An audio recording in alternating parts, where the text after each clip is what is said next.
Oh, what's up, everybody? Welcome to the Shake Up. We got Friday. We got Gulfstream and Jesus Christ, Gulfstream and Tampa Bay today. So, but I did not get my betting board set up, so I need a couple minutes to get all the way set up. But no one's here early, anyways, so we should have time. Let's see, what do I need? Boom.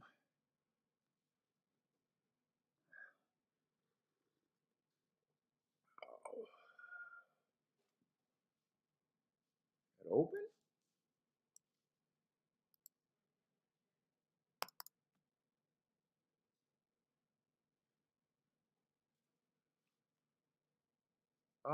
Why is that not opening?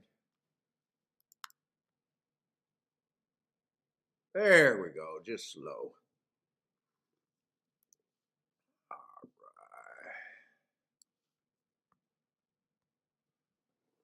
right. Ooh, got me a.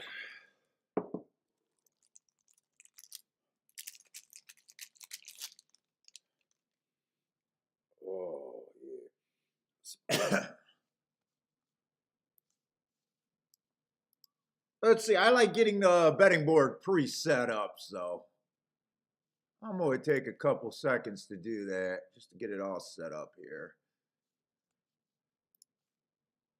Get the scratches already in, and it looks better. Let's say yesterday ended up being an okay day. Not great.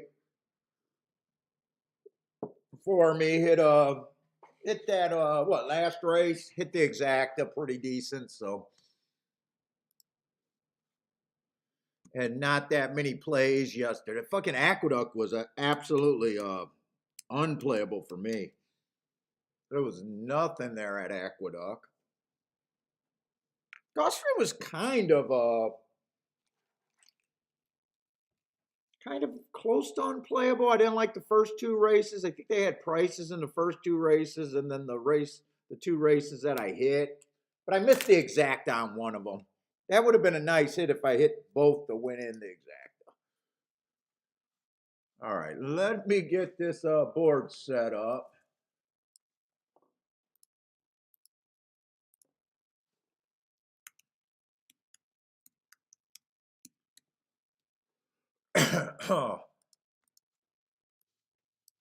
Get this out of the way.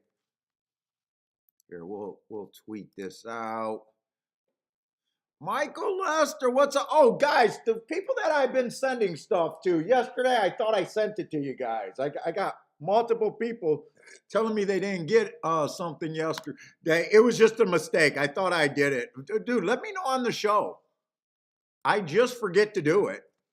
What's up, Michael Lester, Attila, Charles? What's up, guys? Whoa, what is this? Back again. Run is due. Joshua. Got a bunch of the familiar names here already.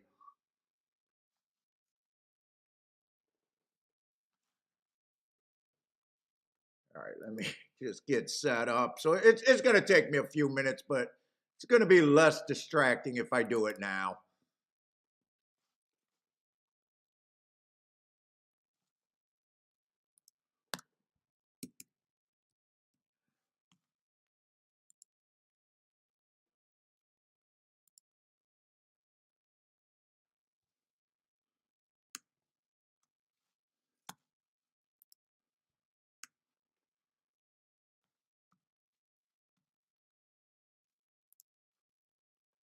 Ha!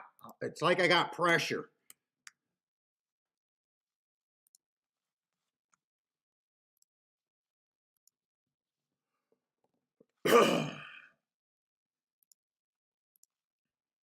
Jesus Christ, can they stop giving you the fucking percent slide?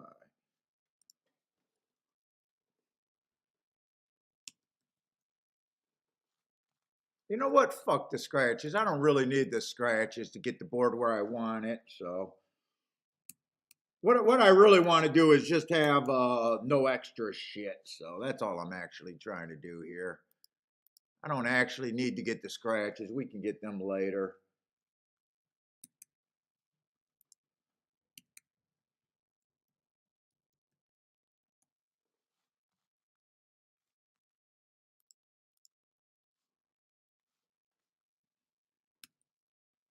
Jesus, wow. I know this takes time, but feels like it's taking freaking forever.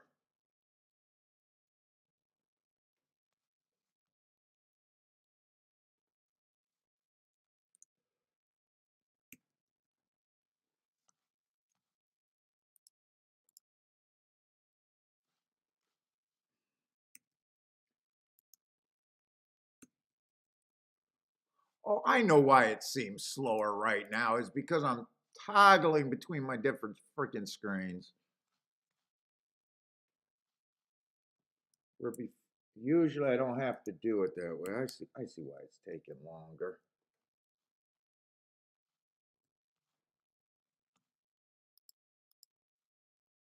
Oh shit, we really got 10 races today? Or is that South American bullshit? Hold up. How many races we got today? I don't think we got 10 or 11 races. I got a feeling that's South American bullshit.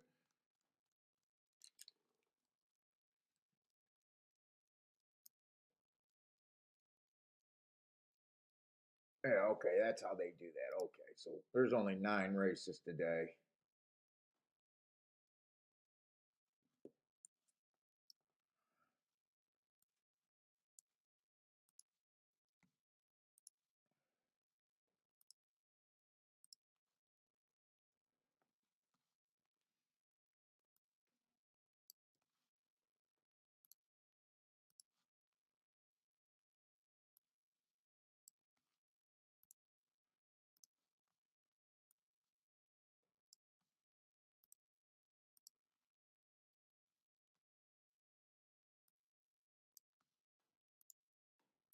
That just looks so much better.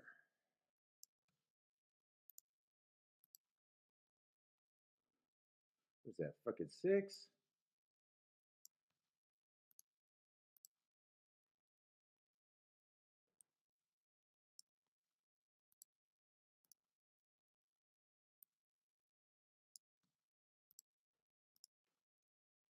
Hey, guys don't realize how much time I take doing fucking the show.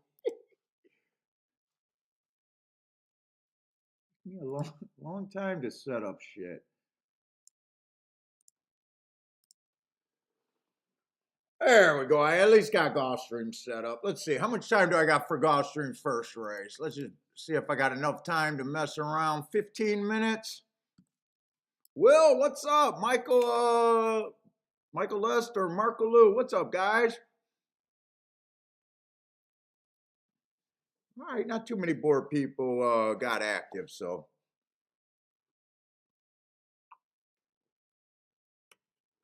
I'm going to try to set up Tampa Bay real quick too.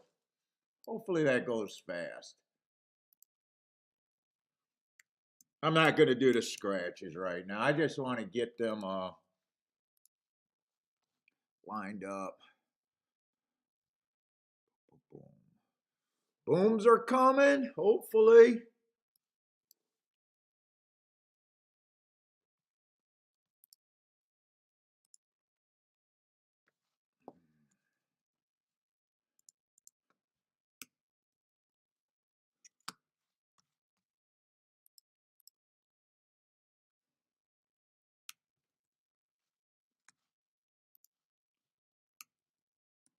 Okay, you got to toggle back and forth, dumbass.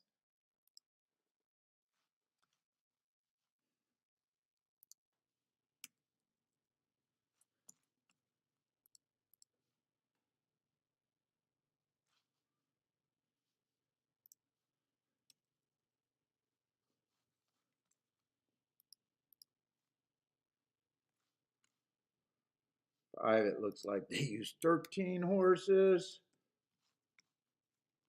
Did you guys play Turfway last night?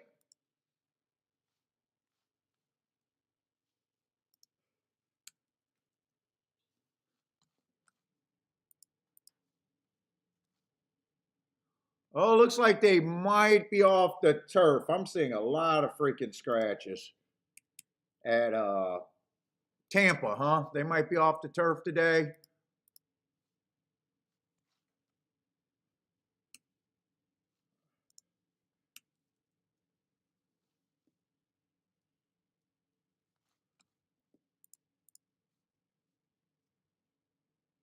What is that? Number 14? All right. That seemed to take a little bit quicker.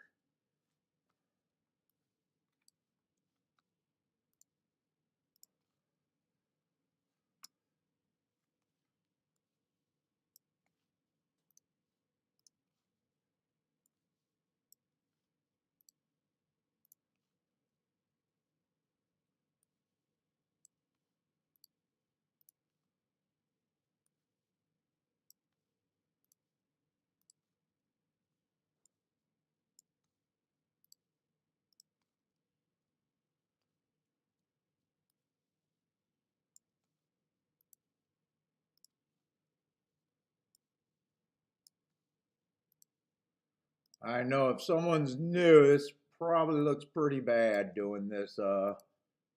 Usually I don't have to do this live. Probably doesn't look that good having to do it.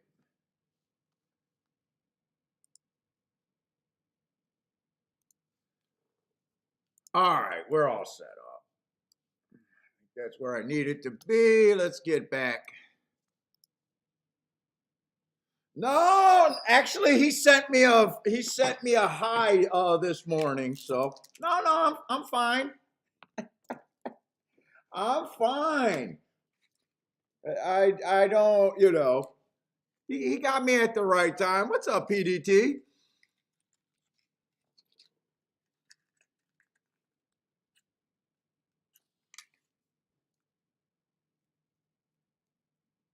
It's so funny that, in the chat room, as long as we've been around, some of the chat room guys really develop their own following, or at least, they stick out more than other people in the chat room. Wow, I wonder why that's so. Does it have to do with they put up pics before they talk shit? The most respected people and the people that got a following in this chat room are always people that have nothing to prove. They just put up pics and follow along on the show. Cindy never offered to help me. Charles never offered to help me. Joshua, I do steal Joshua's pics.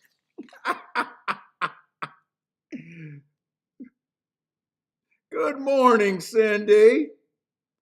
Cindy got a following in every fucking chat room. I've never seen her try to push her thing around. All she does is put up pics. Put up pics of horses that, win or lose, they outrun their odds more often than not.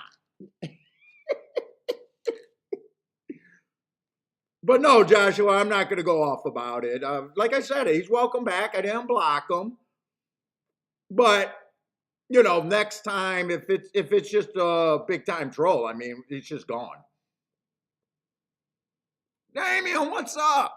Yeah, like, dude, people, that is true.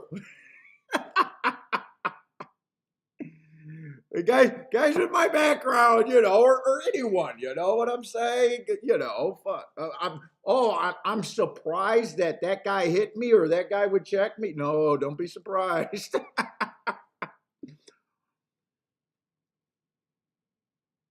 My wife ever, yes. Sometimes you just say ghetto, and it's like, really, Kiki? Yeah, you know my background, Kiki. Oh yeah, right. Yeah, right. I got you out the area. But no, I'm serious. He's welcome back. I mean, he said hi. I don't know if it was poking me or not this morning. I mean, it's fine. If you guys are new and developing, watching the show, give the show some time.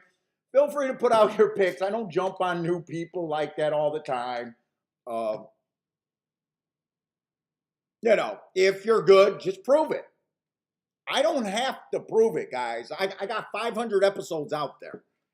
I got 500 fucking episodes out there. I don't have to prove to you. Actually, new people coming in, before you give, now I don't mind getting discussions and having like real handicapping discussions and seeing people's picks. Obviously, I don't mind that. But I'm not going to get trolled by someone that's never even put up a pick.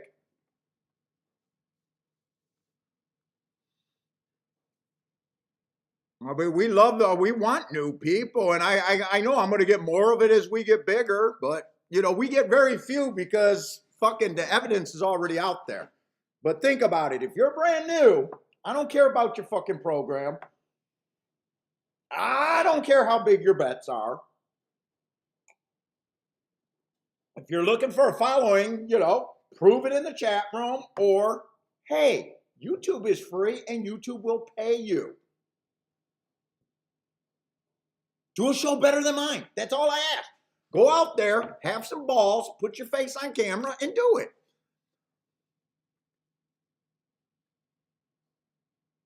What's up, Mofo Joe? What's up, man? And we got very good handicappers. We got people that are learning. We got all sorts of people. We want to, we want to help for the most part, but I'm not going to take shit. I won't take shit. I won't yell at everyone. I can block, but fucking some things just not in my nature all the time. What's up, Spencer?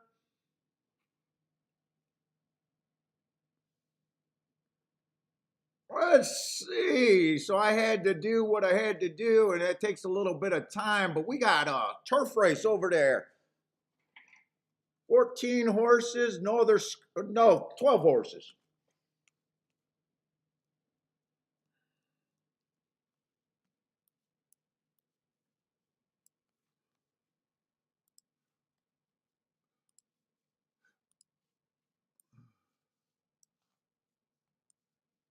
Hiram, what's up?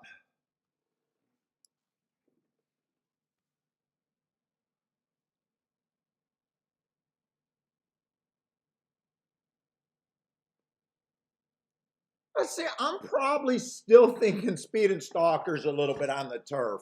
I don't know. I keep feeling like that's where I want to be, especially on the stalker side of things. Let's see, one just been off a year. Would hard for me to take the one at 2-1. Off a year. They did not lay him up looking for this spot. This is something went wrong. I guarantee you that. Would I take 2-1 off a horse running off a year? Absolutely not. Can he win? Yes. Is there value there? Not the way I see it. Yeah, I mean, you might think he has a better chance to win than me, and the year might not bother you, and you might believe in the trainer. That's kind of what you're believing in. If the trainer can get the horse right, and the horse trainer might be good, but that's not for me. The first two races were nice. He looks like he kind of running style what I'm looking for, but who knows? He's been off since last January. Let's see.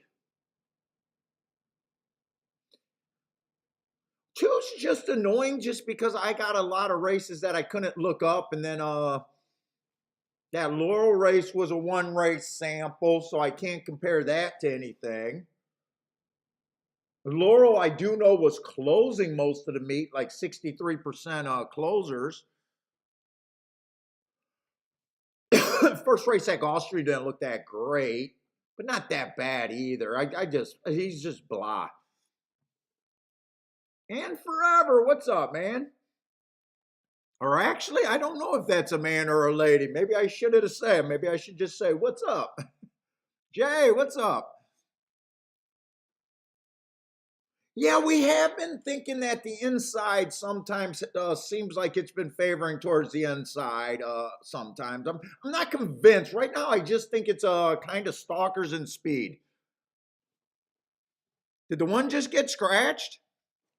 Let's see, Mofo Joe. I love that name. Just says that the one got scratched, which kind of sucks if you were against him because he was taking a ton of money. He was a takeout reducer if you weren't using them. We got to get that official. Right now, it doesn't show up on my board, but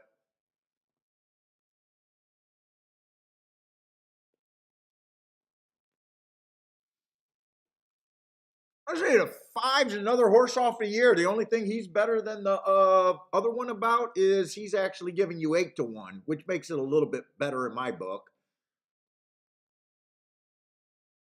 I don't know.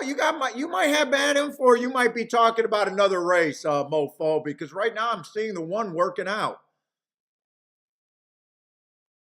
Okay, well, no, not scratch. Okay, you seen something that didn't happen, but okay, cool. I see. So I don't got much to say about anyone yet. Let's see. The six at least. I like that last race. Stalking closing day went too fast to win. 10-1. 10-1 could be an overlay right there. 7 got really good marks front end.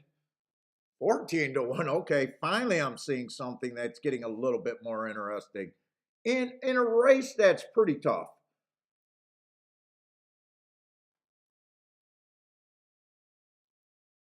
8 I really don't have a problem with. Wow. 9's a first time starter. I ignore them. Let's see. 10. 10 I could see winning, but just kind of on the blah side to me. Ooh, 11 went too fast to win too, closing. That's a nice race.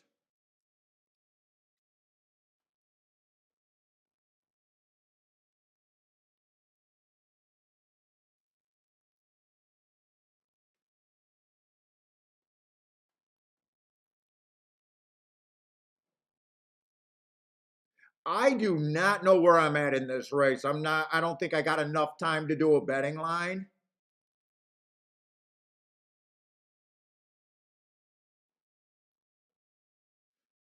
All I see is there's a couple heart horses that I'm willing to bet just because of the price that's being offered. But without doing the same full math, I'm not sure. But let's say I think they all got a 10% chance to win. I'm talking about the 7, the 6, and the 11.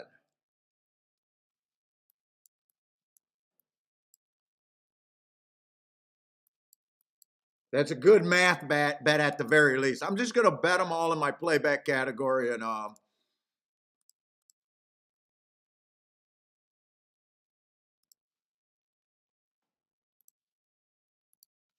actually the math is not as good, but if they combine for 10%, let's see. They combine, if I think they all got roughly a 10% chance to win. They combine for 30%, so I'm trying to beat 2-1. I might not be getting a straight 2-1 here, though. Let's see, for every $6 right now, the worst outcome would be the 6 horse at 11-1. That'd be $24 for every 6 I bet if that odds stay. So I'm turning a 2-1 proposition into a 3-1 proposition on my worst outcome. Okay, I don't mind it. I did it as a play bet. I didn't have time to be any more creative than that. What's up, Frankie Tubbs, Disco Partner? What's up, guys? Oh, this guy uses math. Oh, that's different. He uses math? He knows it's not about picks? Oh, that's different. What's up? Buy stocks, Disco. We tried to play fucking Disco. New York was absolutely a terrible card yesterday, just absolutely unplayable.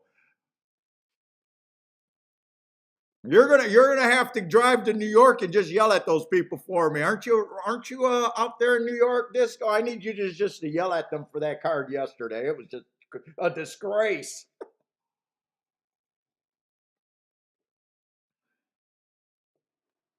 Let's see. Whoa, what is this? Is doing a 6, 7, 11 box. I use those horses in just a Dutch. If that exact to come in, you'll be making out way better than I will be. Ryan, what's up, Ryan? Who we roasting today?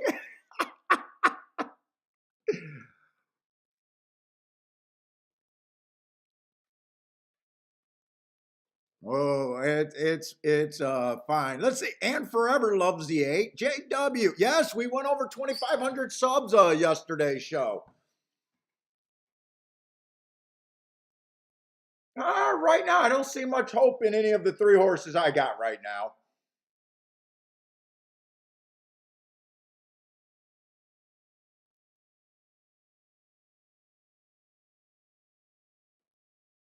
Eight's coming, but wait, no, eight's not one of them. 6. Wait a minute, am I even looking at the right horses? Who did I bet? 6, 7, and 11.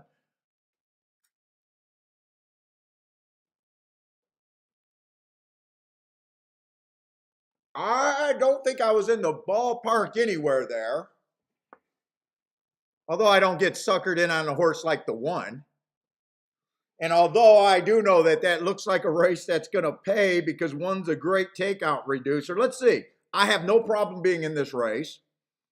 The winner paid 22 to 1. I played horses that are roughly in a long shot range. PDT with a big old boom to start off the day.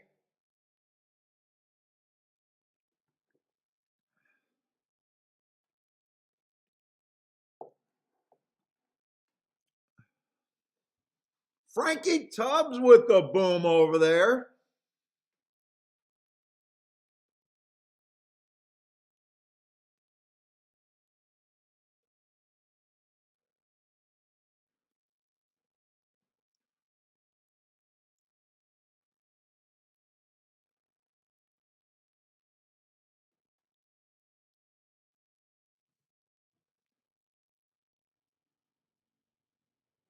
By the way, those are the races that I believe you're supposed to be in, right or wrong. 1 did get second, so one did run. 1 did run.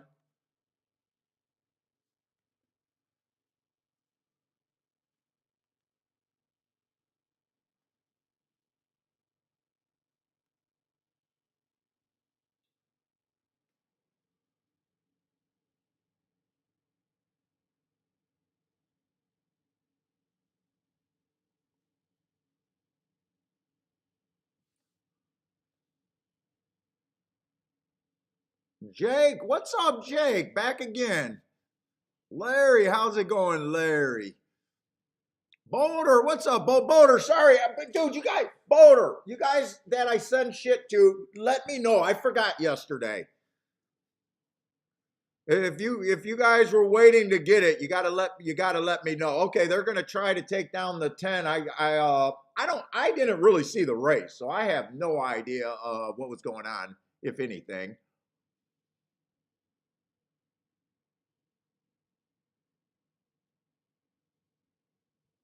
Rex, what's up, Rex?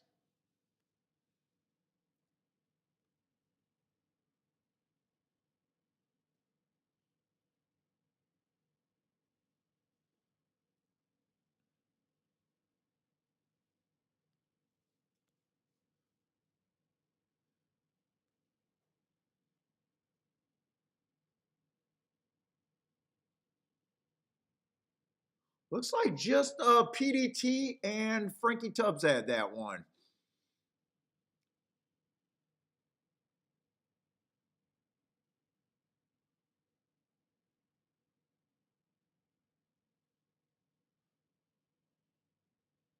Cindy had some. Where was Cindy? I want to even see if I was in decent company. Was I in decent company at least? Did anyone like my horses?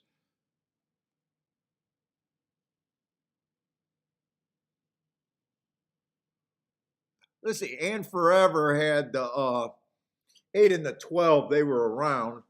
I'm not sure if any of my horses even ran.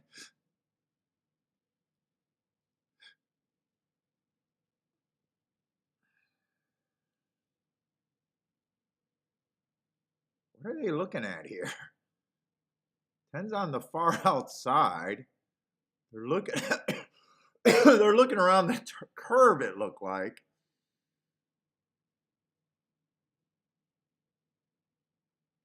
Oh, is my horse trying to do the objection? Is it the 6 horse? The 6 got steadied.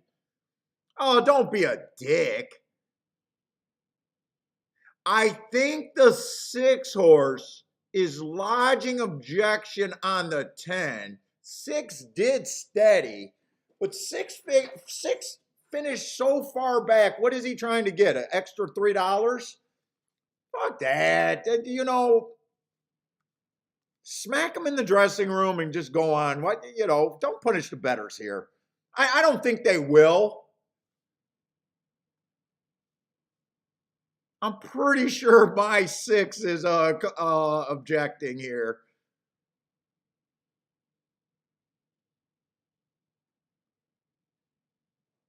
You didn't run, so I don't know why you're trying to get moved up from 8th place or wherever you were. You're gonna move up one spot.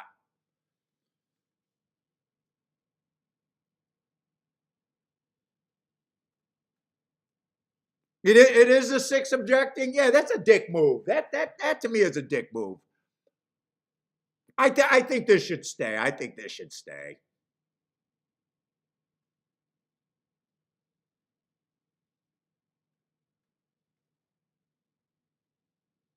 Yeah, 10 came off the pace. And yes, we definitely want to do the tic-tac-toe boards and everything. But I want to go back there because I just glanced at that race and looked at my interesting marks. They were all long. Thought it was worth a playback category bet. It wasn't. But I'm a guy that says I'm going to lose 80% of the races that I like and got no problem with it. If I hit my 20% at the prices that I hit at, I will be profitable. By the way, if you're new, you should be listening to that because people aren't telling you that in horse racing. I'm telling you right off the bat, this handicapper plans on losing 80% of his bets. Or not 80% of his bets, 80% of the races that I play. And I put multiple bets in almost every race. So I'm losing way more than 80% of my bets. And I will be profitable again, and again, year after year after year after year. I say the one I know why I didn't like the one, and actually, I will admit he ran pretty good.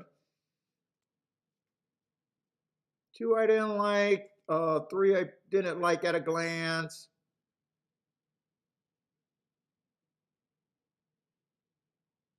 4, that could have been a nice race. He didn't do anything, but trying turf for the first time. That last race he ran against the bias. And I always do reviews of my bet. Let's see.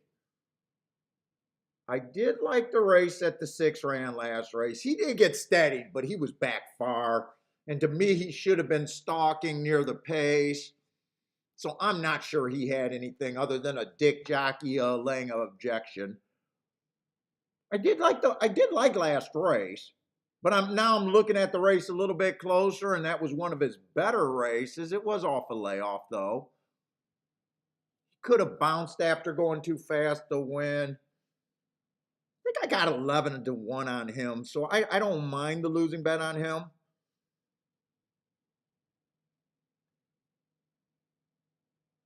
Was 7 ever on the lead? I would have thought 7 should have at least been early. I kind of forgot who when the race opened up, I kind of forgot what numbers I was looking at.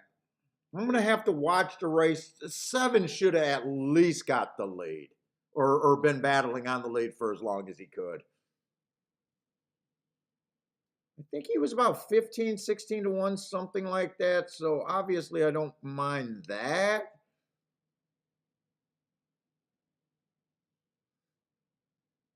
10 was a win. The winner. 10 actually got a nice running style, ran against a couple biases.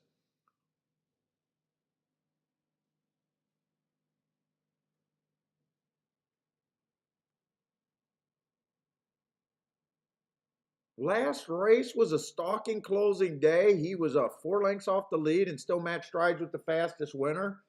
Still looks like he should have. He doesn't look bad, but I would have thought that he needed to improve. 22-1, nice price on. Well, by the way, well done, Frankie and PDT. I don't think he looks terrible, but he definitely looks like he had to improve a little bit. Lightly raced horses, still no problem with him doing that. That race 3 back was a pretty nice race. Average, 1 tick slower than the fastest winner average. I really want to see if my 7 broke. Yeah, 7 was hustling for the lead. 8 was hustling. Oh, okay, I did not see this breaks. Oh, 6 was up there. Okay. 7 kind of fell back at the turn. 6 is in a bit of trouble. I did see the fractions. They did go fast fractions. 10's definitely going to end up being a closer. 23-3. There was a lot. There was quite a bit of pressure there. There's like 3, almost 4 horses across the track, and another 3 horses 1 length off of the pace, adding pressure. I'd say this is a pretty actually, I'm going to say 12 and the 8 actually ran a pretty good race to hold up and kind of hit the board. And so did the 1. 1 was up there too. Okay. One has to wait on horses here. 10 gets a clean trip where 1, wow. 1 might have been the best horse in that race. Look at him. He had to wait on horses. He had to re-angle out, and then he re-engaged to get second. One probably was the best horse in the race, if I'm being honest. But very nice job, PDT and Frankie.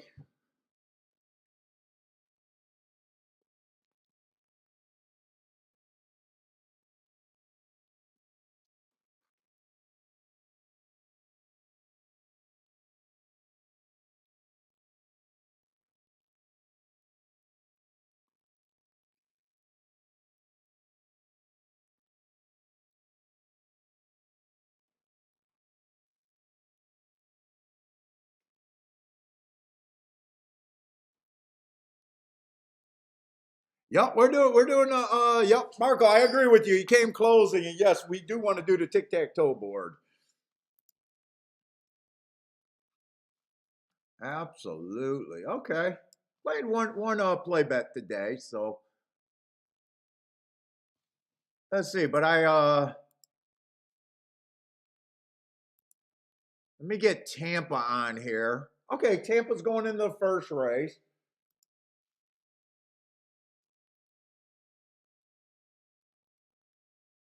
And Tampa, well, I'm having a really sneaky good Tampa meet so far. I'm off to a really fast start at Tampa, and I've been out doing pretty well on the dirt actually. And the reason I'm going to be doing a lot of Tampa, if I do a second track tomorrow, it'll probably be Tampa because I'm keeping all the old forms, and the more old forms I got that already has the marks, it's such a big head start from me grabbing another track. So we'll probably be focusing on obviously a lot of Gulfstream. It's probably just going to be a lot of Florida racing from here on out, just because I get such a head start marking Tampa.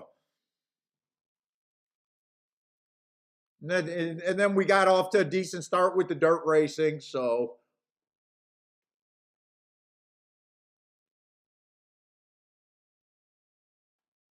let's see. I'm looking for speed and stalkers on the dirt.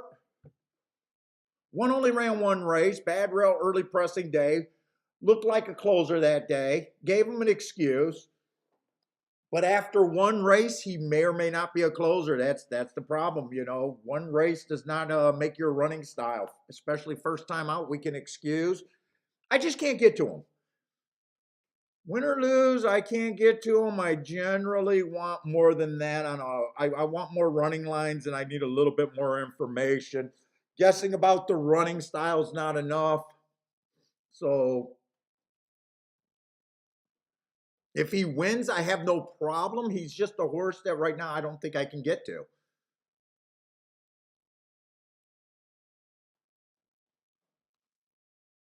Let's say the 3 races ago, early pressing day, average slow. Comes back, early pressing day, but that was a route. You guys know that I hate route to sprint. I know a lot of people love that. It's just not for me.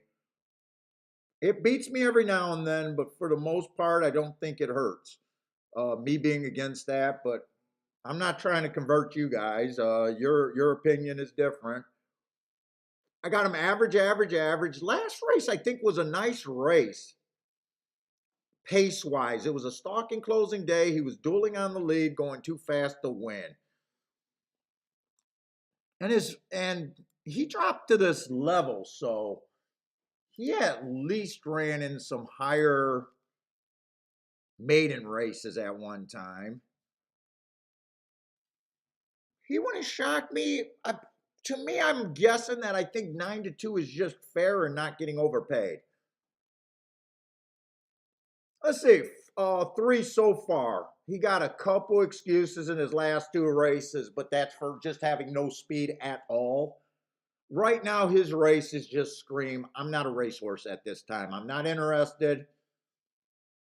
I want to stay celibate. I don't want to be in the breeding barns. that's what those running lines scream. Hey, I'm just going to be a celibate horse. I'm not interested in racing. Only ran 1 race, so I mean, he popped a little bit of speed. It was probably one of the slower paces of the day. I just got him a slow. It would be hard for me to back him. Ooh, at 2-1 would be impossible for me to back him at 2-1. And I don't care if he wins or not. That's not the thing. To me, the math just 2-1 just sounds wrong for that type of running line.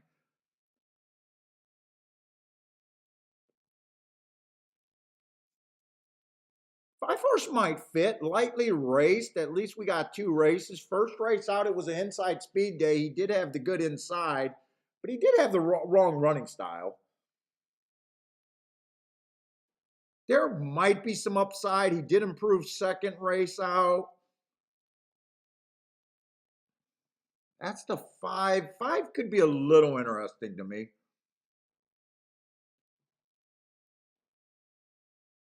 6 looks fine. Don't like him, don't hate him. I probably just don't think 3-1 is any extra value here.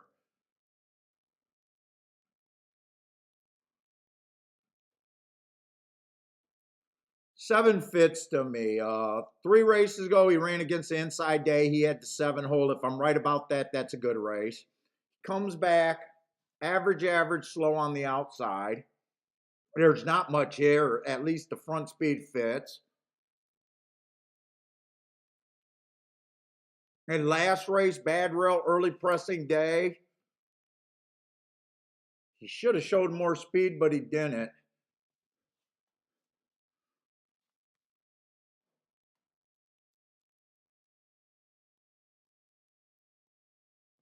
Let's see, I can't get to the 3 in any. I don't know if I'm going to be able to do a betting line here.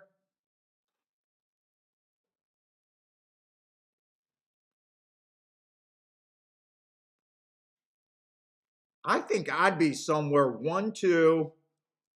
What was it? 1, 2, 6, 7 is probably what I would be considering.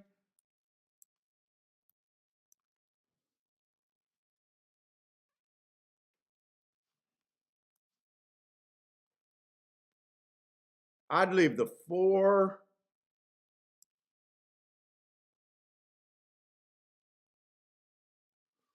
Are these exact is okay? I might play it exact. I might make my second bet without a running line. Let's see, 6, 7 exact is not that great. So I couldn't have the 6-7.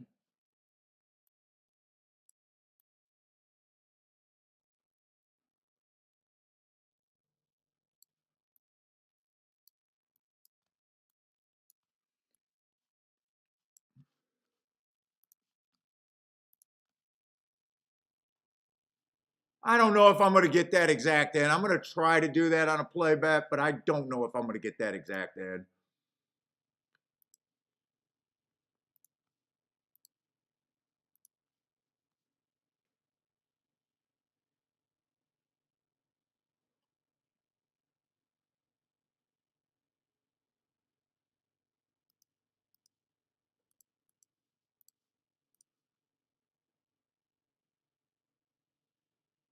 No, I did not get it in. I thought I was going to get it in. It took a little while, so I did not get it in.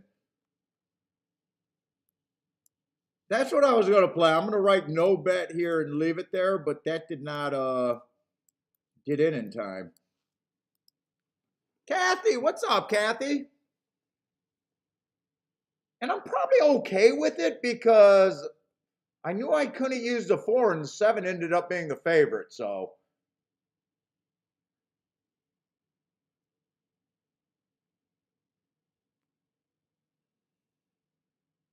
It's raining over there in New York. First time starters. What's up, first time starter?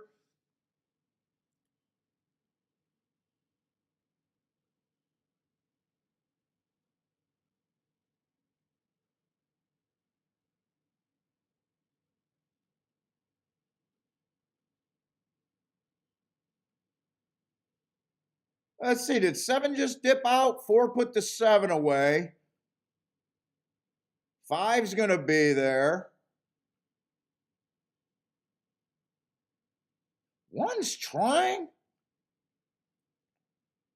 This is going to be a nice exact 1-5 or 5-1. That's really tight. I think I'm not sure who held on there. What's up, Tom Higgins? C Money, what's up, man?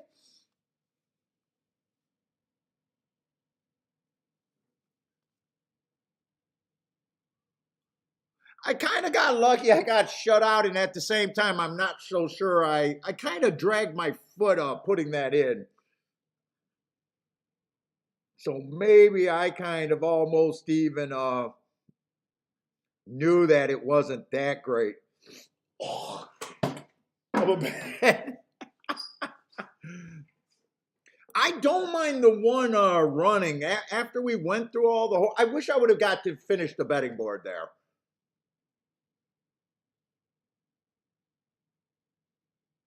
Once I seen the rest of the field, I was thinking, well, shit, one running out of bad. Oh no, he didn't run out of bad rail. He had the wrong running style.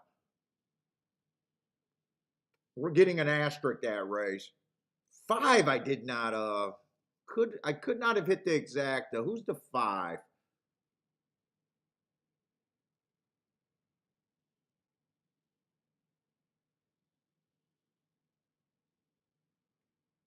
You guys are not going to believe this if I told you this, so I won't say it.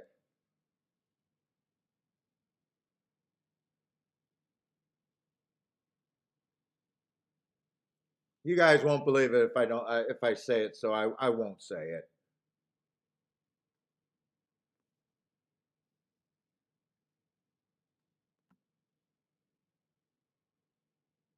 Unless you guys were listening to what I said about the 5 and I said about the 6.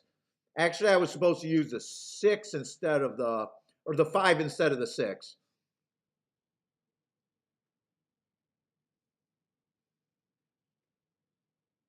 If you guys were listening, you should have. I said the 5 had upside and the 6 did not at 3-1. That I got mixed up there. But I didn't get a bet in there either way, so it really doesn't matter. Charles with the boom exact over there. Marco Lou does not do the backdoor stuff.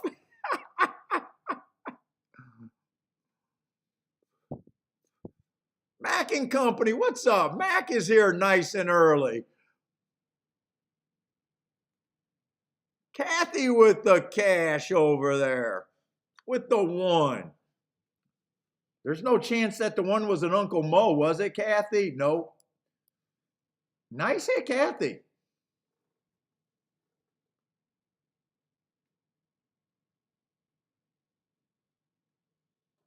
Okay, I was looking at the board, so they switched my board, and I was like gonna be like, how did Kathy hit this horse at 4-1? I thought he was 9-1. He went down a little bit, but he still stayed at about 7-1.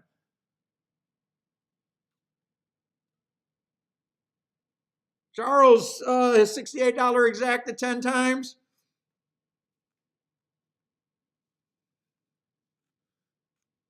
Nice.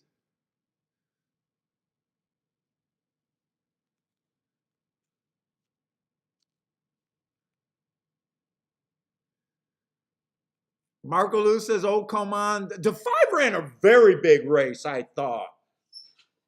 I'm with you, Marco. I'm with you on that one.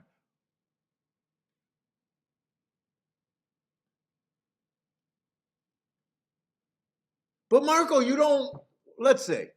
Did you just play the 5 to win, or did you have the exact just the other way?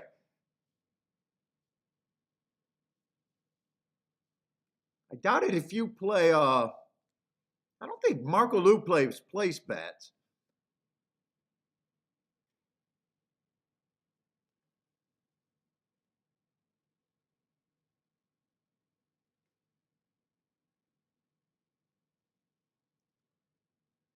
First time starter.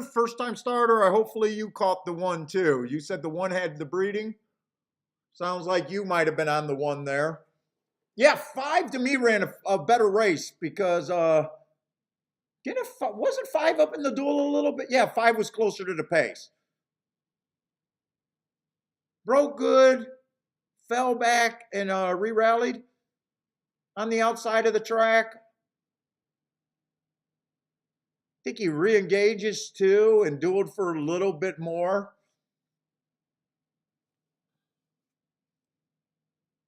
Oh, you only like the 5? Yeah, I don't think Marco Lou does place bets.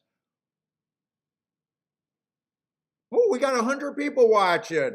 If you guys are new in the chat room, please welcome to the show. Join in the chat. Feel free, throw up picks. I'm only able to handle 2 tracks. I'm doing Tampa and Gulfstream, but in the chat room, guys are playing all over the country. So feel free to ask for plays. I can't help you at other tracks. But, you know, the chat room, we got a really sharp chat room. Plus, we want to see your plays. Feel free to ask questions. Or even make comments. You know, we don't mind discussing if we got enough time. We like talking handicapping theories and all that shit. Betting theories. We won't let you get away with boom abuse here, though. Save your booms for something that matters. We won't let you hit a $4 exact or a 1-2 winner and call out a boom.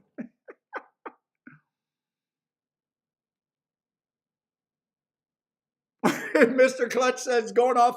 Dude, it's so funny. Every time I go off on someone, you guys for some reason feel the need to tip. I don't know if you guys are just keeping me trying to pay me to get back on task, or that's your way of just slamming it to whatever troll we're dealing with at the time. I have no idea what it is, but I have noticed that every time we get pissed off at someone.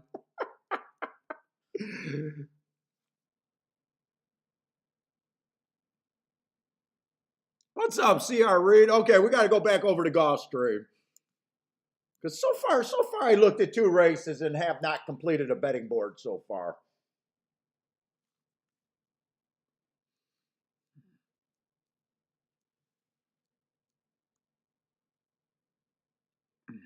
Oh, and if you guys are new, just when you guys put up your picks, if you guys are putting up your picks, we only ask one rule. please give us the track that you're playing. Because people are looking all over the country. And you know, we want to cheer for your guys' picks, but we got to know where it's at.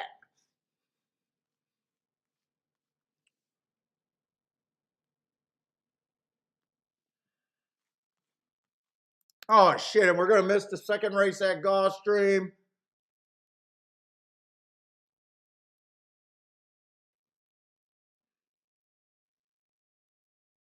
That was a dirt race. I'm supposed to look at everything on the dirt.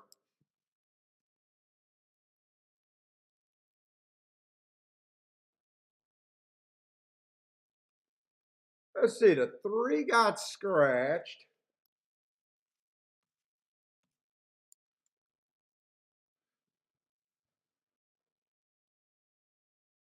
Four horse definitely would have been on the radar.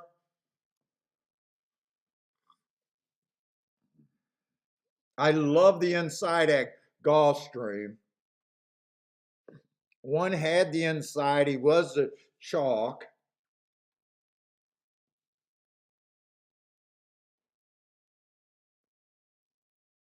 Drop in. Kind of annoying for me to think I know where he's at with those one race samples for me. I would have liked the 2's last race. Although 2 comes off the pace, but I always try to get to the inside. I definitely would have liked the 4. 5 horse ran on a bad rail last race. The race before that went too fast to win. The race before that ran against the inside speed favoring track. The race before that went too fast to win. Look, I don't know what I would have done with the 1. But I definitely know I would have been interested in the 2, the 4, and the 5. 7 would have scared the shit out of me. But 7 would have been in the 6 hole today on the outside. You guys know what I usually do with outside horses, even when they scare me. Oh, shit. The problem is he's 36 to 1. Dude, actually, the way they bet that race, I'm not sure what I would have done.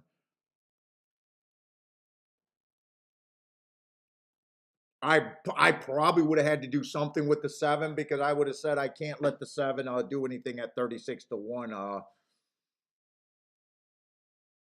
Let's say 5 at 2 to 1. I couldn't have got too excited, even though I love the races he's coming off of. 4 at 7 to 2 is not a race. If 1 hits the board, that's not that great. I would have probably had to bet that race where the 2 or the 7 would have had to get first or second. And if you guys are new, I'm just recapping a race that I didn't have time to handicap. Yes, I knew the results there, but I always believe in trying to be. I don't like handicap. You know, in this game of so many liars. You know, when you review a race, you got to be honest with yourself where you would have been.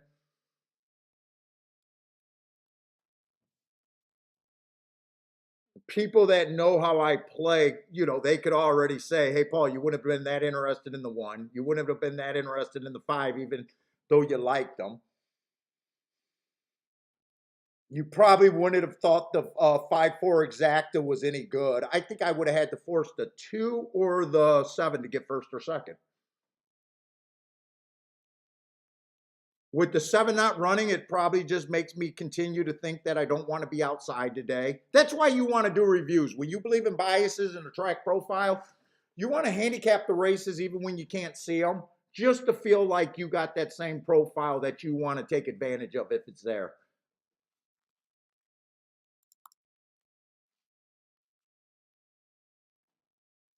Attila, 5 wins, Attila will take it. Oh, really? The 7 drop back. C.R. Reed seen the race. The 7 drop back. I would have wanted the 7 to be gunning for the lead at all costs. Although he shows races where he was not on the pace. 36-1 would have been hard for me to resist even in the 6-hole. It would have been hard for me to resist.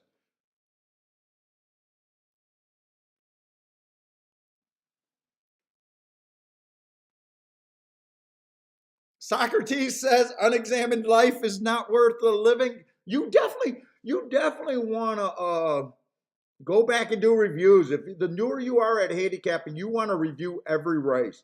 You don't want to, whether the favorites win or obvious horses win. You want to look at those. You want to go back and see how you could have got to horses that mattered, horses that pay. You'll learn a lot on your reviews.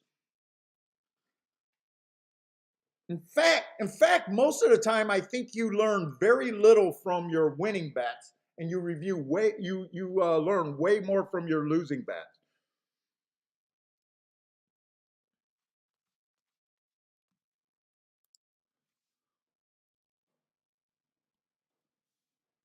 I'm hoping to have enough time to watch that replay, but I got to watch the clock here to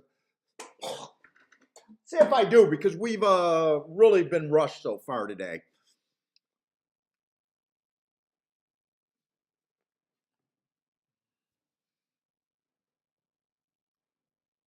Let's see, Charles got to play over there at Aqueduct, king off the 6.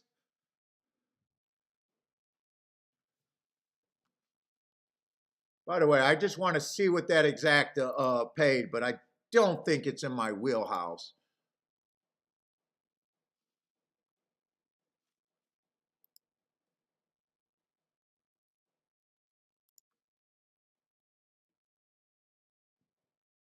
Did they ever give the payout? Right now, I don't have the payout on the results, and it seems like they should have already made the payout official. I'm guessing that exacta paid in the low teens, maybe even as low as 10 to 1.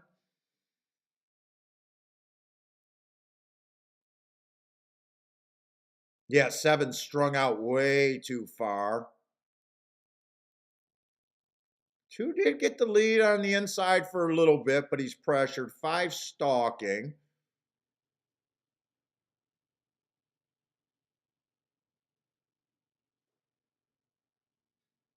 Seven's getting strung out wide.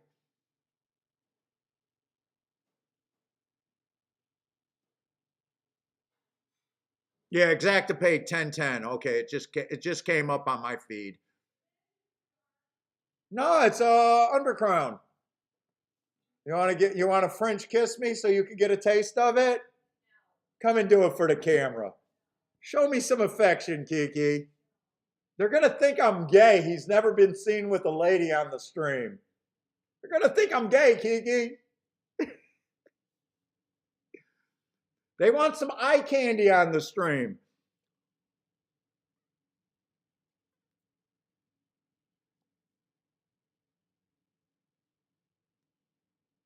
Five got the perfect trip there. 2 ran his race. 2 did run his race. He just wasn't good enough.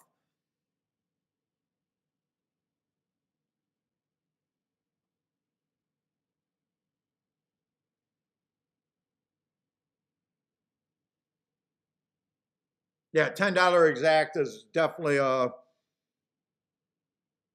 but you still don't know what you would have did. There's a chance that I would have just said the inside and stayed away, but I think I would have got tempted on that 36-1. Yup, the Blue Label Undercrown is Thaddy is what I'm smoking. With the gold eagle on it? Yes, very nice cigar. All right, we go over to Tampa, and we got no excuse because I got plenty of time to look at Tampa. Should not be rushed here.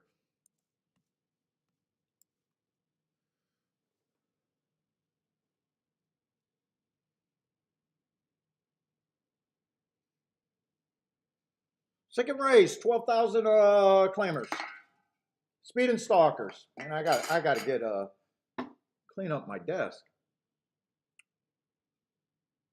Oh yeah, the dark. I do love the dark wrapper cigars. Maduro. Yes, very. Let's see. Even 7 furlongs I consider a sprint. I don't like route to sprint, and that's what the one is. He has been running good races, though. 3 races ago on a stalking closing day, went too fast to win while stalking. That's a nice race. And if you guys are new, my hearts are my things that always is an indicator of I always want to focus on the heart horses. We expect if they get a bump off of a heart, we expect them to win within 3 races. Or if they don't win, we expect to see excuses in the next few races, like biasers or bad running style excuses. Or we expect to see bumps in speed figure. So, I mean, he ran the hearts. He got the bump in the speed figure, and he wins the next 2 races. The problem was he just won at odds on, so it's not that great of an example. But he did what he was supposed to do. He's stepping up a little bit. Last race, stalking day, that's exactly what he was. He was fastest pace that day. Average at the 6 furlong mark. Nice race, but I don't like route to sprint. 3-1, I'm probably not interested.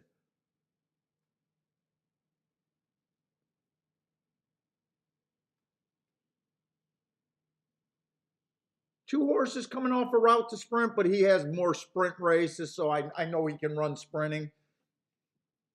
He looks more like a stalker.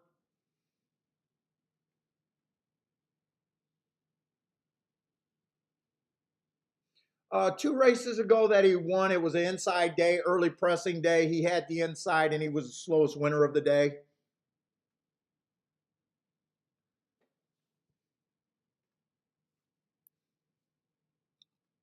The 3 might have a little bit of upside. He won a race that I thought the inside early pressing day. He started from the 6 hole. I gave him an asterisk for running against the bias, and he still won. Slowest winner of the day.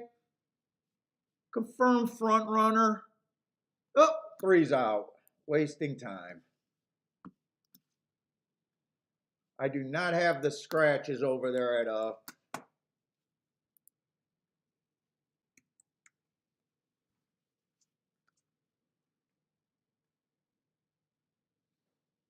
4 fits this race perfectly. He's a true sprinter. 4 races ago, speed favoring track, had absolutely no speed. Comes back, wins right off of that asterisk. And anytime you see an X, it's what I call an asterisk.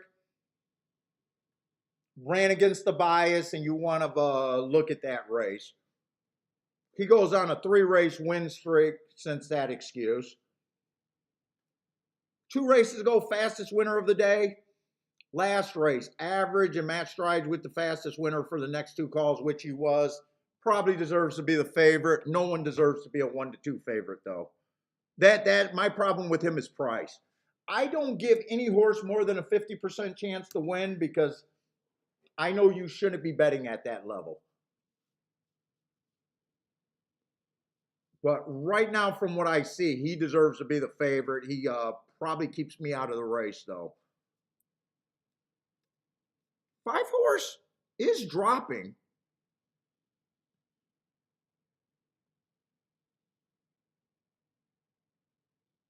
Three races ago, ran against the inside speed day. I like the excuse there. And last race, it was an early pressing day. He was more of a closer. I like the excuse there.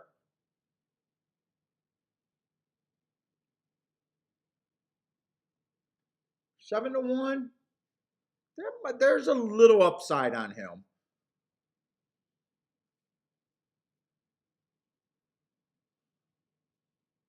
6 is dropping. Eh.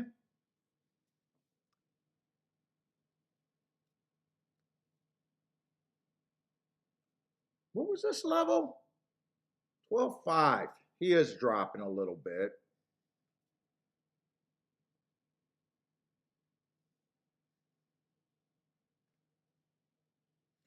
I don't think that's a bad race that he ran last race. He chased the slowest pace of the day. He's probably more of a stalker. If I had to guess, the winner of that race went wire to wire, and that was a pace that you couldn't have cut into. He's at least a 30 to 1 where I think there's a little bit of upside there.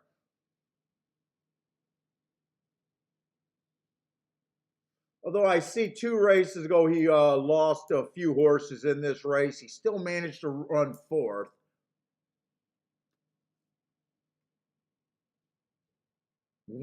Seven was in that race. Nice races on the seven.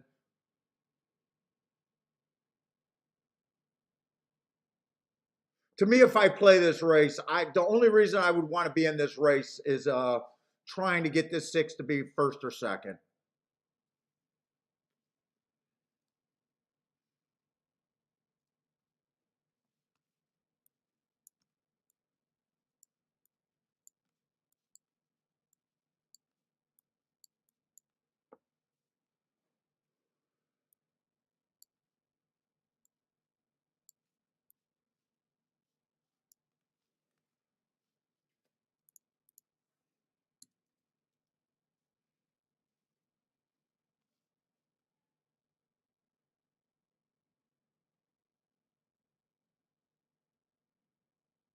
One, I'm going to be hard because I don't like route to sprint.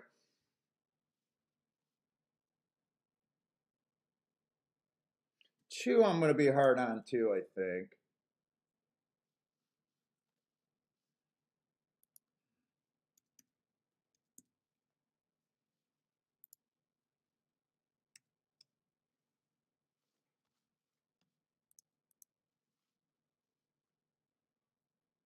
That's how I actually see the race.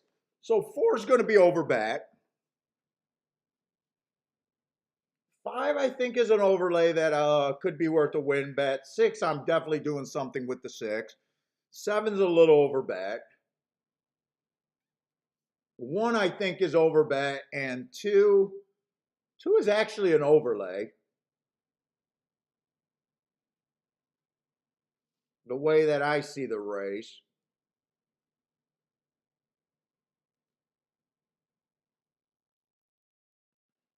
4, 5, 7. The only thing I want to check is if the five gets first or second with the two chalks. Is that a decent exact? I don't think it will be. 4, 5 is non-playable. 7, 5 is playable.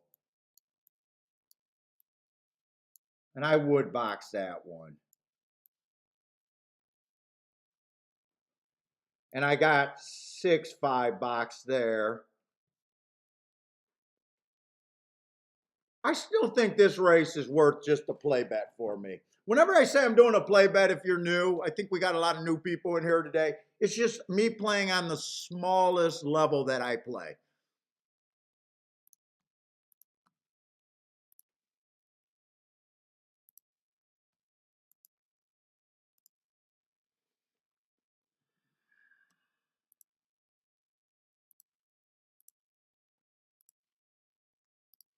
I got just enough to be interested.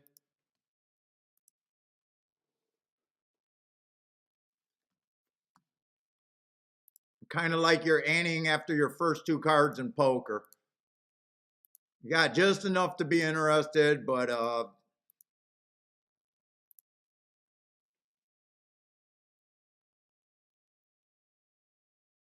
I can even make the argument to go a small or a 6 all 6.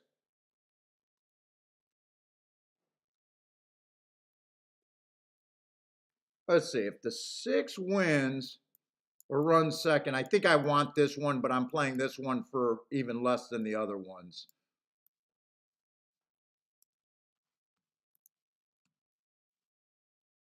I'm going to get that too.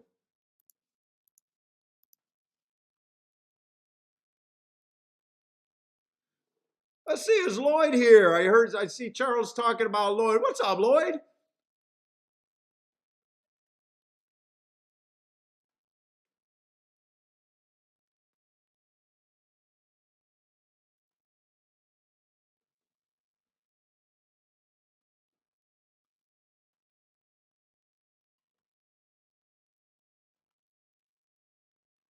Well, yeah, I mean, the people that get the most from the show, Lloyd, we already know is the people that just watch how we operate, watch why we're making the plays, watch why we're going against certain things, why we're sitting out certain races. You know, those are the people that get the most out of the show. If you're looking for picks, to me, I'd rather help people become better handicappers.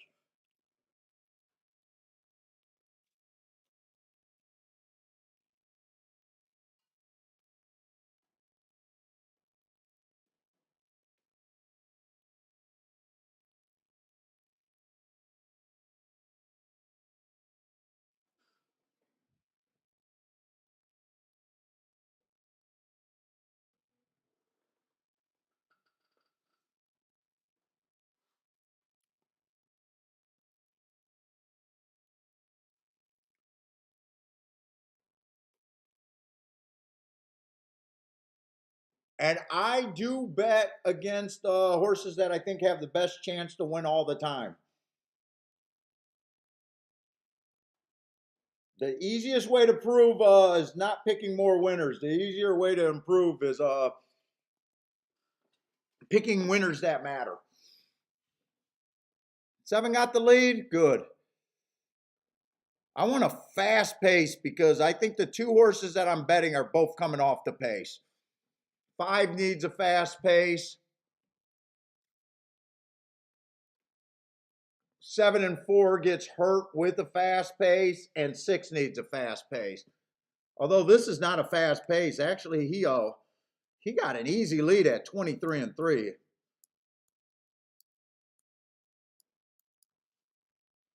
What's up, Jevin?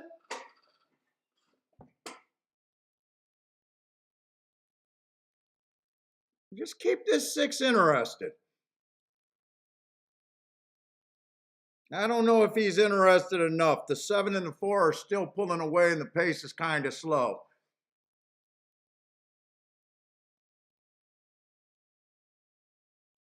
I need one of these 2 horses to fall apart. Come on, 6. Nope. No shame in keying off a 35 to 1 horse that probably is going to get third, outrunning his odds. Actually got fourth. 5 ended up getting third. I needed either 7-5 to come in. 7-4 is an unplayable combination because it's a winning ticket.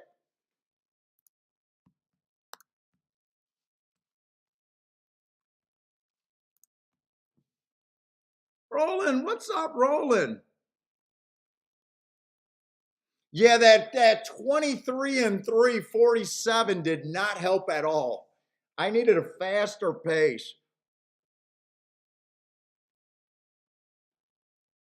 I needed probably 22 and change. And definitely needed at least 46.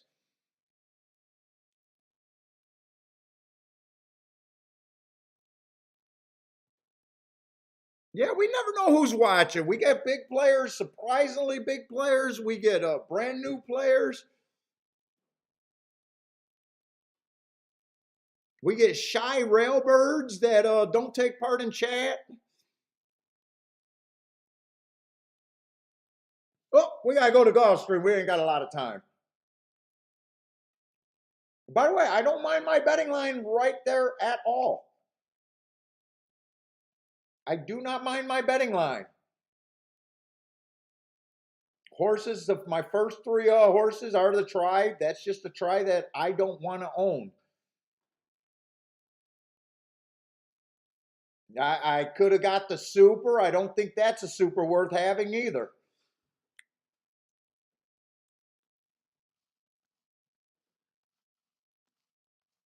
In Gulfstream, we got very short time. Okay.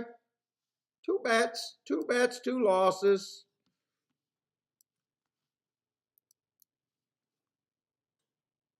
Tried to do 3, but got shut out of the other one. So I will be honest, I did try to bet 3 races, and I would have lost all 3. What's up, Raider for life? What's up, man? Oh, shit, dirt sprint.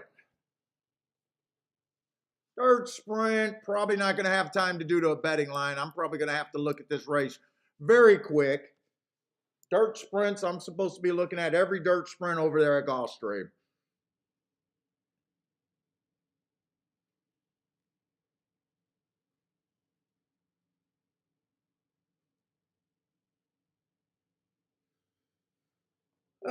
Four's route to sprint. Really nice races off of him. He's tempting. I don't like route to sprint, but he's a little tempting. Five's probably the speed of the race.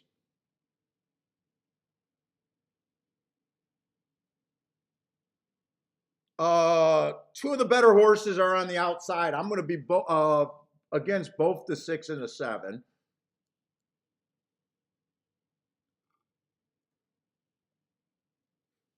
I think I need this 1 to get first or second for this race to be worth anything to me. Although 5 at 7 to 2.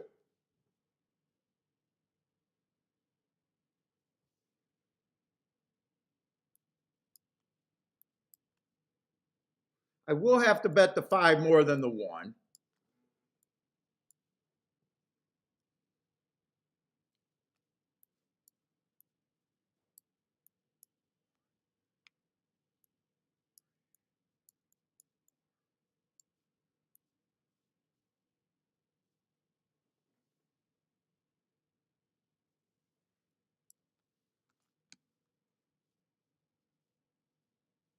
Five ones paying 34, 5 threes paying 19, 5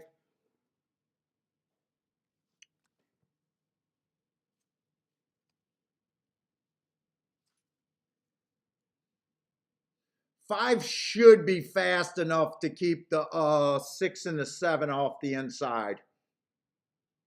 If 6 and 7 were on the inside, I couldn't touch this race. I think I come back and play the 5 first and second too. I'm going to bet this where the win bet is more important than me in the exactas.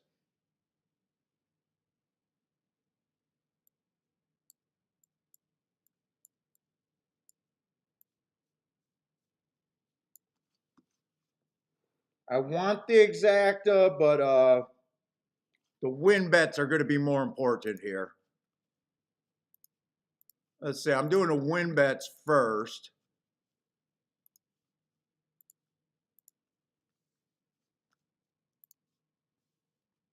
I'll do the exacta key box with the 1 first because that bet has more upside.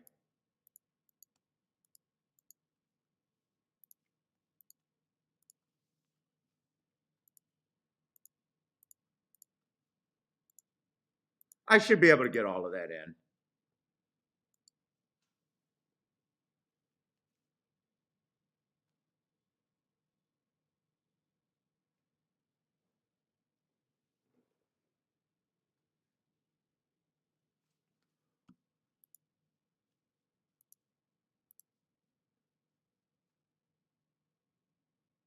In fact, I should have played 1 with the 6 and the 7 also. I should have basically did a 1 all here.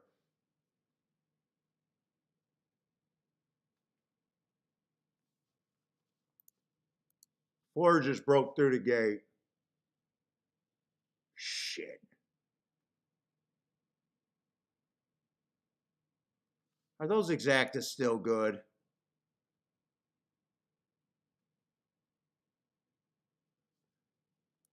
I'm gonna do those.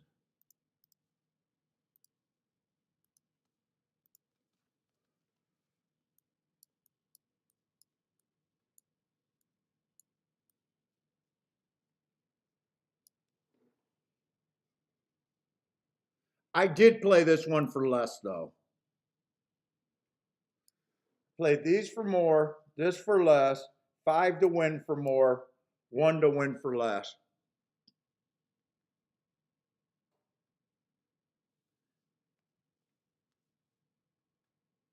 Oh shit! And one dropped to 9-2. Actually, I would have bet more on even more on the 5 and forgot about the win ticket on the 1. Remember, I want the 5 more than anything just to win.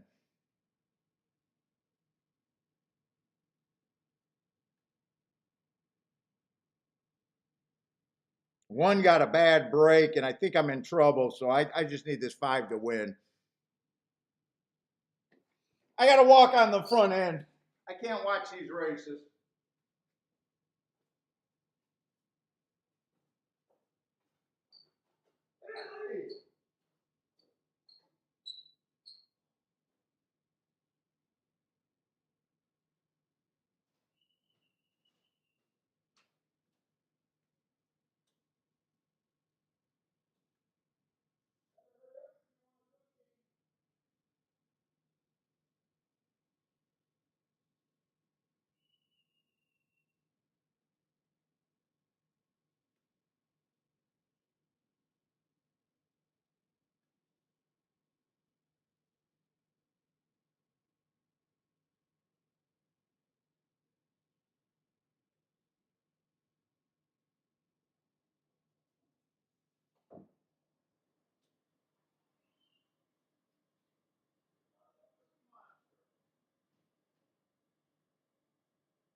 We'll get an inquiry. 5 fell apart.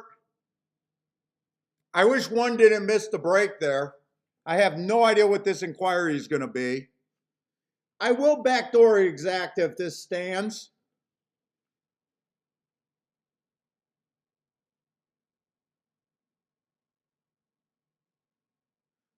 Seth, what's up, Seth?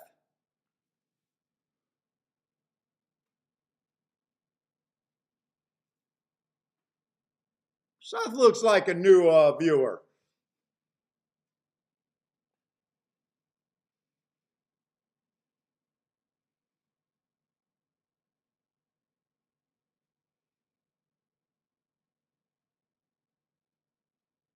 Oh, the 7 was Rain. Rain's one of those horses that I do like.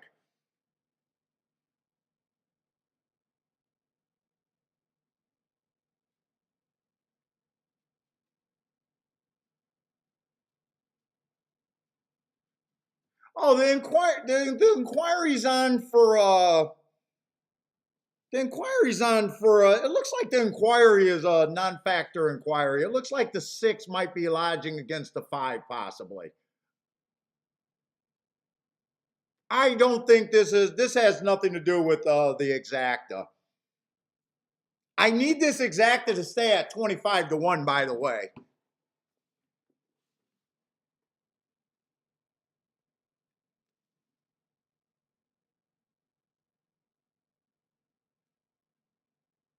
I was hoping the 7 was involved in it, but that's not going to happen.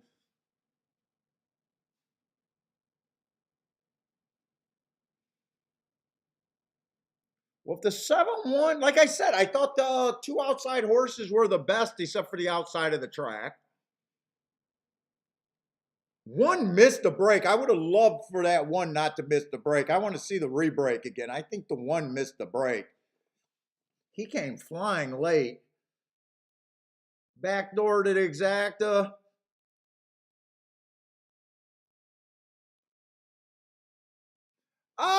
Yeah, I'd say this year Earth is probably the horse that's falls into the one of the official mascot. I haven't seen Travie Boy run for a while, and Harry He is probably done. I don't think I've seen Harry He for quite a long time. I think Earth is probably. I'd say this year it's definitely Earth. This and last year.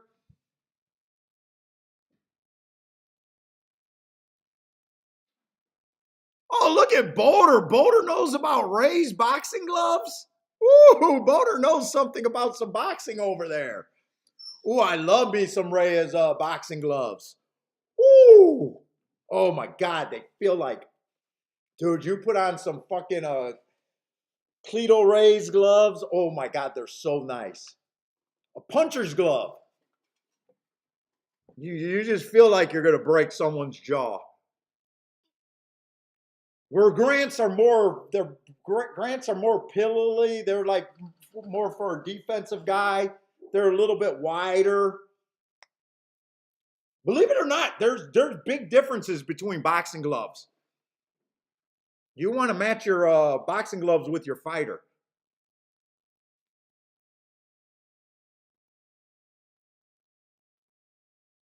Gloves with no padding? Dude, that I went on Mexico. So we went on our honeymoon. We went on our honeymoon to Mexico, and I spotted this uh, boxing gym on top. We went to Cabo, and we seen a boxing ring on top of a building. And every day on my honeymoon, I went to spar. And holy shit, this little fucker, after the second day, my forearms were so fucking bruised. The next day I went to the gym, I went and I checked the padding in his gloves and he had nothing. I was like, you dumb little son of a bitch. He was taking advantage of the gringo over there. Jake, thank you very much for the super chat.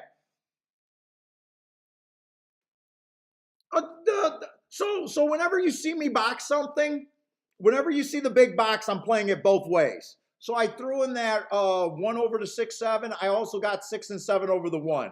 So to me, that's a backdoor. You know, the 1 got second, 6 and 7 won it. It would have been better for me the other way. When I was going into the bet, I wanted the 1 to obviously win the race. My exactas are going to pay way better if the 1 would have won. So you kind of got saved with the box. But sometimes I put bets and I don't have the box. That means that I'm just playing it straight. 1 has to win. But whenever you see me do the box there, I'm playing it both ways.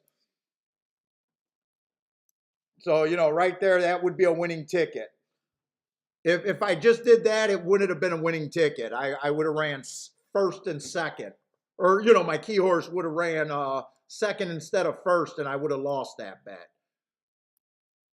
I don't know if this is going to be a great bet, by the way, because I did play 1 with the 6 and 7 for less than the other combinations. I did play the win tickets more than I played the exactas. I probably need this to pay around $25, and it's not going to be that big of a profit either way.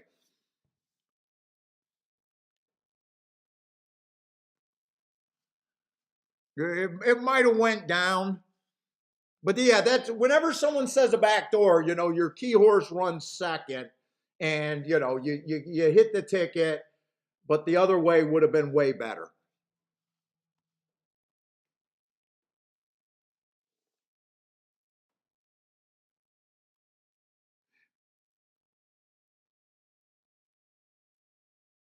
Let's see. Hey, what's up, brother man? I am the first to criticize Irad, but I'm not sure that the 6 did not hit the back end of Irad's horse and knocked him off balance. I really didn't watch it once I seen it. Oh, they did take the 5 down. They did take the 5 down.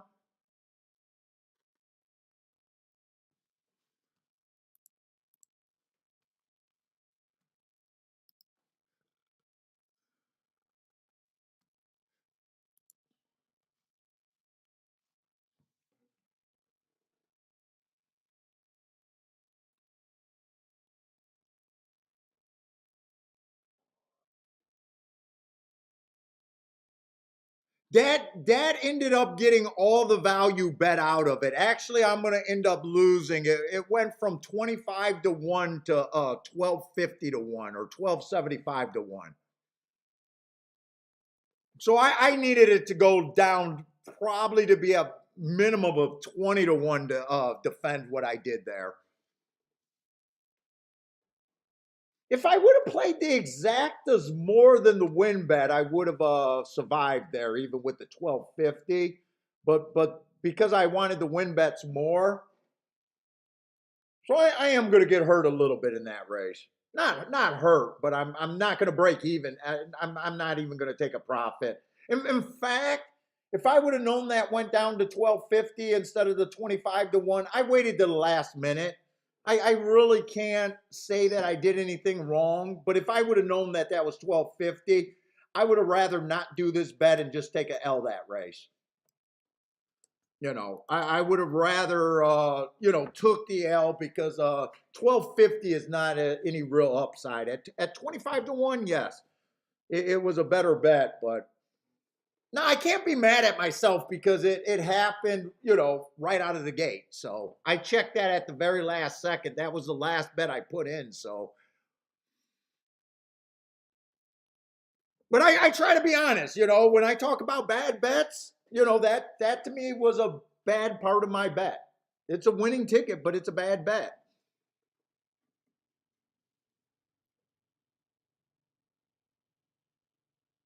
I was saying, brother man hit the super and the try, but he still does not agree with the car. Did you have it both ways, brother man, or did the disqualification made you the winner? Honest opinion there. What's up, Damien?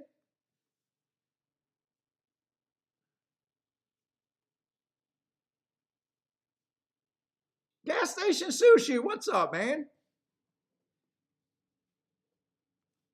All right. So I'm down. I'm down. I'm still down today. Let's see. I think 7 was in the 6 hole, and I'm guessing he stalked there on the dirt.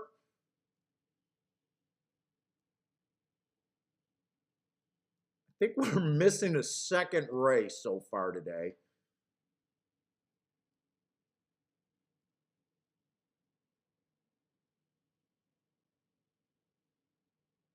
I think the 5 stalked that race.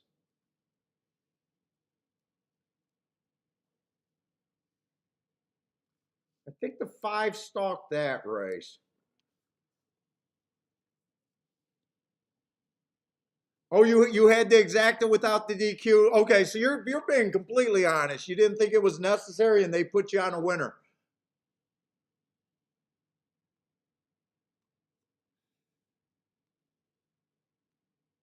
Daddy got to play over there at Laurel. If you guys are looking at Laurel,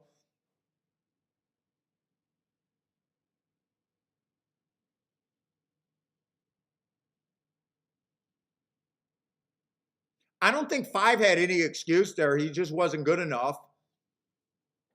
I think he was going to get beat whether the hindquarters got taken out of him or not. It looks like he was getting tired either way.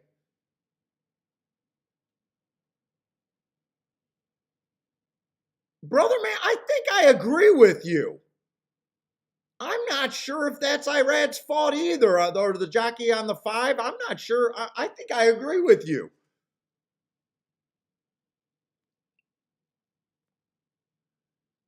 You got to trust Brother Man's vision, because Brother Man, from what I know, is a trip note, takes notes, and he watches the races to get his plays.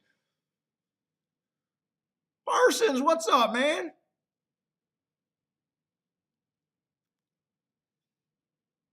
You haven't missed anything from me so far yet. No, a few people had that 10 in the first race. I was not one of the good ones. PDT had it, and Frankie Tubbs had that 10.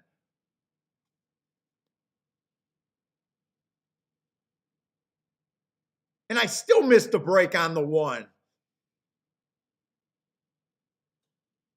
Let's see if Irad comes out. I think this is more of the 6's fault than I think I agree with brother man here.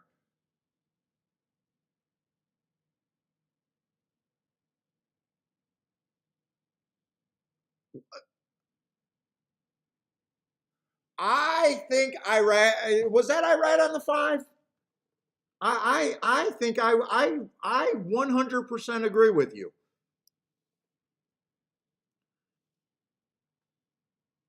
Maurice, good morning to you, man. What's up, man?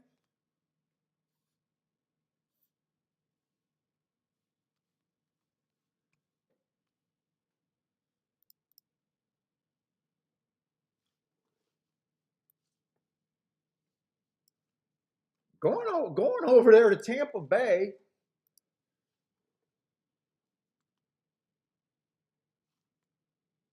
I'm not sure if I made a play at Tampa Bay yet. Oh no, I did. I did. Let's see. We got a route race over there, and I think I like the inside there.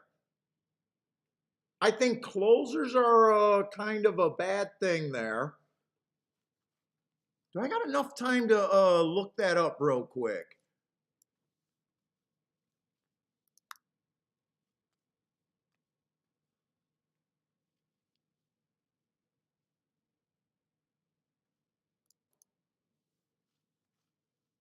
I got 47% winning from the post 1 through 3, 42 per 4 through 6. 7 on out is absolutely terrible. Speeds 25%, closers are 9%. So horses coming from 5 lengths out or farther is terrible.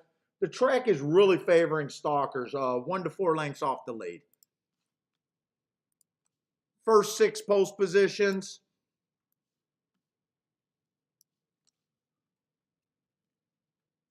One's tricky. He might be too far back. He's a stalker at his best look.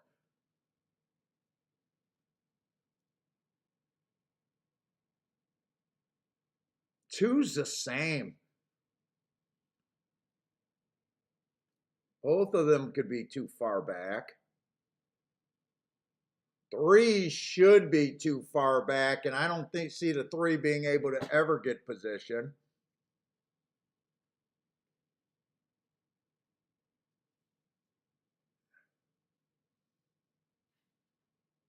Four is the first horse with any kind of speed. Four is more what I'm looking for.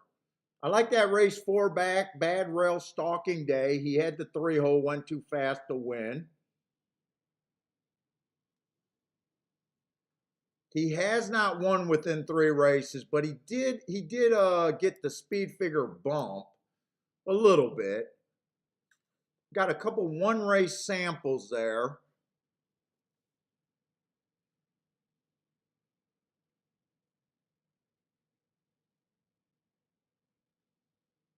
5 looks okay. 6 looks okay. I got a whole bunch of horses that ran in 1 race samples.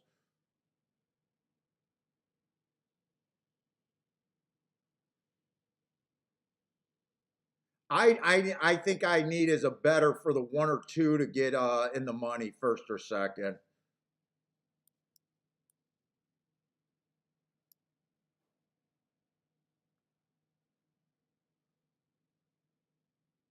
I'm going to be hard on the 7 and 8 just because it doesn't seem like those are good post positions there.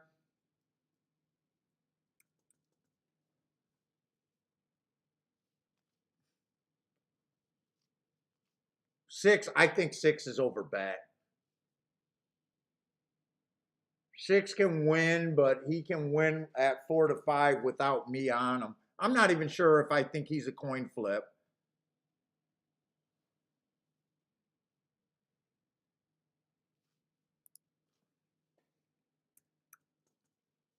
4, I think, should be around 3 to 1.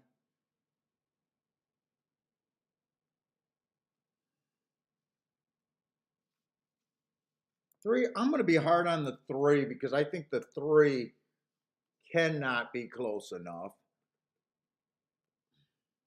3 can still be played though at 33 to 1. I think fair value is 19 to 1.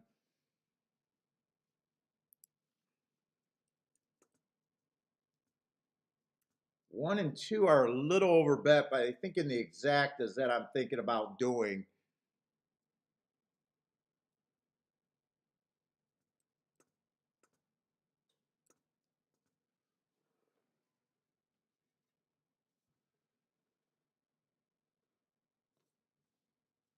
I think I got to play this race even though I don't like this race that much.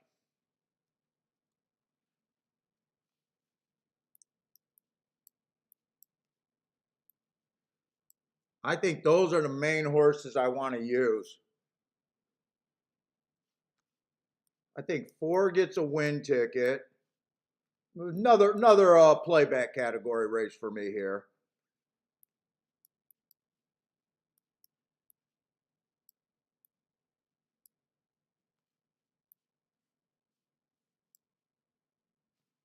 And I'll play a smaller 4 and 5 with the 3. Whoa, whoa, whoa.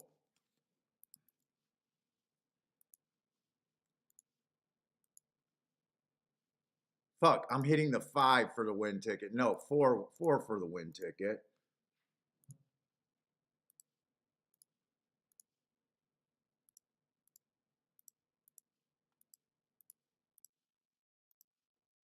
And that's a smaller key box, 4 and 5 with the 3.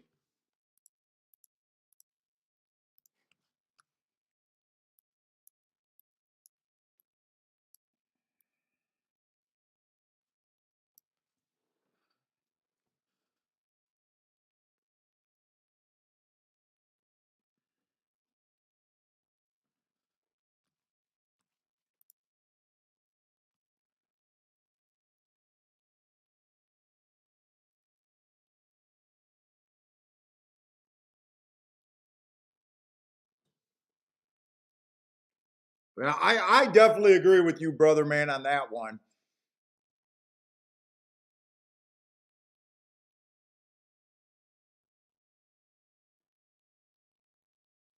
I need this 7 to go away fairly fast. I thought the 4 was probably the speed of the horses towards the inside. 7, I thought it had speed, but I was hard on him because of the outside of the track. I like where the 5 is. I like where the 1's at.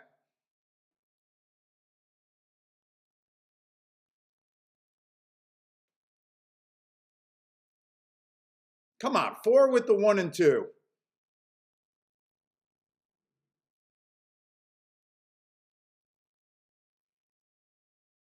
I haven't liked where the 3 at is if he's good enough.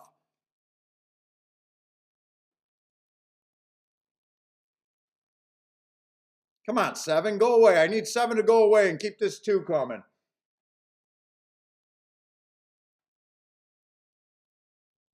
Go away, 7. Go away, 7. Bring this 2. Keep this 4 going. This should be a nice hit if I'm right.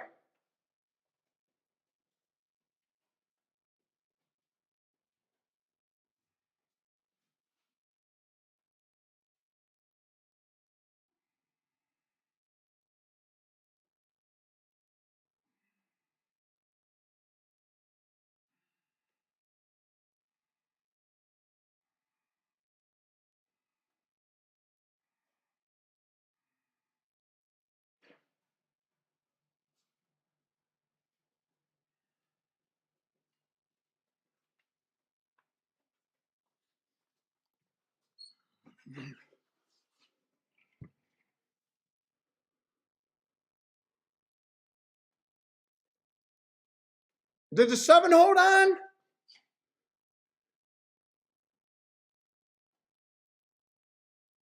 Holy shit, the 7 held on. I got a nice win ticket that will put me up.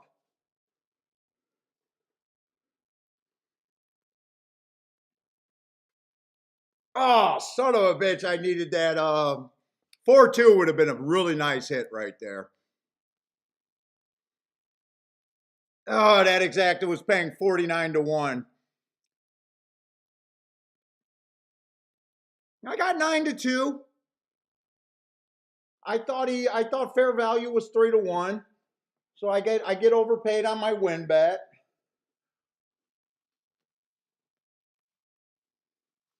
Oh, I wish I used the 7, but I didn't want to use the outside of the track.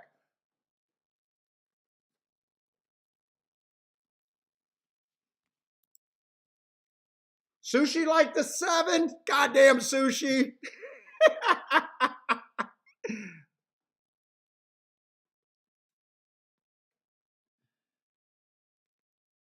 Hopefully Sushi caught that exacta there. Yeah, nice calls, Sushi.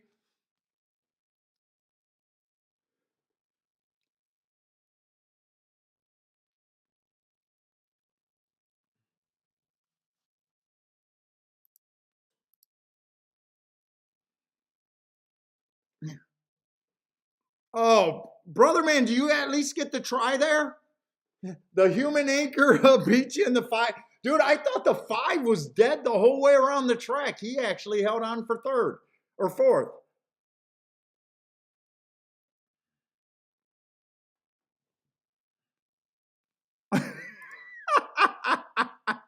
So I know you played the super. Gas station looks like gas station hits the exacta. Key box with the 7. Nice call. It'll be a very nice exacta. What is that, like 84 to 1, something like that? Try pay 270 for 50 cents. Yeah, dude. By the way, Charles, is that not how you come in the chat room and get respect? If you guys are new, throw up your picks. That's how you get respect. Not telling us how great you are before you give up out any picks. Not saying you're going to come and help us.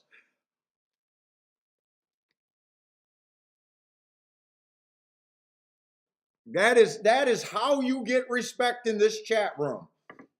That's the only way you get respect.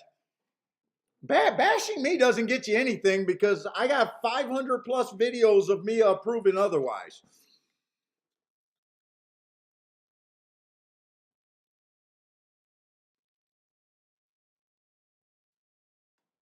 Oh, good flop. You might have to,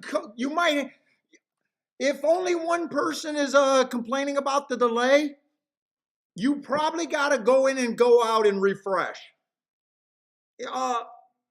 I'll put the question out there. Does anyone else think I'm on a giant delay? Usually if I'm on a really big delay, we get like 10 or 15 people complaining about it, good flop. So I got a feeling it's just you need to refresh.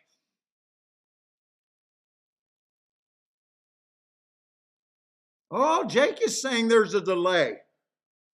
Let me know. We should be on about a 30-second delay. 30 second to a minute is probably standard.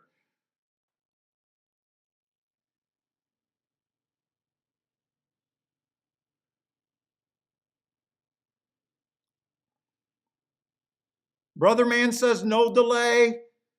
Iram says 5 minutes. I think some of you guys got to refresh.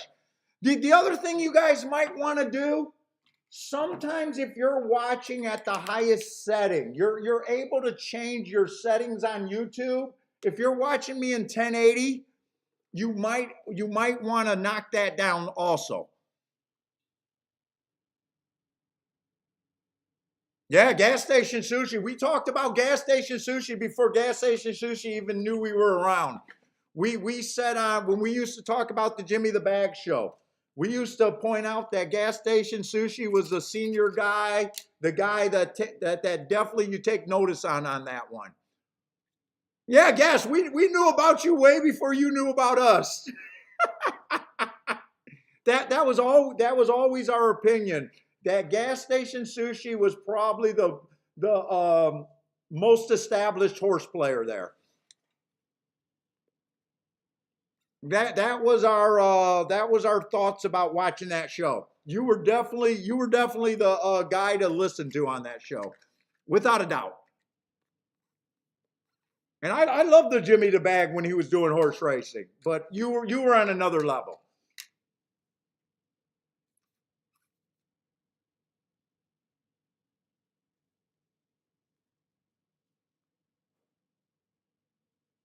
Without a doubt, man. All right, I'm happy to get the win bet on the 4 horse. Obviously, I would have loved to get the exacta, but you guys hit a bigger exacta. So well done, Charles. Gas station sushi. I don't know. Did anyone else have that exacta? What's up, relaxing music?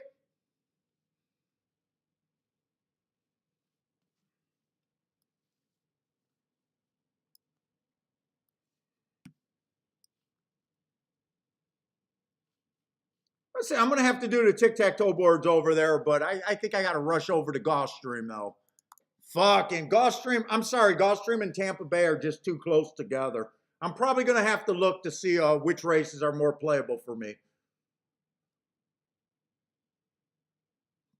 Tapeta race. It's not a dirt race, so I'm not as concerned about the inside. Mostly just speed and stalkers.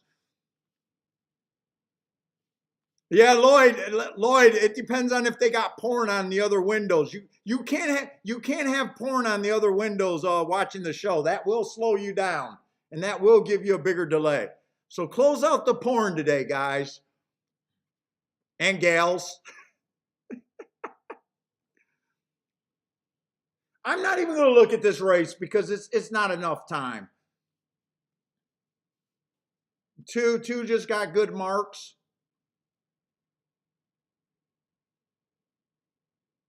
5 got eye-catching marks.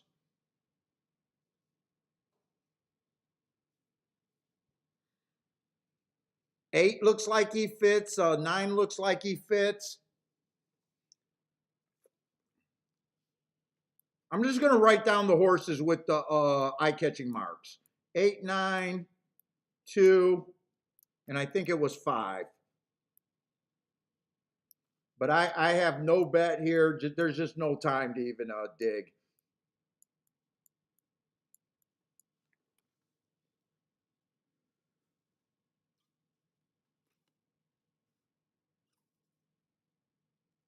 Oh, Ed's doing remodel on his rentals?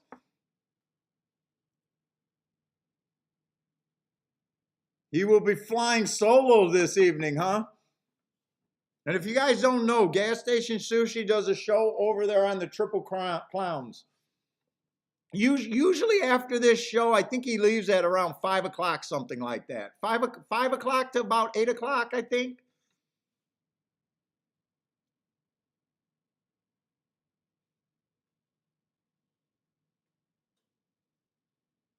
Laid back in his easy chair.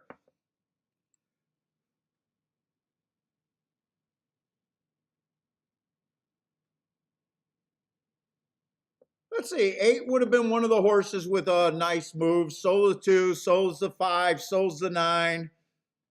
Can 9 get second? That would all right, I have no problem with that result. The horses that earned the best marks was the super. I don't play supers, but let's see, it came in 8-2, I think it came in. That should be an okay exact. The 3-1 over 5-1. 9 got third. 9's going to spice up the try. And I think 5 held on for fourth, so.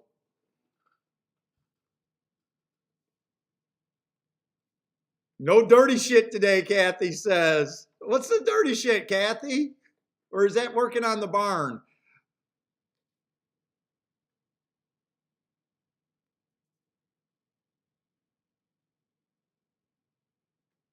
Oh, that might be me telling you guys to close out porn windows. That might be what that's from.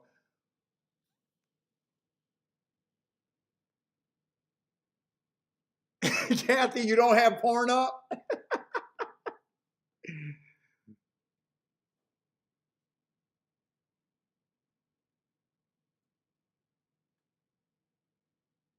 Oh, Parsons thought his odds did not refresh over there on Twin Spires. He thought he was getting 7-1 on the 8.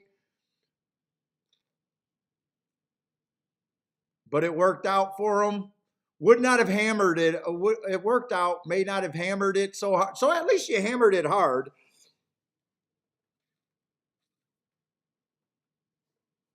I would have liked to have time. I would have liked to have been able to look at that because the four horses that drew my attention was the exacta.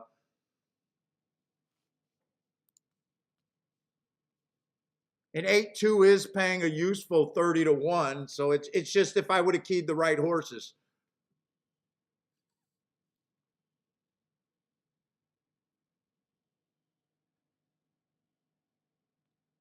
Yeah, good, a good flop.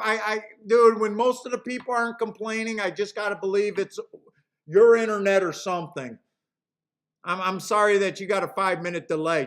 Trust me, if I had a 5-minute delay, people would be calling me out like crazy right now. It wouldn't be one or two people. I think they said we had 100 people here. I could not fool 100 people.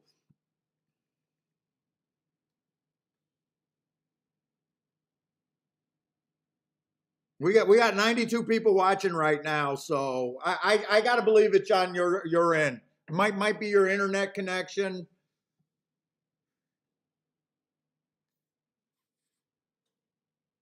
I'm definitely sorry about that, but I can't believe it's on my end though.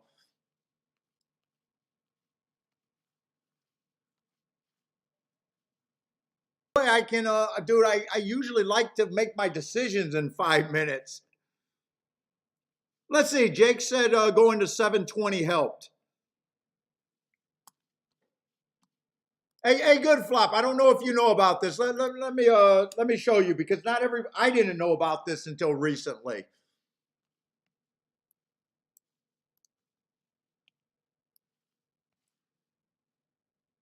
If you go to the show right here at the bottom, if you're watching on the computer, it might be somewhere different. If you're watching on a phone or a tablet, there's a little gear right there.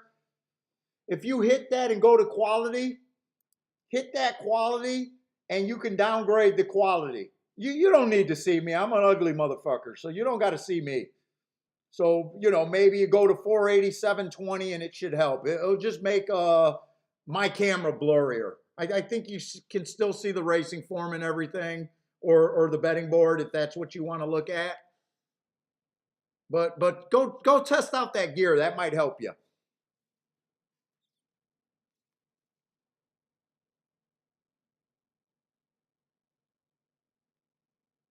Charles also says if you came in and out, sometimes you got to fast forward it and make sure you're at the very end.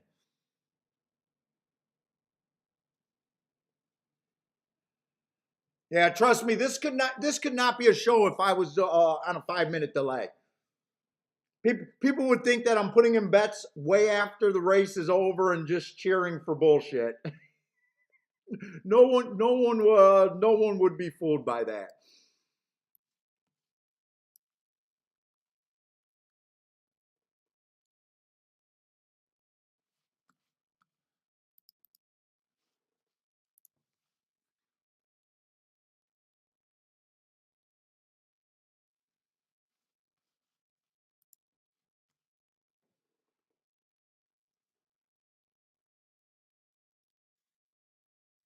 I said we got an 8-horse field over there at Tampa.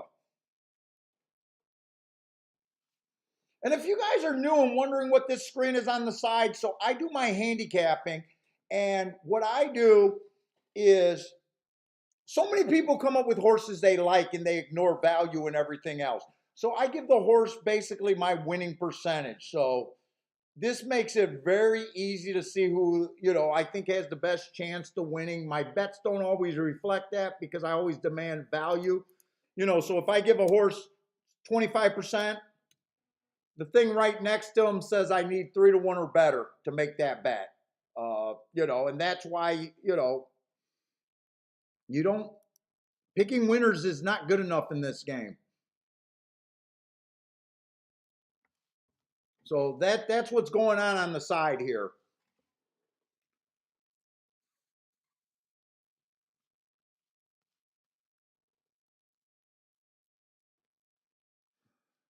Okay, we got $10,000 claimers. Speed and stalkers seem to be working decently there. Are they off the turf? I think they're off the turf today,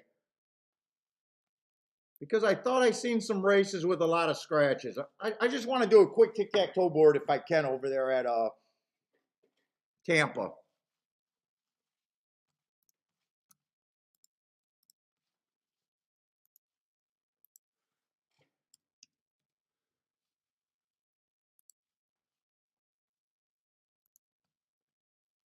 They only got 2 results up so far.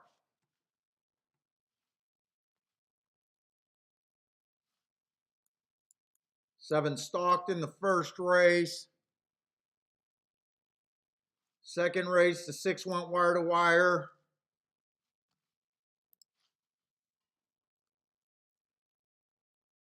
Third race, the 4 went wire to wire, but that was a mile. So I'm looking for speed and stalkers. Might be outside over there. Over there on the sprints, possibly. Might be a little early to think that. I think they were decent price horses. I know the winner in the first race paid like $16.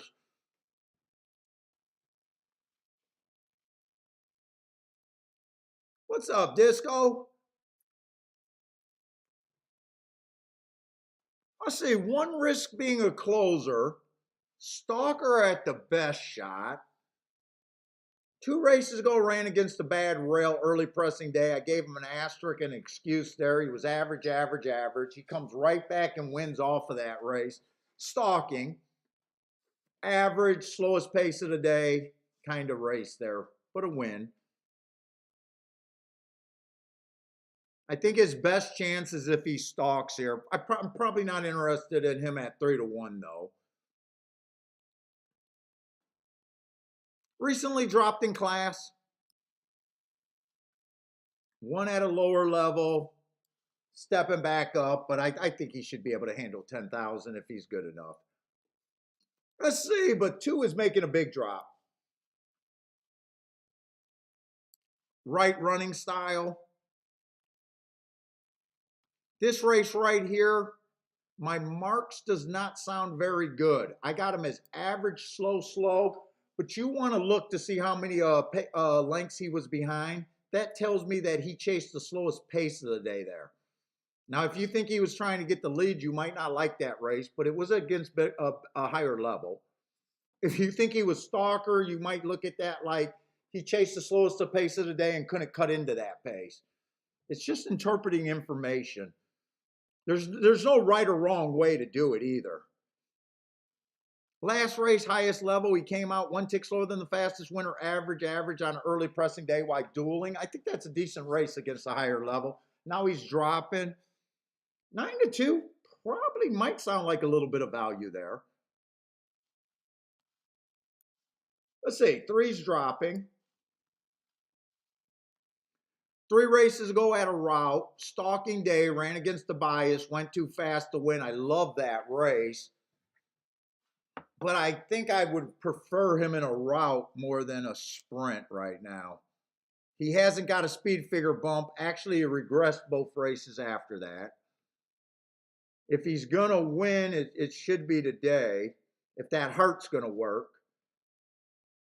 But I think I would prefer him in a route than a sprint. Let's see, 20-1 actually make it worth the risk to me. 4's another speedy router. Earned his best marks routing.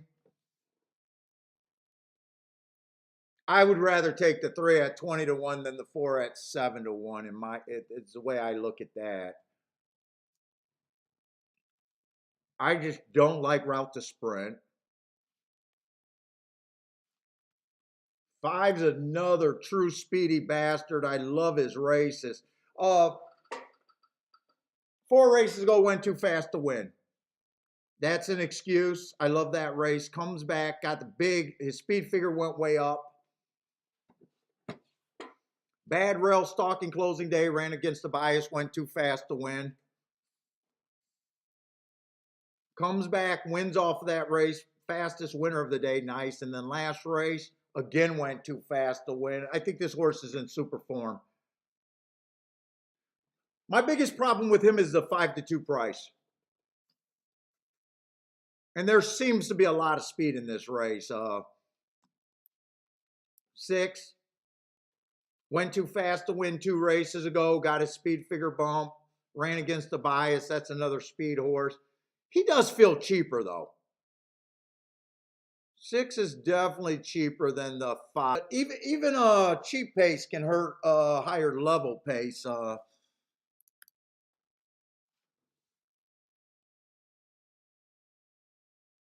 7 feels cheaper.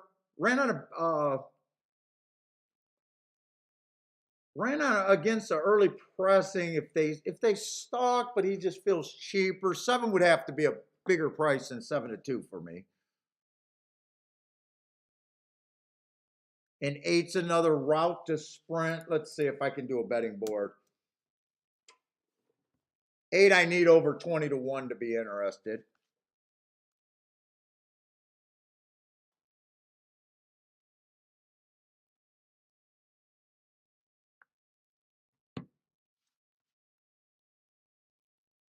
Three, I still think the 3 is a long shot, but I think I got him at about a 10% chance to win this race. So I need he can be played at 21-1 if I wanted to.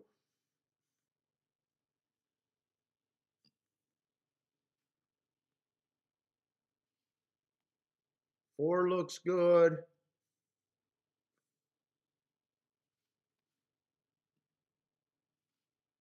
No. 4, I think, probably is about a 10% or 2. I think 4 is a little overbet. 5 should be favored, I would think, but I think he's priced right. Where I'm not going to get overpaid, and I just want to get overpaid when I do win bets.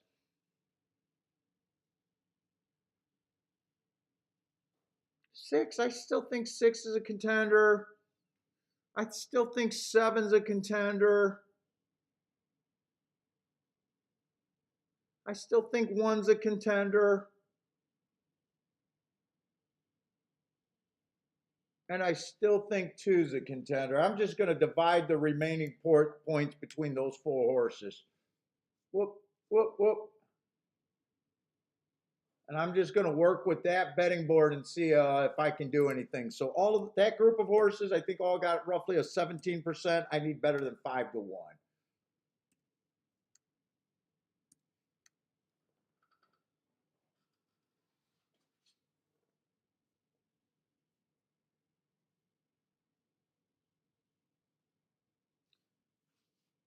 I'm just going to write some different directions I can go. I'm not sure if I'm playing this race. Let's see. If I did the 5, I would be interested in checking the 5-3 exacta and the 5-6 exacta. Those are probably paying. 5, I'm not interested in a win bet on him. 3, I would be interested in a win bet. 1 and 2 are just over bet. I think they can win, but they're just over bet. 6 is a little bit of an overlay, might not be tempting enough, and 7 is a little bit of an underlay. Let me check these. 5-3 at 67-1, I would be interested. 5-6 at 19-1 is kind of a borderline.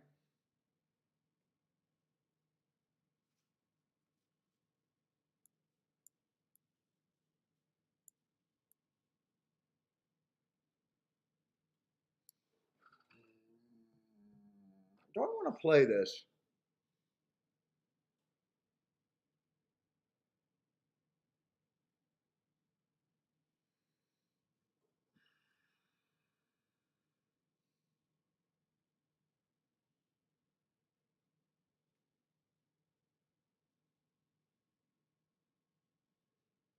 Do I want to play this is the question.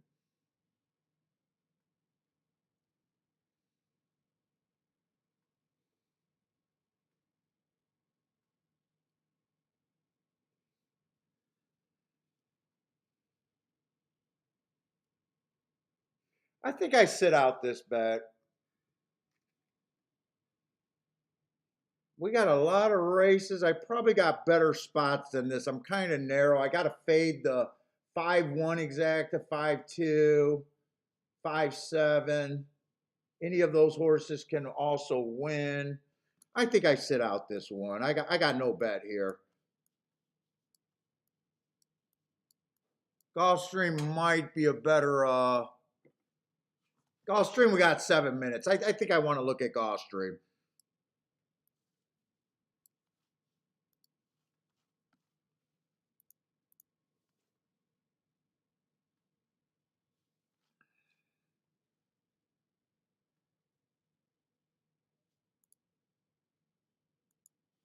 Nice big field over there too.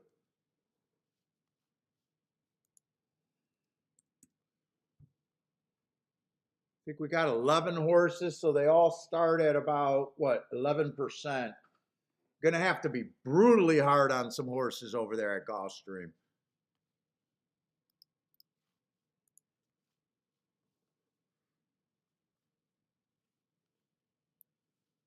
Starter allowance on the turf. I'd probably looking at this like this is a $50,000 claimer.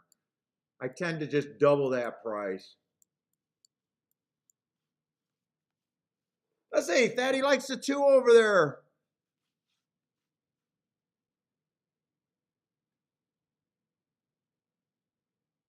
I don't know. Right now, my first thought, I do like the marks on the 1 horse. This is probably going to be a tough race. But 1 might feel a little cheap first look. So does the 2. So does the 3. Let me see the makeup of this race. 4 might have some class. 5 could possibly have some class.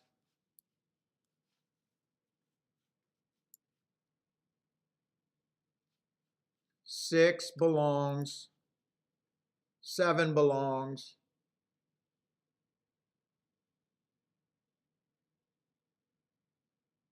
8's borderline.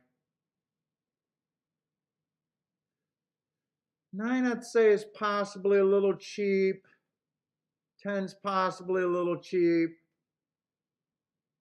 11 belongs.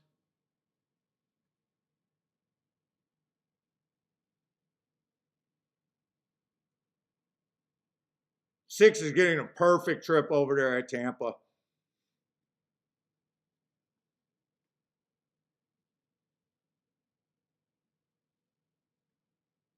Six just have to, no, 6 is not good enough. 5 looks like the 5 just looks like the boss. I think this is going to be a good set out unless the 6 can get second. And it was all the horses that I gave the better shot. I actually did a perfect betting line there. They just bet the combinations to where they weren't any value.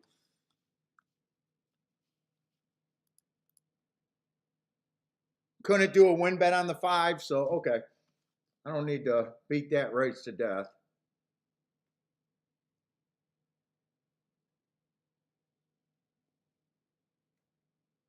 Let's see. I need to start with the favorites here just to see what I'm gunning for. Who's getting bet? The 4, the 5, and the 11. I need to get a baseline in this race. 4 fits. 4 definitely fits. 5's one of the classier horses. Let's see. 4 ran on a stalking closing day 2 races ago.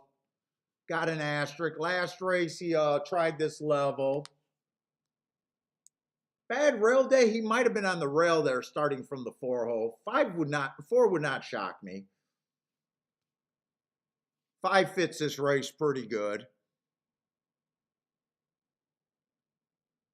I kind of agree with the public that the favorite should be around in that 20% range. Let's see, 7 is out, so I don't have to worry about the 7. Who was the other horse being bet? The 11? 11 went too fast. 11 stretching out, and I do think there's a lot of speed here.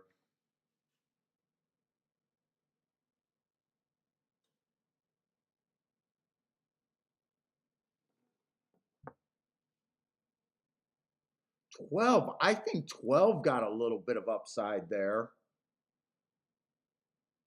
12's at 8-1. 12 feels like a bit of an overlay.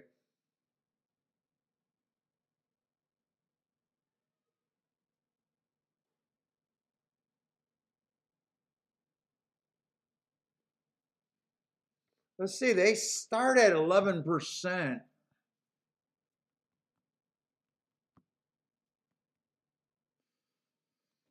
I like to get the baseline of where they start at random before you start handicapping 11%. So when I give a horse a 5% chance here, I'm not being as hard on him as it sounds.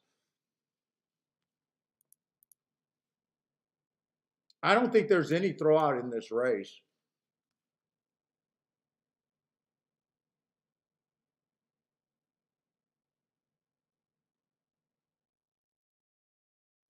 Three, I say, is probably the closest thing I have to throw out.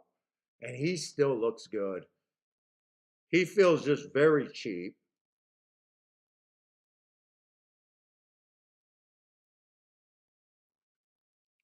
Six, I think six got some upside.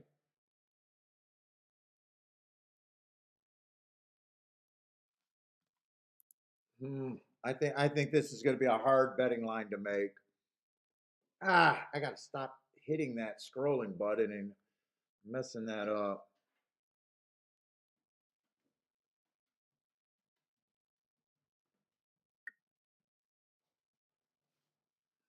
I got a feeling this race is probably a race that I can't mess with.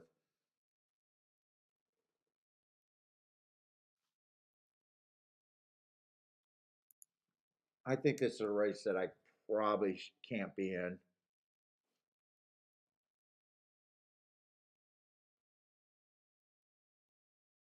I think 10 gets hurt on the front end.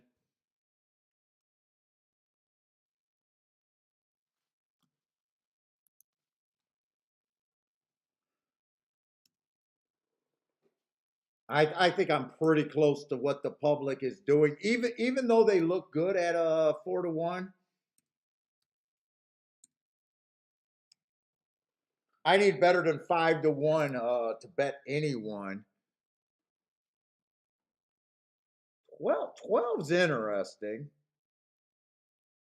11's a little overbet.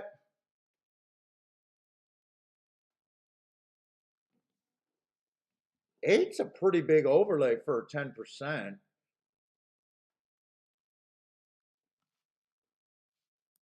6 and 8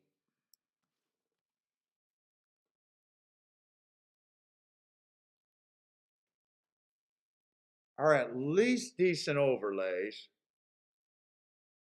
4 is right on the number.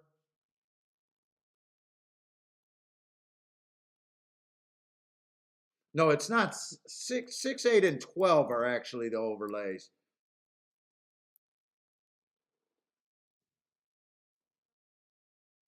But then I got a lot of contenders. I got 6, 8, 12. I don't think I can bet this race.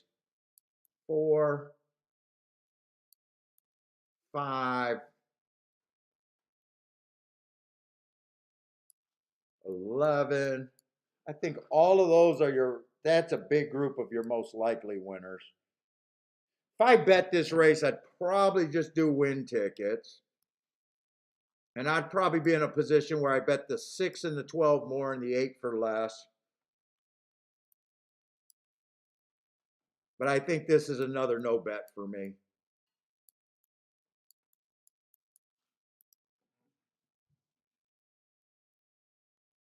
Oh, I can't. Yeah, 6. Yeah, 6 and 12 are the ones that I would put more. 6 and 12. That's how I would bet it. Less on the 8 to win. But I think this race is just too contentious. I don't want to key 3 horses in the exact of first and second with that many horses. That would be an expensive, expensive punch. Even for $10, that would be. No, keying 3 horses is ridiculous. I can't do that here. I'm rooting for these win tickets because that's a direction that I think I could realistically go to. But I would have to be really feeling that I want to do that, and I just don't feel that here. Let's see. Larry likes the 11. Kathy likes. Ooh, Kathy looks like a. Is that a try? Pick 3. What are we doing, Kathy?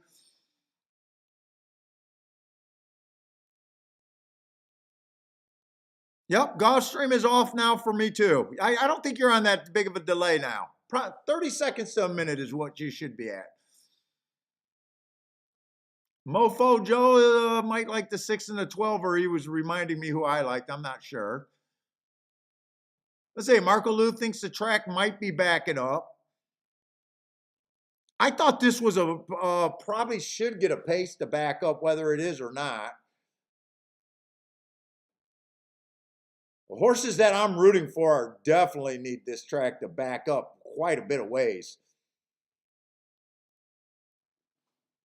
23 and 3, 46 and 3. Ooh, this is pretty decent. 23 and 3, 46 and 4, actually, still.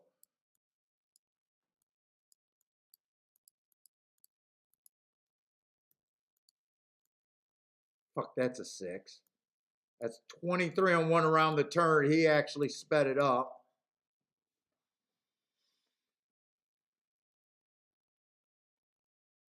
Good. 11 just looks like boss here.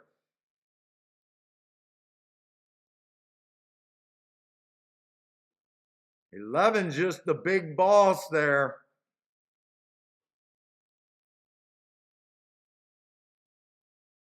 11-3-1-5. 11-3-1-5. I did not like the 3 at all. Holy crap, the 3 ran pretty good.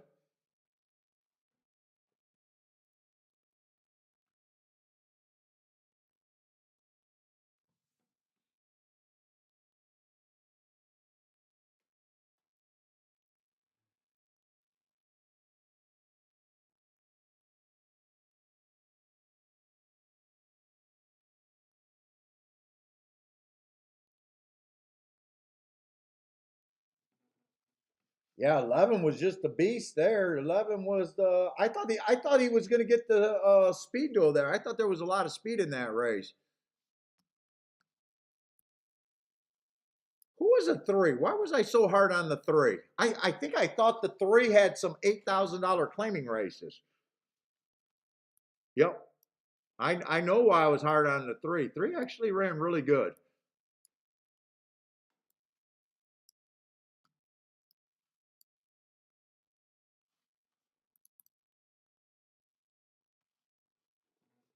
Let's see, Charles with the exacta try, place and show for $100.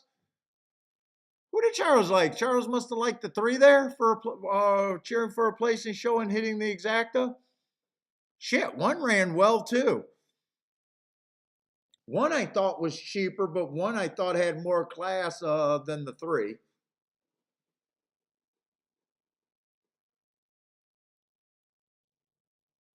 Charles loved the 3 there. Wow, nice call on him. I thought he was too cheap. He's in very good form. He's in absolutely great form. He 4 races ago went too fast to win. I like that race. Next race, stalking closing, just missed. Comes back, wins after earning the heart, improved his speed figure to all-time best from what I could see. And then last race, slowest winner of the day. Coming off the pace. At the level, or no, at a lower level. $25,000 starter allowance should be a tougher level than that race. But, guy, he ran good. Nice call, Charles.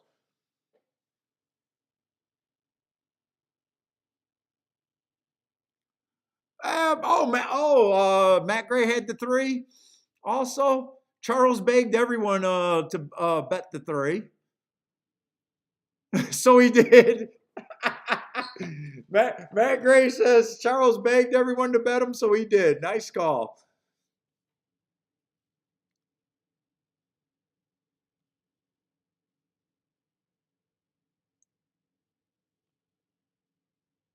Oh, Larry, 4 to 1. I mean, 4 to 1's generally a great price. I just thought that race was competitive.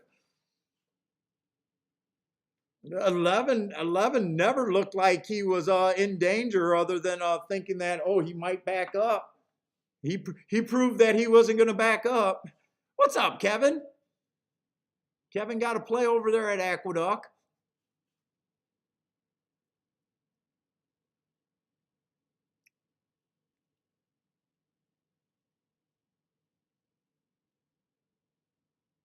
Let's see. Disco says if it keeps raining, it's going to be all forward. So I think Disco is saying if it keeps raining, he's predicting speed.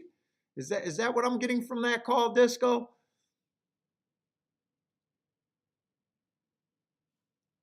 Let's see. Marco lose 2, 3, 5, 6. Going into a pick 6. Good luck, Marco Lou. Second leg in. Larry's going to save his booms for a 5 to 1 or longer. We won't call you out. We won't call you out on a 4 to 1. 4 to 1 is usually solid. We're not going to call you out on a 4 to 1.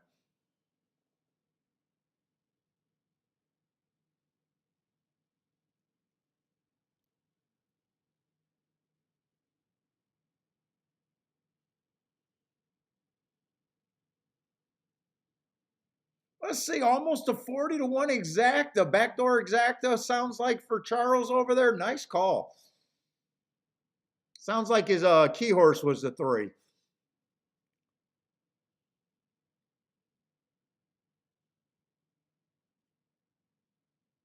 Oh, Jake won on the 11 too. Come back, baby, Jake. Let's go. Let's go, Jake.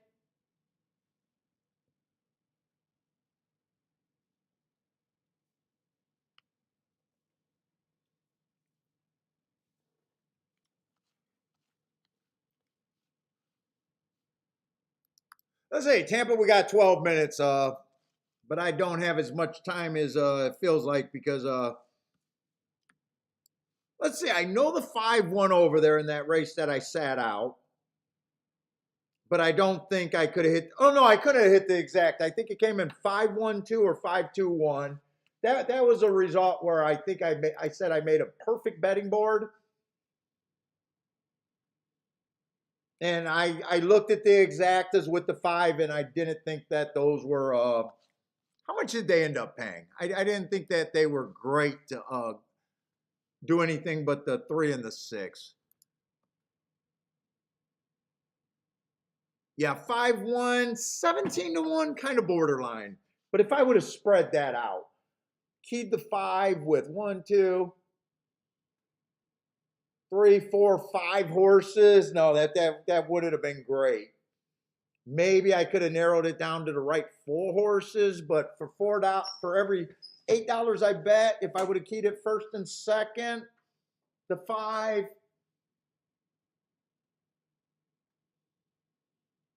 That's for every $8 I would have bet. I would have only got 17, so I wouldn't have wanted that bet. The only way that bet could have made a little bit of sense is only keying the 5 first and not wanting to do the win bets on the 3 and the 6. For every $4 you bet, you get 17. That at least gets a little bit better, but you couldn't have turned it around. To me, I think I made the right call there. Just sit out.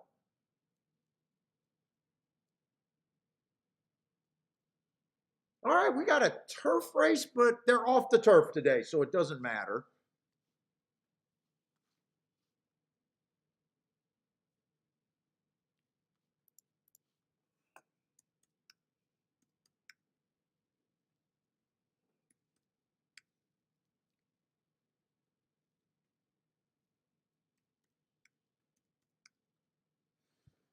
Oh, how many horses is that in? And I missed the 1. Let's see, we got 4, 6. We still got 8 horses, so it's not terrible. They're going to be on the route. I hit the dirt route race today with that 4 going wire to wire. Well, we'll look at it. Let's see, the 1 is scratched. When we get so many horses scratched, it always, I don't like these races where they mess up my form and I get so many gaps.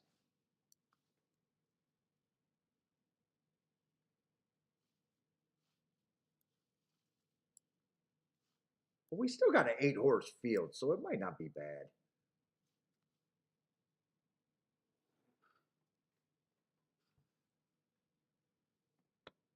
Let's see. I got to look up a couple horses before they're going to be on the far outside, and I'm more interested on the inside. But I at least want to get the warning if they look good. Let's see. I need Gulfstream. Secret shit, man. That's secret shit.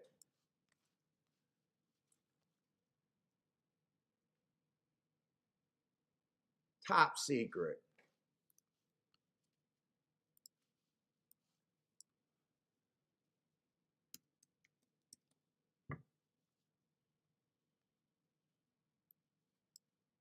Early pressing day ran against the bias.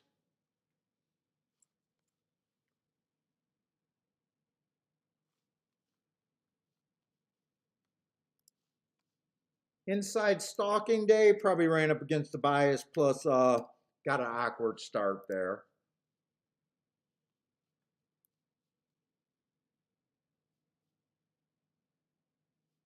I don't think that race is that. I think he got 2 excuses.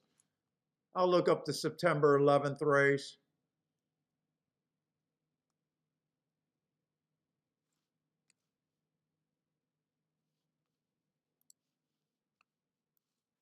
That was an early pressing day. He fit the track that day. Probably not. I don't think he's a sprinter. But I don't think he's a sprinter, though. Then let me look up that Tampa race on the 13.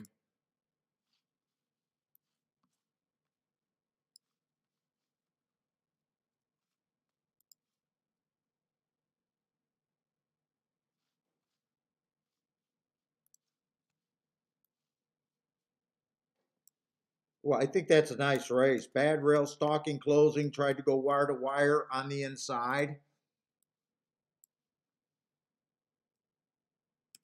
No.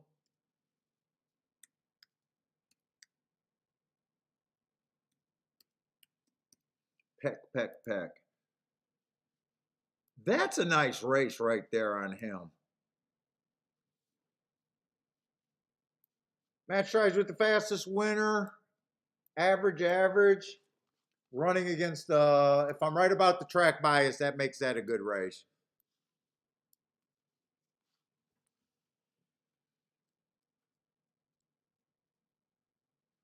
Let's see, the 2 only ran 1 race. Pretty ugly.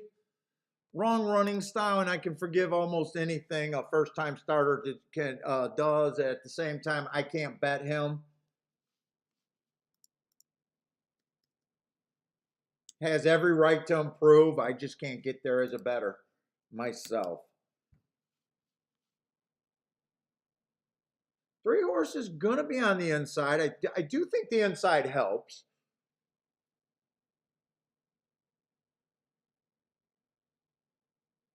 Pretty ugly running lines. I'll come back to him. I'm not sure. Four's probably the best horse towards the inside. 3 races ago, ran against the inside speed day. He was in the 4 hole and had absolutely 0 speed. Big old asterisk there. He comes back, improves off of that asterisk. Nice race. 4 I can get to.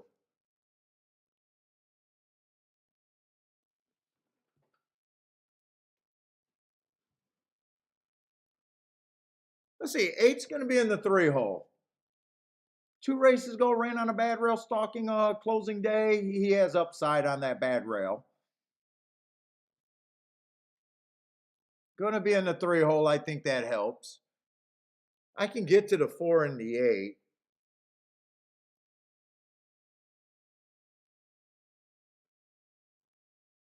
And I could get to the 13.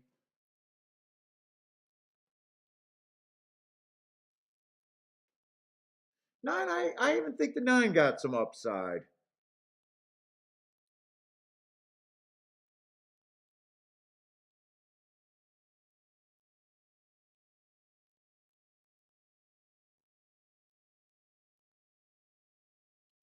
Three, I probably think 3 is a little overbet here.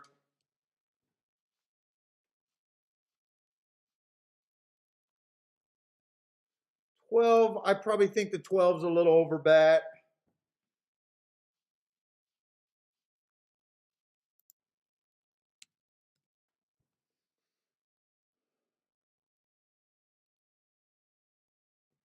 Should 9 be the favorite here? Wait a minute, 9's the favorite here. I think the 9 can win, but do I believe he should be the favorite?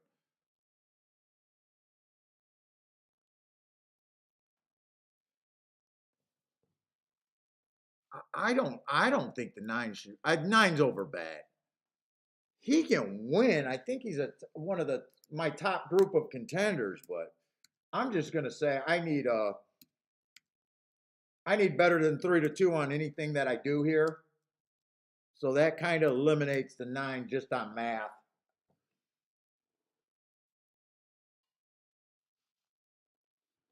So I can get to the 13. I'm not convinced about the inside or outside.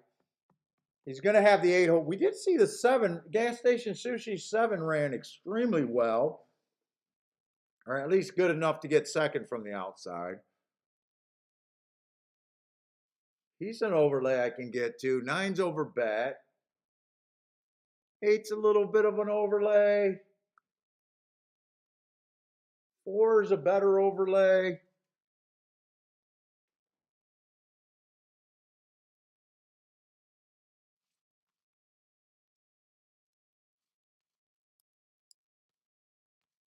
Let's see, 4 and 13 are the best overlays.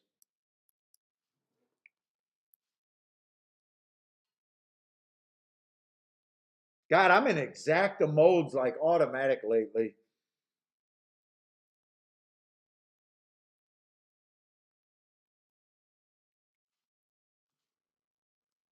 I'm in a big time exacta mode.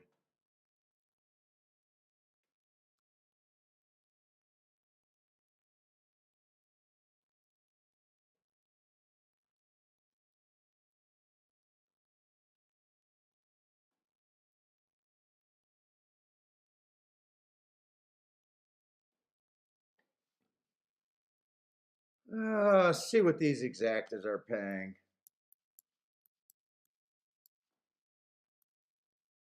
4 or 9 might not be playable. I might have to fade the 9 completely. Let me see. Let's see. I got to get to the right race, right? This is a 5th race. 4 9 16 to 1. 4 8's 21 to 1. 4 13's 39 to 1.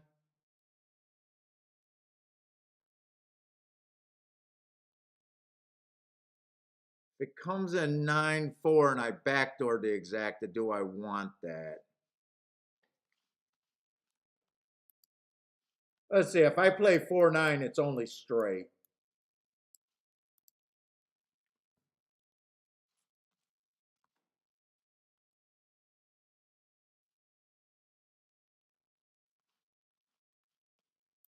Those I can box.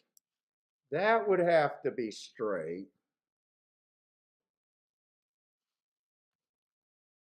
Those are the only 2 options for a win bet.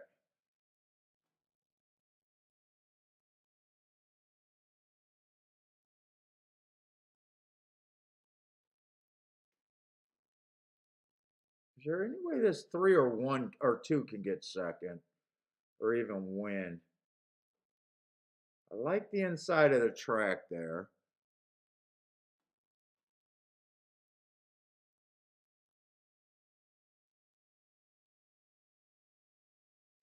I think I play this race a little bit.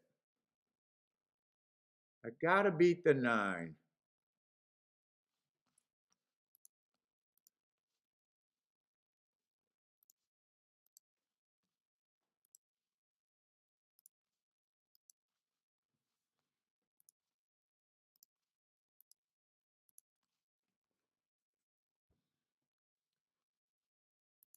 Four. 4 with the 813. 4-9 has to be straight.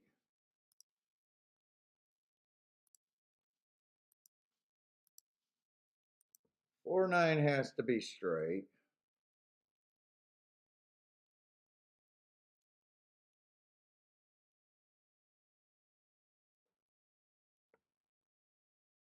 I'm tempted. I'm playing a 4-3 also.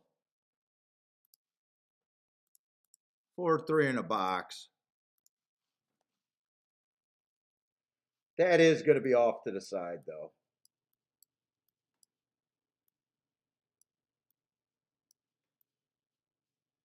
I didn't want to keep both the 4 and the 9 though.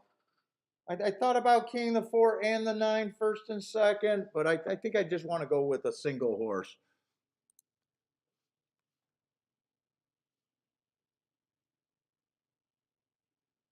$12 would not shock me.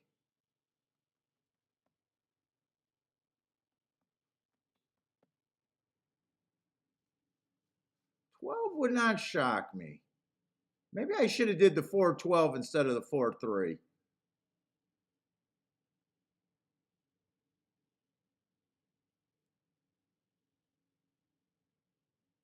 I couldn't do the 12 for a win bet. I know I need more than 10-1 on the 4 to win though, or 12 to win. And 4, that win bet on the 4 is turning out not to be so good.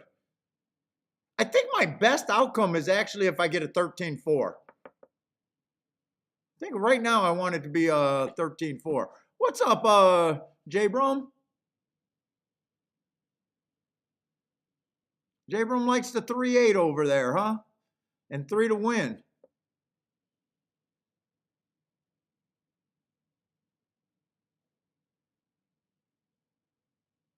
Take it easy, Jake.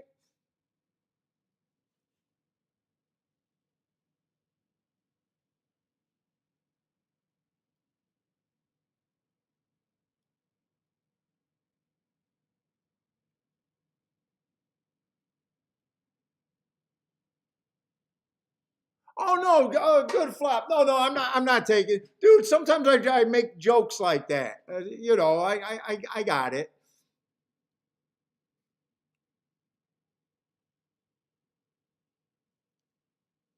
Dude, I got to try to be entertaining too because these fucking shows are. Dude, I watch all the handicapping shows and you know most of the time they're it's a lot of boring shit. So no, when people do that, I know you weren't referring to that. But I just been around enough to know, I've been called out on that by fucking people before, and it's like, wait a minute. And we've had streams where I actually ended up on like a 5-minute delay before. So it is a possibility. But those streams, usually what we end up having to do is, cut off the stream and restart. So we've had that problem before.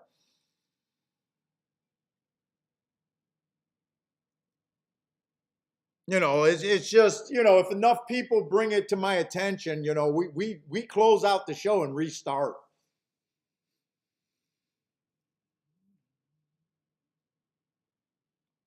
So yeah, sometimes I'm just trying to be funny too. Oh, 9 is closer to the pace than I'm comfortable with, and so is the 12. I did not want this 9 to be on the pace. Or no, yeah. And my 13 was the horse that I was hoping to get the lead. But with him being strung out, I'm worried about the 13 right now. He's headstrong too. He's not relaxing. The pace is slow. I think I'm in big trouble right now. Nine's not even a front runner, and he got the lead on a slow pace. He's been close to the pace. Actually, he was close to the pace on a 6 furlong, but I for some reason I did not think he'd get the lead.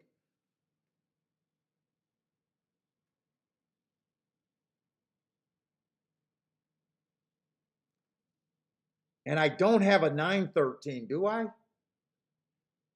No, I don't have a 913. I only played a 4-9 straight.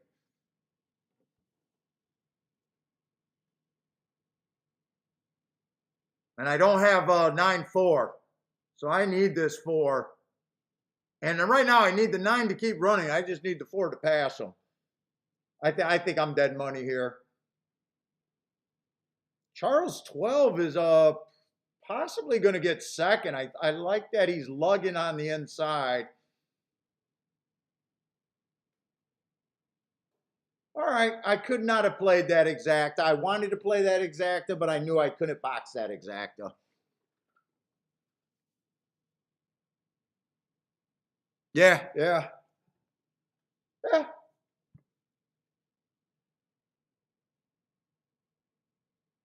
I got what I wanted other than the pace developing. I didn't think the 9 horse would get the lead. I thought he had a good chance. I thought he was over bet. I had the 9 in the key box, but fuck. The public had it bet too much where I couldn't play it. That's going to be 11-1 in the exacta. I'm not even sure if my 4-9 ended up being borderline 17-1.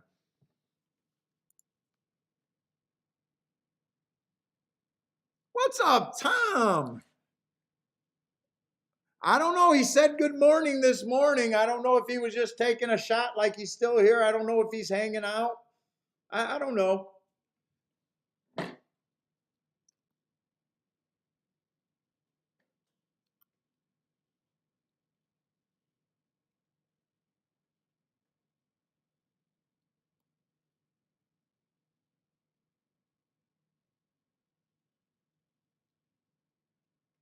Oh, I don't have time to sit around.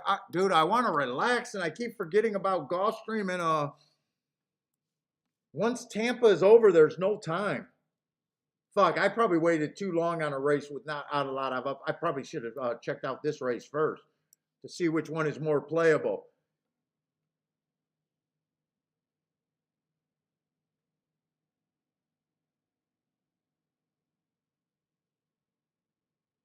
Dude, this is a dirt race, and I'd want to be something like 1, 2, 3 right off the bat.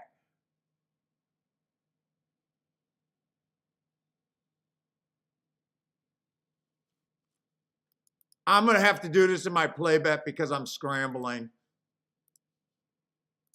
I am betting the 2 to win, and I'm keying the 2 first and second with the inside horses. And no, I did not really get to look at this race.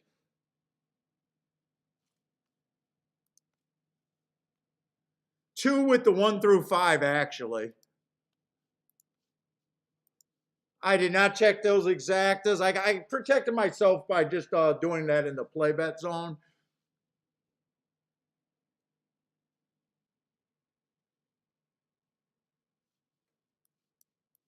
This horse should have got an asterisk that day.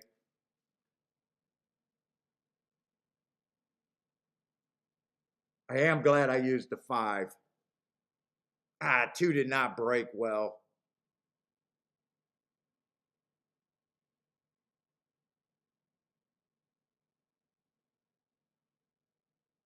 I love the inside of the track there, though. Let's see, but I did bet this race. So 2 to win. 2. 1, 3, 4, and 5.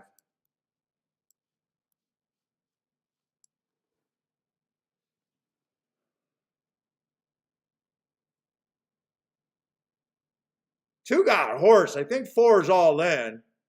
1 got horse 2. 2, 1 is really what I need. If it comes in 3, 2, I'm probably gonna get hurt not checking that exacta. Oh no, that's the 5, not the 3. Or that's the 5, not the 1 on the outside. Come on, 2, just get second. He's wobbly. He's so wobbly. I think the 5's gonna beat him. I can't watch.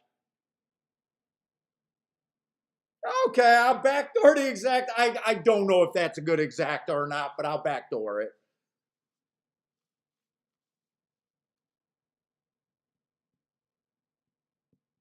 Post 2 and 3.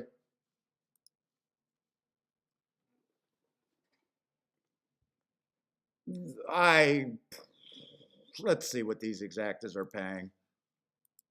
Do I even make money?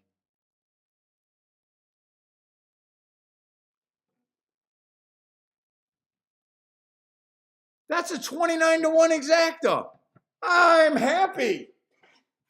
I'm happy actually. Holy shit. I did not think that was going to pay 29 to 1. I thought I was going to get fucked. I thought that was going to be like $13.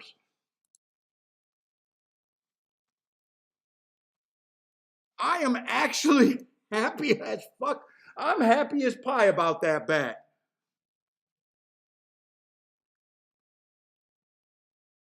Joshua, you're gonna have to come in and come out, or download your viewing. We've having a couple people complaining, but not enough to where I think it's on my end. I should not be 2 minutes behind.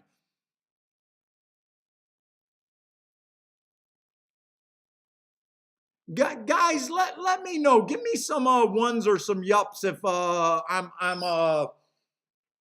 if your delay is not bad. If your delay is normal. We are getting more people, but still not that many.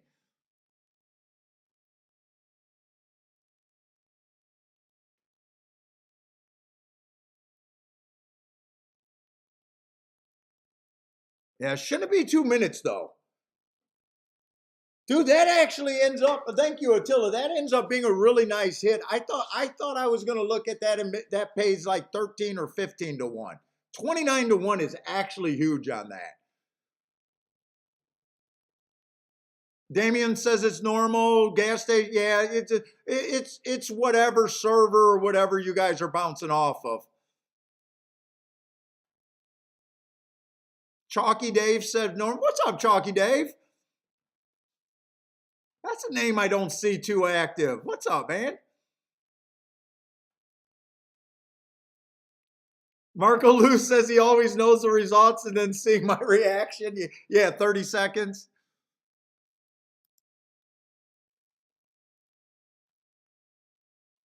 By the way, how did they bet that race? How did that oh, the 6 was the big favorite. Okay, 6 was the big favorite. 6 was definitely over bet. No speed, only ran 1 race, is on the outside. Okay, that's why that overpaid.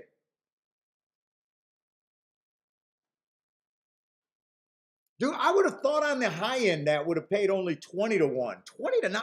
Dude, I need this to go official and I need to get confirmation. Because my ADW is showing $29 on that. It's 29 bucks. It's 29 bucks. It's paid 58 for $2. Yes, I'm happy.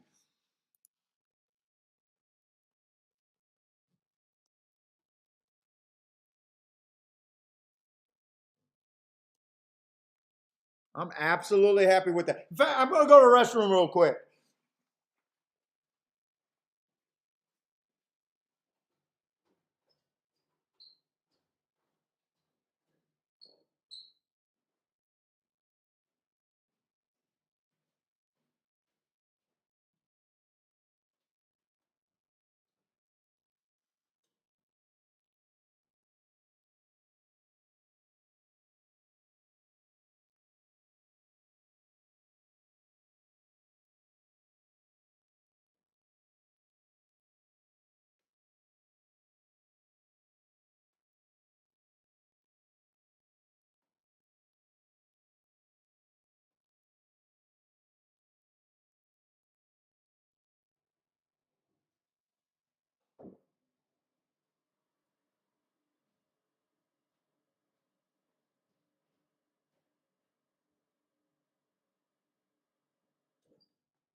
right.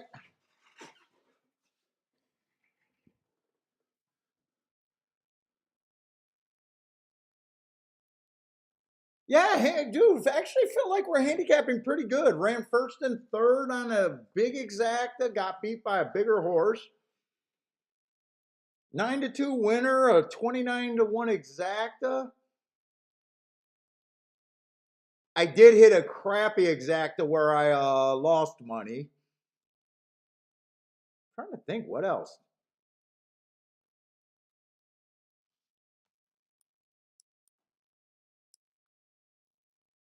Although Marco Lou, tomorrow for the weekend, we're going to do a special weekend. Nothing but favorites and show bets.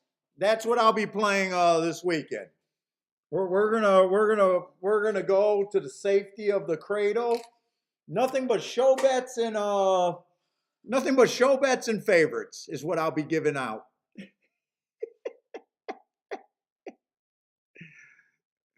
I want to come across as confident tomorrow.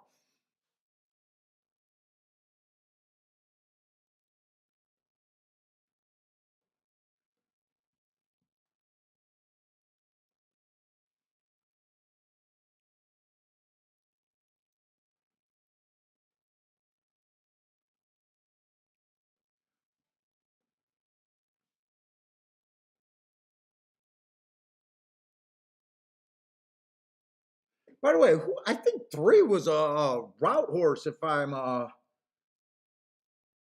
only hit that race because I wanted to play the 2. That race honestly did not develop the way I thought it would. Although I looked at it for a second and just knew, yeah, I thought 2 was the horse that would probably get the lead. 3 is a route to sprint. 3's not necessarily the type of horse that I ever bet there, other than he had the inside of the track.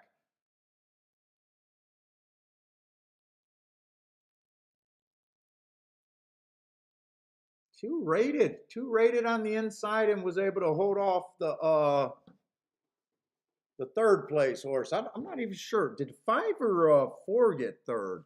How did that race play out actually? Bluekin, what's up, man?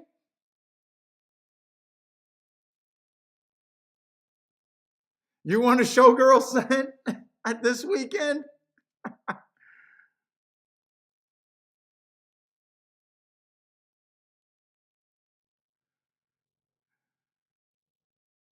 Disco says Wild Bill is definitely in jail. No, Wild Bill is still missing in MIA. I haven't drank, although a drink does not sound bad. I actually, you know what? That does not sound bad. I got some Black Label here. I sipped on a little bit yesterday.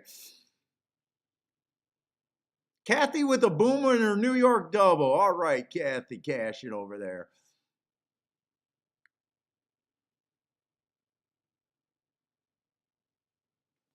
Yeah, that exacta paid too good to be true almost. 29-1. I thought it was going to be 13-1. I thought for every $8 I bet, I was going to be getting about 13 back. I thought I was going to have to apologize for another ticket.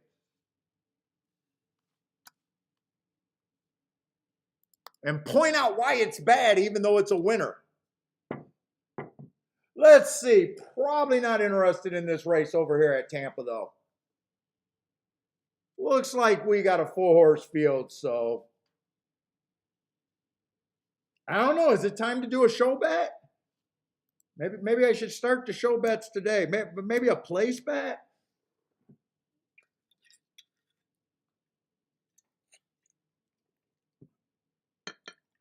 Maybe a place bet today?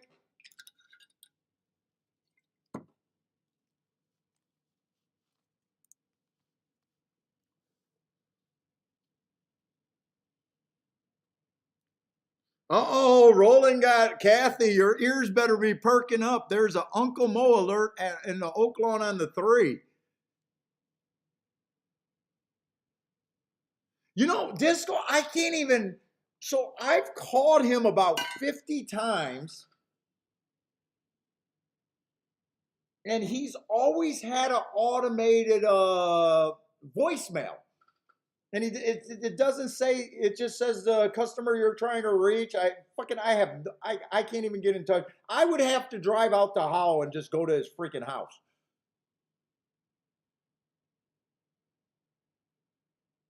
And I can't be driving anymore like that.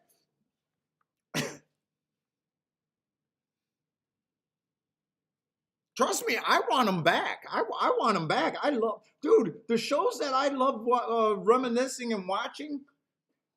I love that crazy bastard on the show. Dude, we're getting growth right now. I think our growth would have been bigger with Wild Bill still. I actually think we lost people when I lost Wild Bill. I can think of guys that tuned in every day that don't tune in very much anymore after we lost Wild Bill.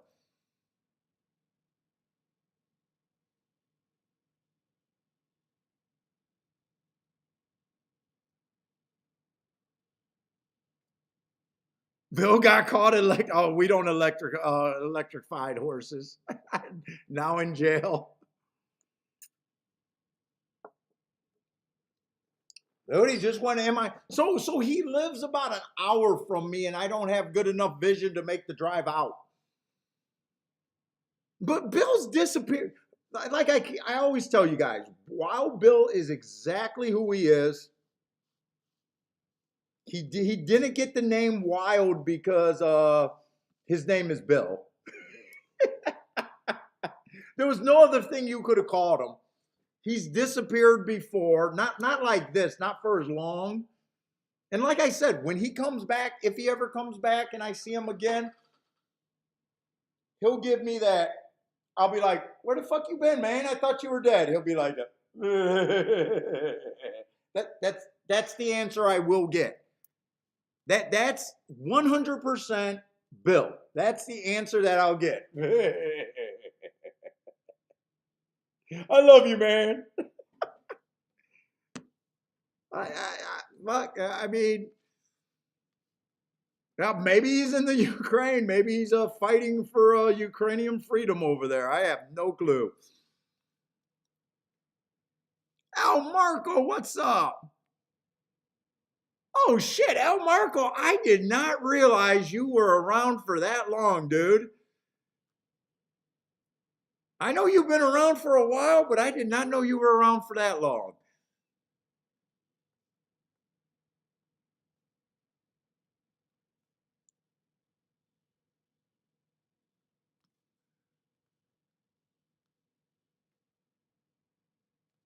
Damien says, was that the Country House Derby? And the night before, I said, Bill, I think we shouldn't give up on Country House because we've been touting Country House at every race. He kept running against biases. He kept being a huge price.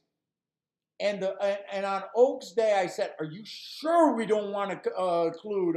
I think we hit. Did Serengeti Princess win the first leg of the Oak Lawn, or not the Oak Lawn, the Oaks? And I know we had her. I'm not sure. I know we were playing the doubles and we were talking about the bet for the Derby the next day. I'm not sure we did a Derby live thing. And he goes, "Fuck that horse. We're done with that horse." And I said, "You sure we don't want to at least put $50 on him?" "No, fuck that horse. We're done. You're done with that horse." And I did not play him.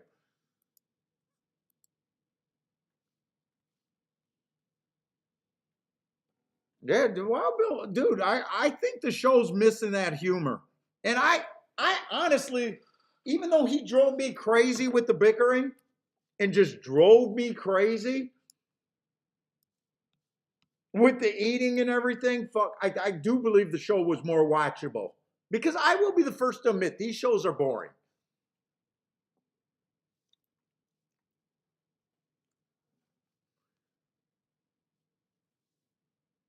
You know, unless we're crushing. But how many times have you guys watched the show and we hit nothing, nothing, nothing, and then we crush in a single race? How many people gave up on the show? Hey, fuck that guy. That guy sucks. And then we hit that 20-1 or that key horse in the exact to make everything right.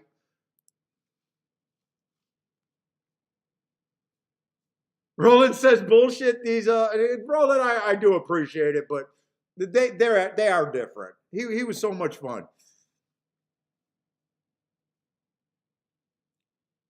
You know what, Marco Lou? I accidentally deposited money in his account, thinking it was my account, and I can't even get that money back. It's just sitting, and I know Bill is not going to be capable of figuring out. He doesn't even know, and he is never going to be figuring out unless they just take an inactive account and they'll send you a check every once in a while. He's never going to even know that he got a bunch more money that he never thought he had.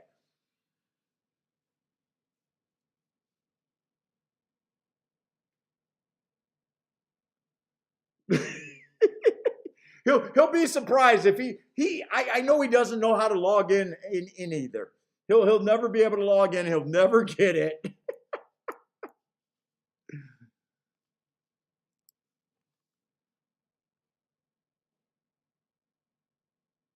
I say J Brum loves the 4-horse here. Call it lock J Brum. Let's see. Wait a minute. I think I'm looking at the wrong race, actually.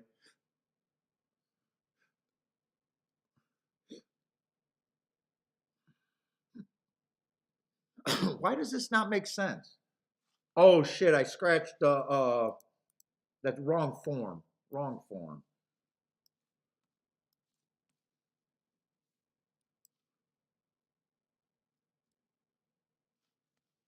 Let's see. The 1 and the 6 ends up being out.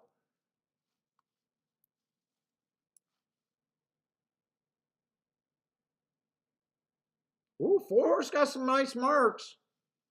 Went too fast to win first time out. Second race, fastest winner of the day on a stalking closing day did come off the pace. Nice race.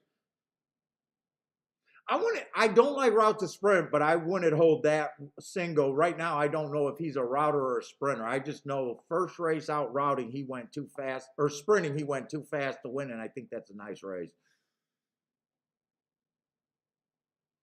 Let's see the favorite. Is this a route or a sprint? Oh, this is a route. Let's see, I didn't look up the 2-horse at Aqueduct. I'm not interested in this race. In fact, I just think I relax and catch my breath a little bit. Let's see, Thaddy likes the 5 over there at Tampa.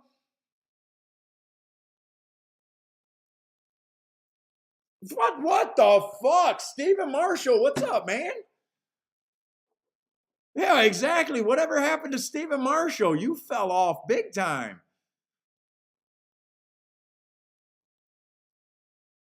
Yeah, I know you walked away from working. I know you had a great fairgrounds meet. Fucking fairgrounds this year. I don't know if you got to look at it. I want to play fairgrounds, but every time I look at the results, it's just so uncompetitive. Yeah, we haven't even done a single race on the show. I'm tracking fairgrounds, but we have not. I don't think I even tried to do fairgrounds on the show. William Smith, what's up, man? Oh, going to work. Oh, okay. Thanks for saying hi. What's up, man? Oh, it's Steamboat Willie. Okay. Another name from the past. What's up, man?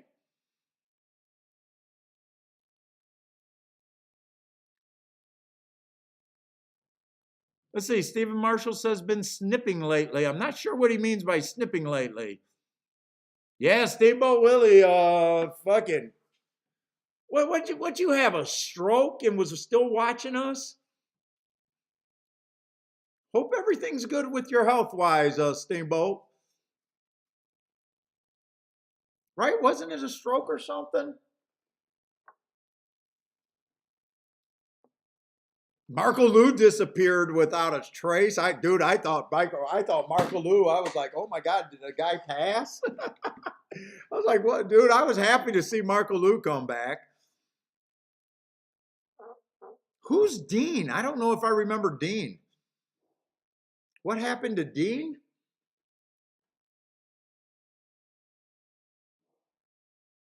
Oh, good. Oh, nice. Steamboat Willie's doing much better.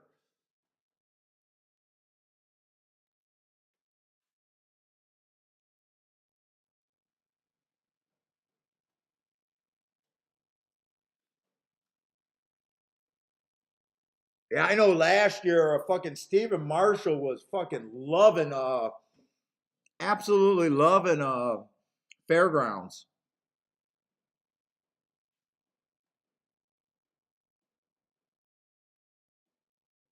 Man, I don't remember Dean.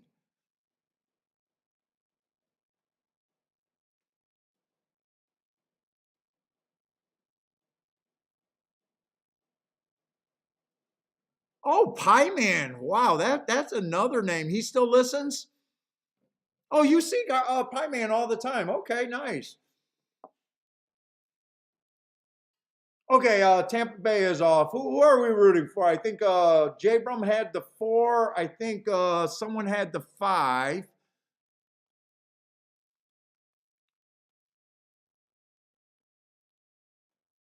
Marco Lou's doing a backdoor exacta with the 3-5 or 3-8. 3-8. Oh, you're at Gulfstream, and I got to check the time on Gulfstream. Oh shit, dude! I thought I had a breather. 2 minutes for Gulfstream. We got to ship over to Gulfstream.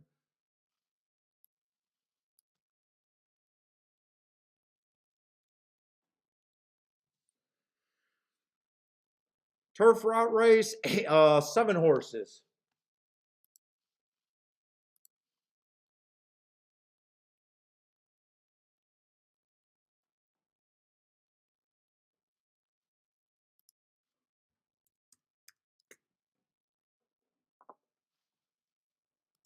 Probably ain't gonna have time to do a betting line.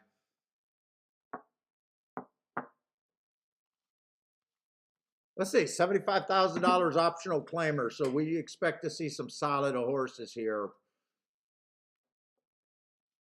I'm still not sure what I think of. We did see a horse go wire to wire pretty impressively in that 11.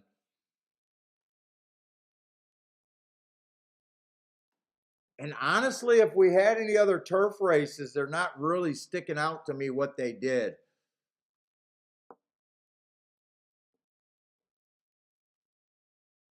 One horse went too fast to win 3 races ago. He did improve his speed figure.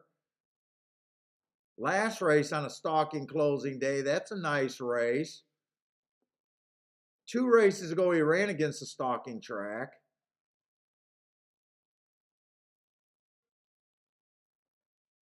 2 ran a nice race, went too fast to win on a stalking closing day while closing. And we know when closers or stalkers normally don't earn hearts, and it's a really good sign when you see a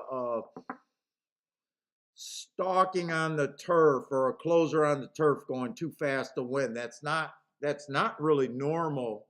But he's 4 to 5. Probably got a lot of class. Chad Brown.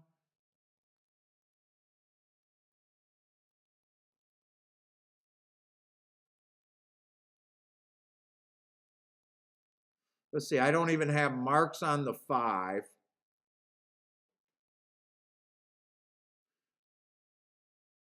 I don't think I want to deal with this race.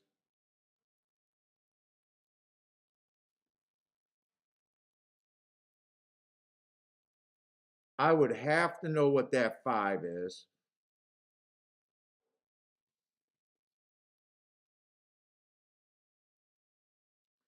Two looks solid as the favorite.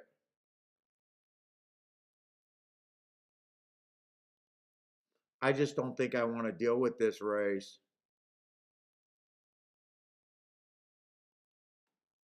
You got a lot of good marked horses where I think Wow, this is actually a tempting race, but I have to know what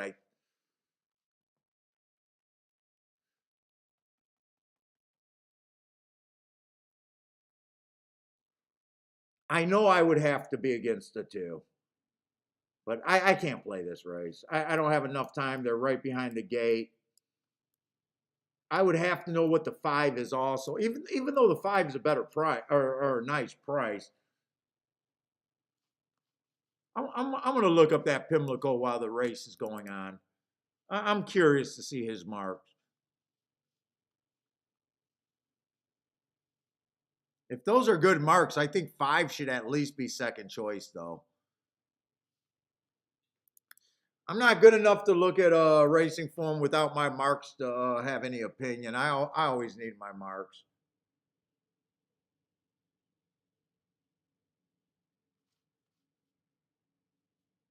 I thought that was going to be a. I thought that was going to be a okay, good race, and that's a grade two race. In fact, I want to look at his. I want to even go farther back on him.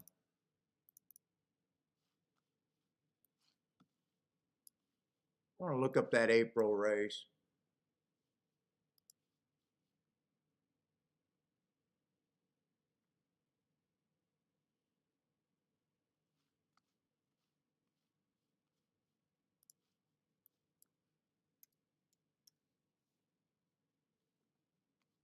Yeah, that's a nice race too. That's actually a really nice race. Yeah, I they're off, and I don't want anything to do with that race. Let's say seven got a big lead and a slow pace. Wait a minute. Oh, it is a mile. I was ready to say maybe it's a marathon. That feels like a slow pace for the seven to get the lead. That's the slowest pace we've seen all day today.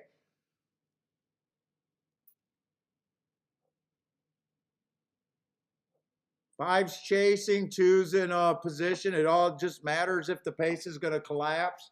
Looks like they got the seven. Six is making a good race of this. Two's just sitting there. Two feels like he got a lot of horse, but he's letting people get in front of him.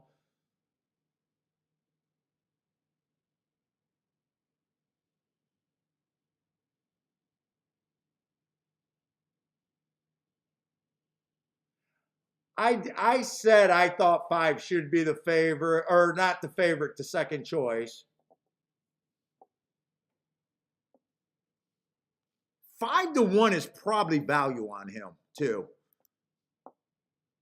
Parsons with the boom.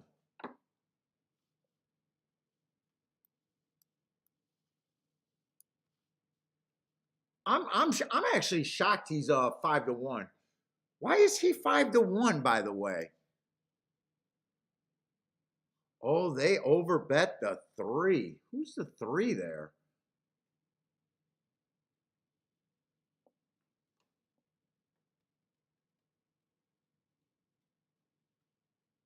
Three had nothing eye catching about him on my marks. In fact, I would have went everywhere else almost but the three.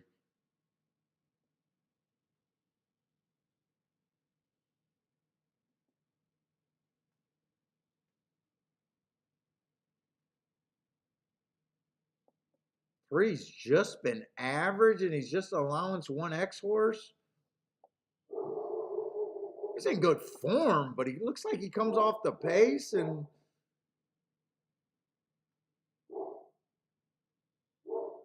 yeah, I'm surprised they bet the three that big. I think the five should have been 5-2, and I think the two should have been the favorite. And then I would look at the race like I think those are the two horses that I think get the most points, and then there's everyone else. Kathy's still alive in her pick three. Let's go, Kathy. Let's go, Kathy.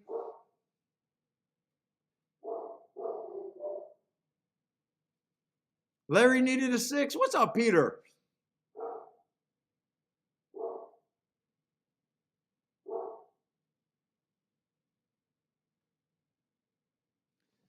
I hear someone at the door. I'll be right back.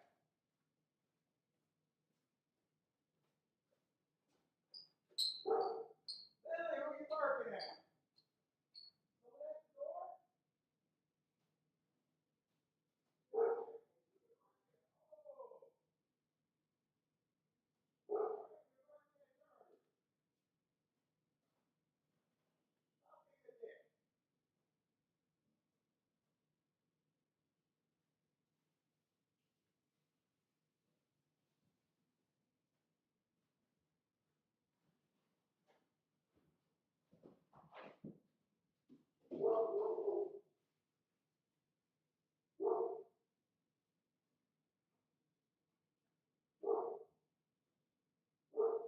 I know, you see him, I know.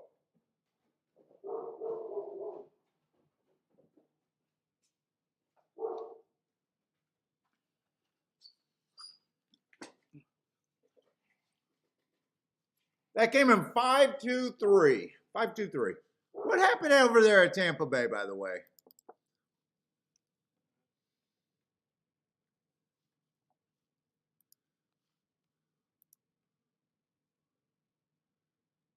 Let's see.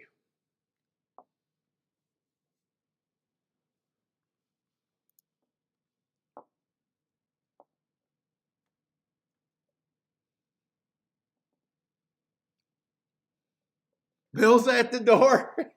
that would have been hilarious.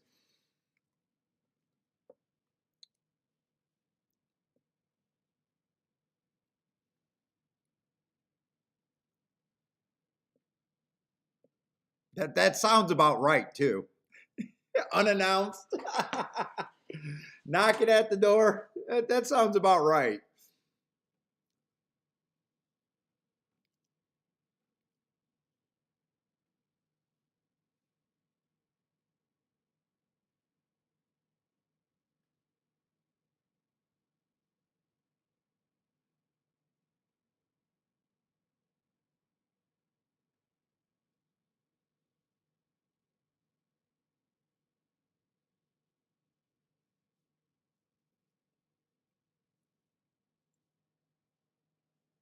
Did they ever put this result up?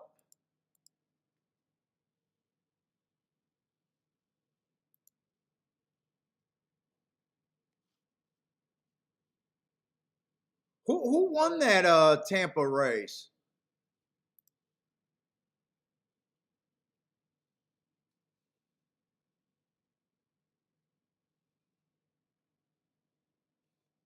Aussie, Aussie.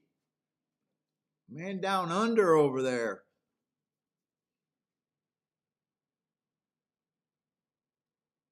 Oh, MKT hit a nice exact and 18-1 in a 4-horse field. Yeah, that actually is a very nice exact in a 4-horse field.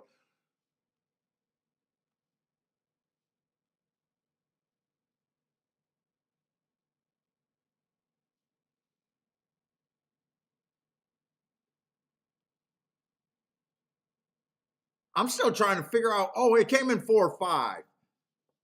All right, that's actually the. I think I seen two people. I think I seen Jay Brum and someone else. One of you guys liked the 4 and the other one liked the 5. 4-horse gate to wire over there at Tampa. You did call him out. Did you get your 5-2 on him? Oh, you got better than your 5-2, 860. Nice call. Charles crushed the exacta at Tampa. Okay, you guys are all over it. Yeah, 18-1 on a 4-horse field. You usually I say exactas in the teams are not playable, but rules change. It's like poker. When you're shorthanded, you play your range changes. Even I know that, and I don't know much about poker.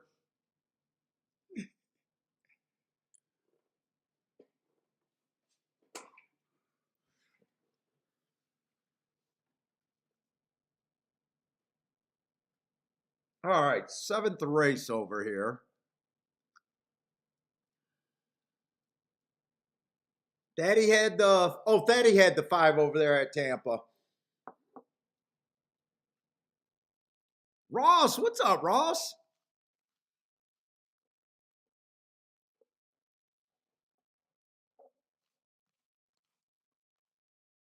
And it looks like Gulfstream now is in front of Tampa. So I'm going to go to Gulfstream first.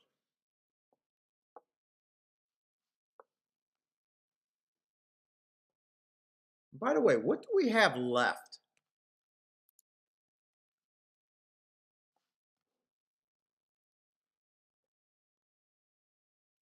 We got another turf sprint. Definitely want to take a real look at the turf sprint at Gulfstream on the dirt.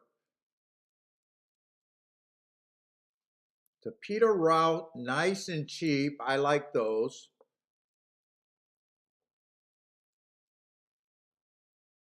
Oh, we're in the late double over there at Tampa. Or over there at Gulfstream. God, I got to keep.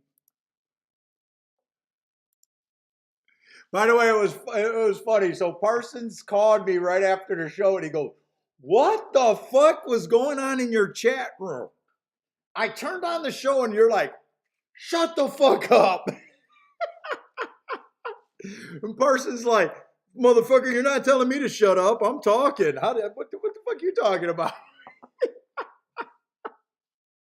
He came at it at the time that I was fucking arguing like crazy.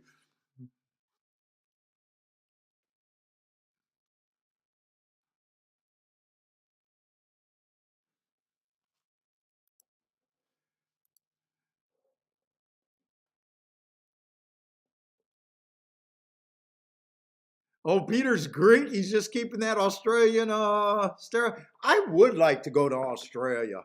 I can't handle the plane flight, but that's actually a place where I wouldn't mind going to Australia.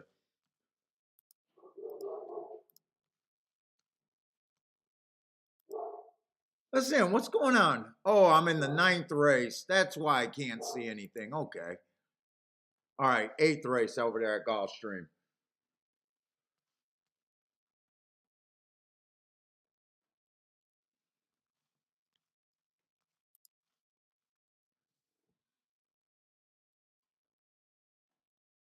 Let's see. The favorite is on the inside, and you guys know I love the inside over there at Gulfstream. I want to be speed and stalkers towards the inside. Only reason why I hit the exact last race with almost 0 seconds.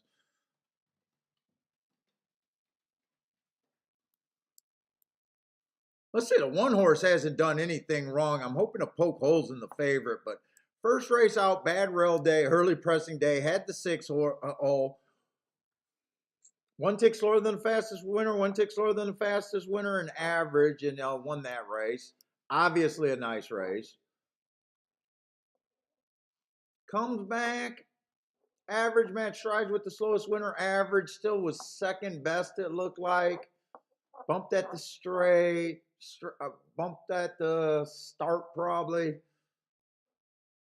And then last race ran against the inside speed favoring track. Asterisk, still match us. One tick slower than the fastest winner. Am I slurring my words off of that little sip? That was at this level.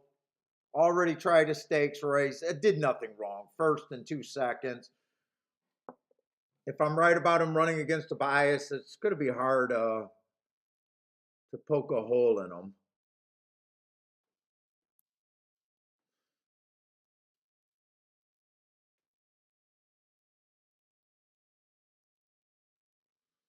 Two, worked his way up from 10,000.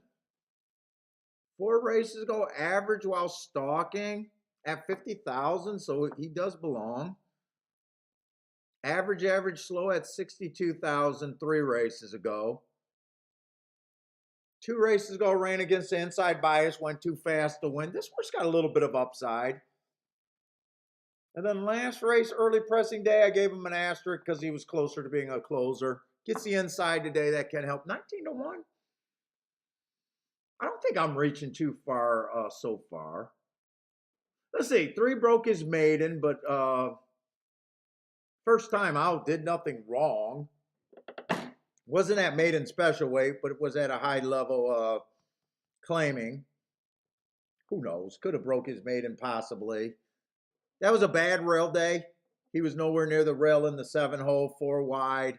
Average 1 tick slower than the fastest winner. Match strides with the fastest winner. I think nice race. Might have been bias aided. I got to poke a hole in someone in these 5-2.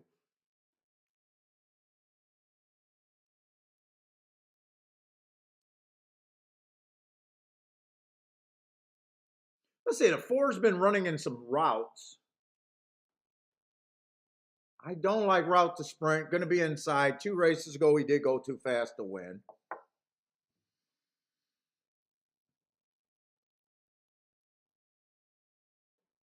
5's another route to sprint. Last race ran on a bad rail. The race before that, closing day, went too fast to win, running with the bias. Nice race. Tried some graded races over there at Aqueduct already. Should one be the favorite here, though? 6, I would be against the 6. And 7, I would be against them. Let's see, they all start at 17%. I'll go 5% on both of them.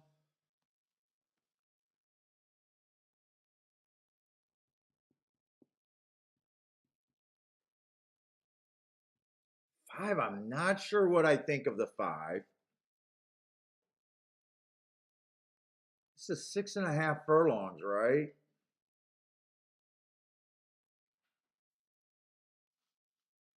I think the 2 does have upside at 19-1, 23-1.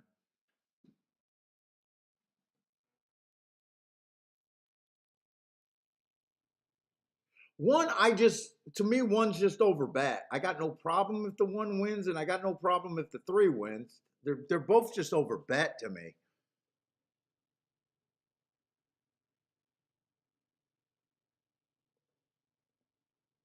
Five's my biggest question mark in this race. If it wasn't for these 2 races, I would have already discarded him, though. Even if I give him a 10%, he still can be used at 20-1.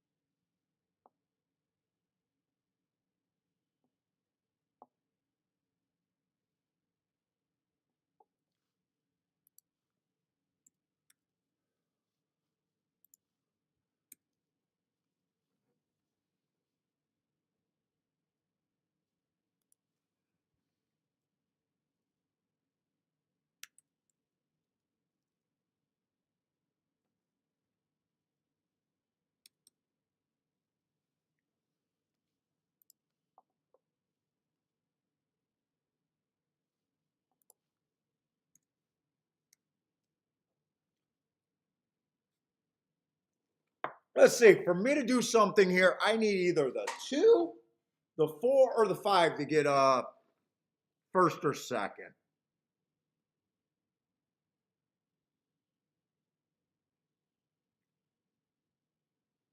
Let's say Patricia likes the 3-horse at Gulfstream.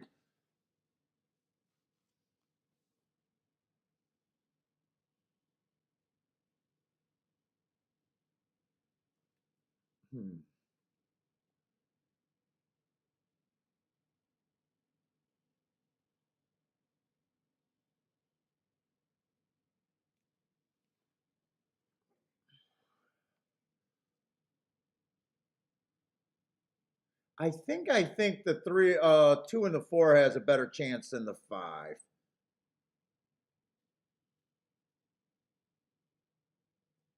2 outside horses I'm leaving alone.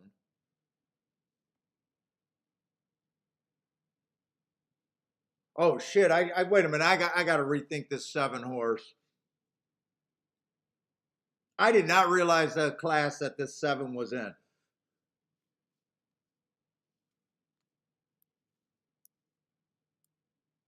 Let's see, November 5th, Del Mar Breeders' Cup. That was a speed favoring track. Papa Cap just came back to run like shit, even though that has nothing to do with this horse. I just noticed the name Papa Cap. This was a speed favoring track. I think he ran against the bias there, but the Holy Bully did nothing. That's a year ago. Hasn't raced since March.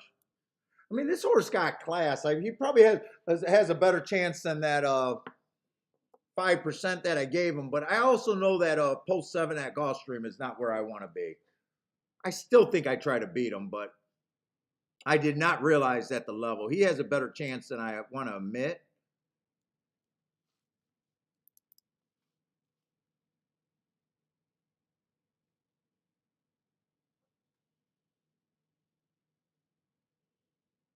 Dude, I think I got to do something in this race, especially with the 2. I don't think the 2 should be 23 to 1.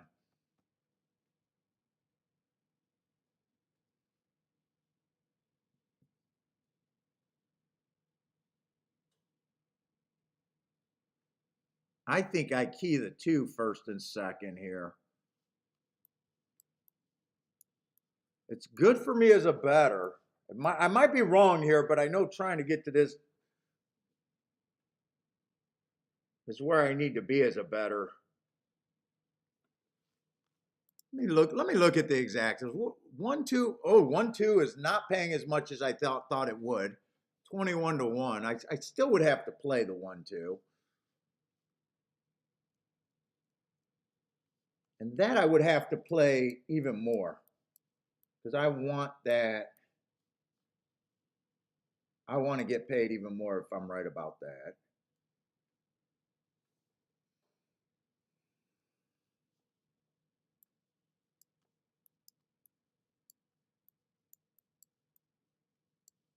So I want to go to the 5. Let's see, 5 I don't have to play as much, and that would be a huge hit.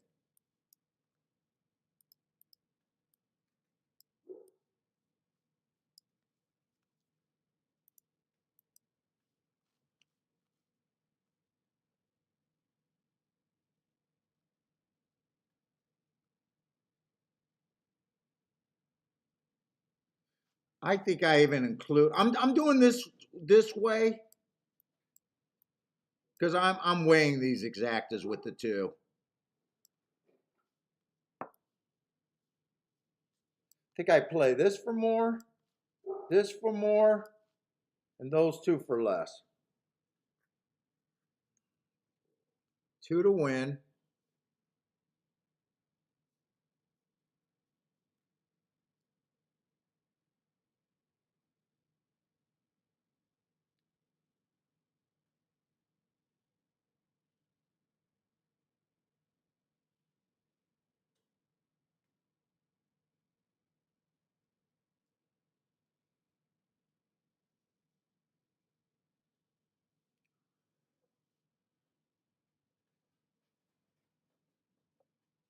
There's not a lot of speed in this race as I keep looking at. Actually, I got a lot of route to sprint. 7's a router. 5's probably a router.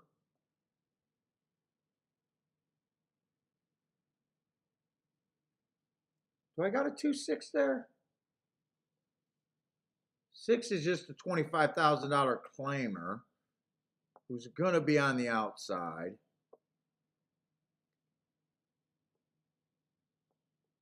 Well, I'm looking. 2 does have some class deficiencies. But I still think 2's the best thing I can get to. I still think I do this.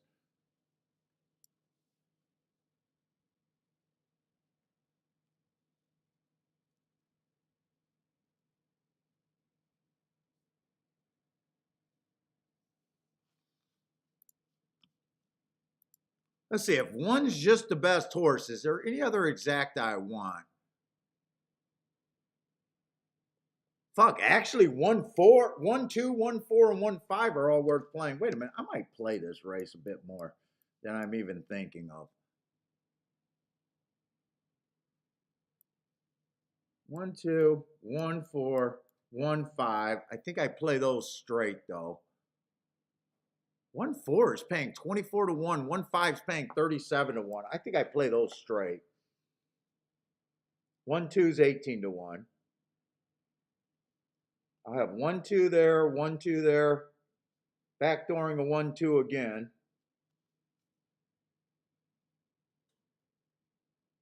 I think I play all of this. I just got to decide. This is definitely not going to be a play bet. I just got to decide where on my scale of bet that I want to play this.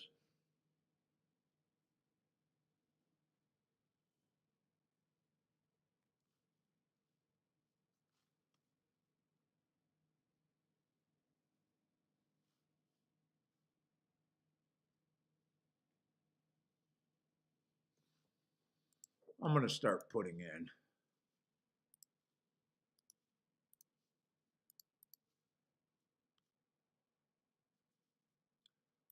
Let's see. Key box. No, key box. Key box. 2 with the 1, 3, 4.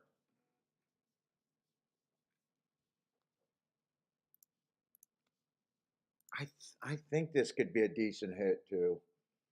2 with the 1, 3, 4. Box the 1, 2 again.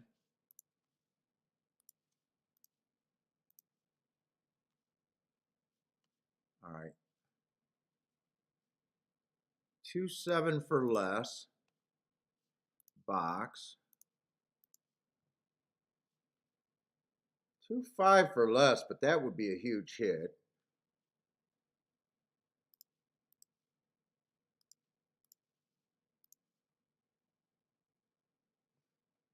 So all I got is a straight bets. And I got to check those exactas. 1, 2 is still paying 20 to 1. 1, 4 came down a little bit, 25 to 1. I still want that. And 1, 5 is paying 38 to 1. I hit those two. But those are straight.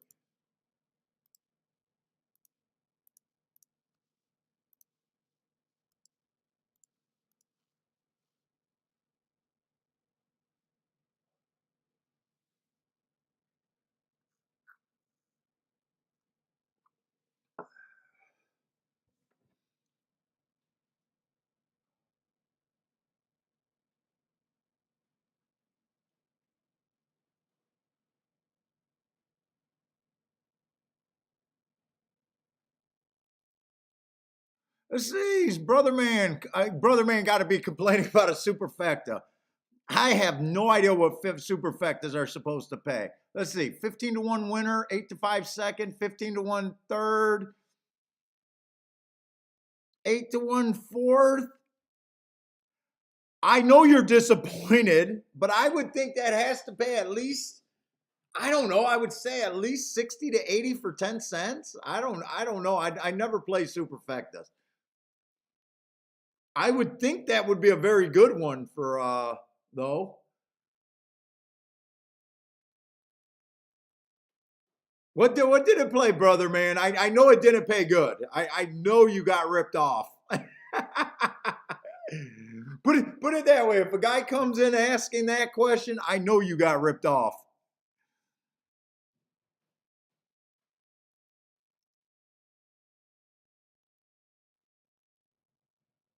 Come on, I need this two to run well. I need this two to run well. Or I need the one in the one on top of the 4 and the 5. I either need the 2 to get first or second, or it to come in 1, 4, 1, 5 if the 2 does not.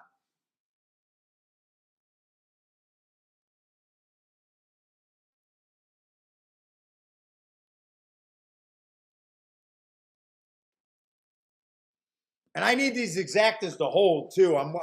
This is kind of a bet where I could be worried about if the 1 wins, the exactas that I play could go down after the race. 2, I just want you to ride up that rail, keep interested, and just ride up that rail. That's all I want. Don't go outside. I thought that if you run, you're going to come from behind.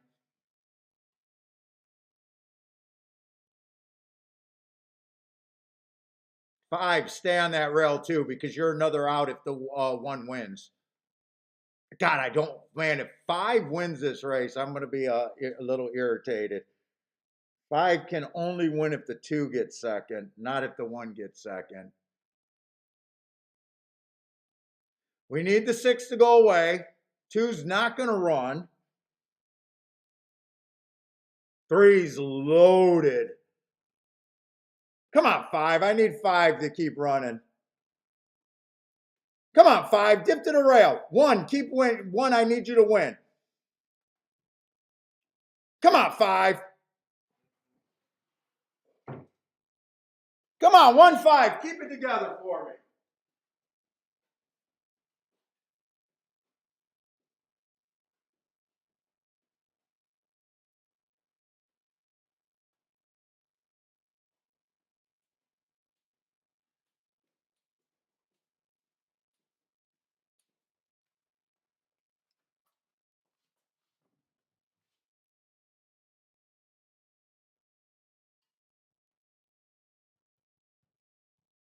I got what I wanted deep in the stretch. Come on, 5. Keep it together. 3's a threat. All right. Now, don't bet this exacta down. Give me that fucking 30-some to 1. Give me 39 to 1.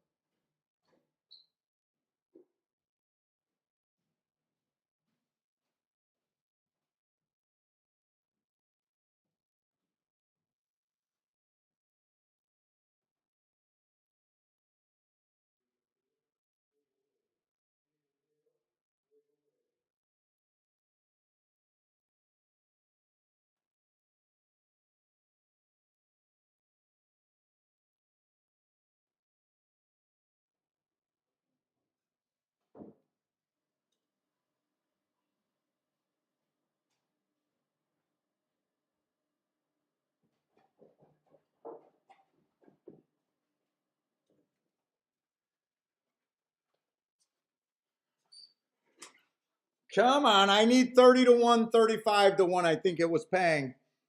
And I checked that at the last fucking second that I could.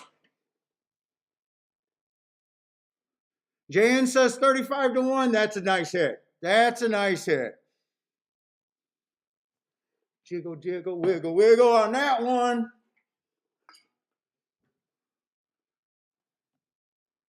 Let's see, on break, exacta and try. You should be happy with that exacta. I'm really happy with that exacta.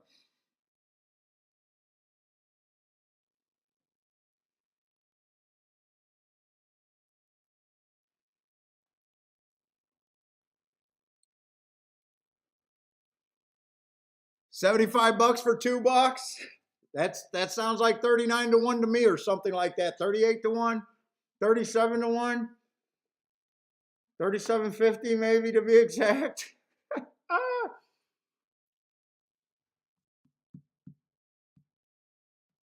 I probably overplayed the 2 a little bit, but Jesus Christ. I liked them. Still played that like a hand grenade, but that's a good ticket.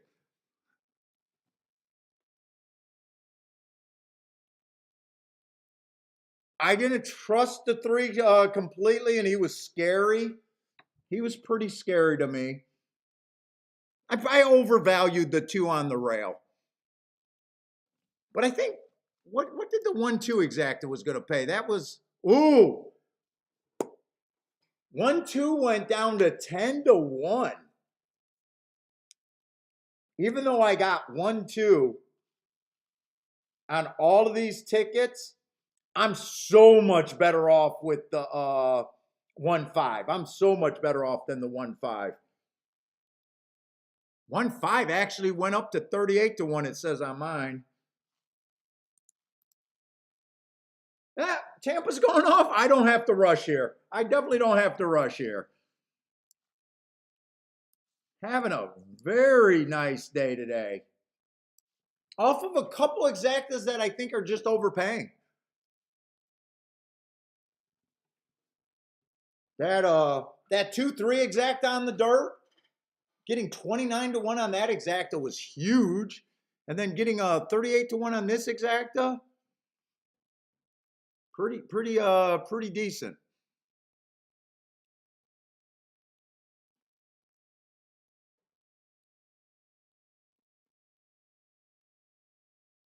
Oh, the try paid nice. JN had the try. Was it JN?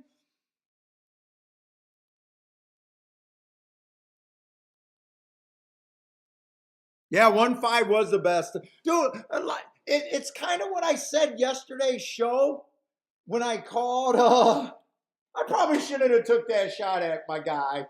When I said basically he's a hot chick hired and, I made a joke. I shouldn't have made a joke at his expense. Well, basically, I was saying, and we were talking about ticket construction. If you land on a 4-5, you know where you got to go. You just know where you got to go. You can't go to second choice. You can't go to third choice. You can't go to fourth choice. You only have one option really for long-term value. That's all this ticket is. And if you're keying off a short price, the tickets that make sense is very structured after that. You know what you need. Where if you're keying off a long shot, well, the whole board's open up. Yeah, the favorite. If you keyed off the 5, yeah, you probably still want the favorite. Yeah, you want the other horses at a big price. You know what I'm saying? It almost, whatever you're doing, if you decide, hey, I'm going to play the fucking favorite, you almost know where you got to go to make anything exceptional happen, to where you have a chance to make a score. It's honestly that simple. Charles crushed that race, nice. Oh, you hit the high five too? Keyed the 1, no box. Nice job, Charles. Oh yeah, Jake, you missed a solid exacta. We turned a 4-5 into a 38-1 shot. We were tempted to bet him to show. We almost bet him to show. We were honestly thinking about locking in a show price on him. But we went to our confidence and hit the exacta. And some guys did better. A few guys hit that try, and Charles hit the what is it? The Tri Super or whatever it's called, the Grand Slam or whatever it's called. Well done. Jake says, "Fuck." Jake said, "Fuck."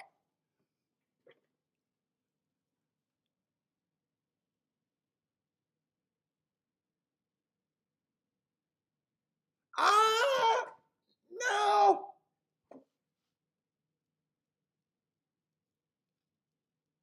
No, because I like the 2 and the 2 I think the 2 was at 18-1.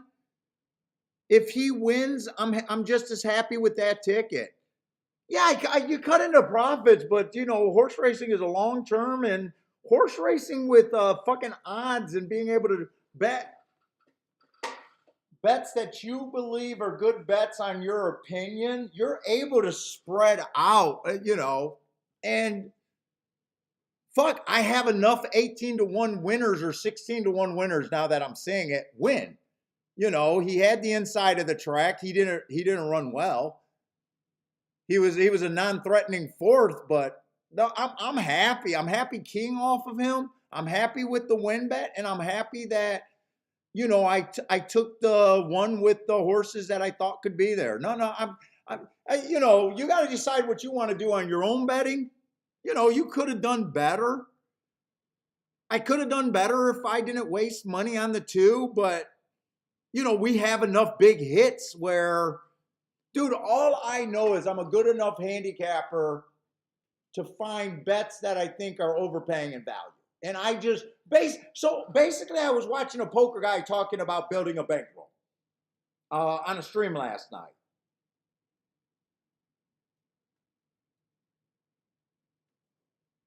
And basically his was the same thing. Poker game, if you want to build your bankroll,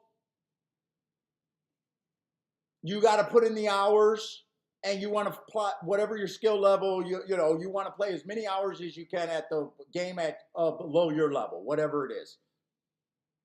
And as long as you don't suck, you should be able to make money. The same thing with horse racing. I want to bet as many races as I can that I think I have an edge. I know I'm only going to hit about 20% of the races I hit, so I need to hit tickets that overcome the 80%. That's it. And if my opinion sucks, even if I hit the 20%, I can't be a winner if your opinion sucks. It's just, he was basically saying the same thing I do. It's a math game. It's just a math game.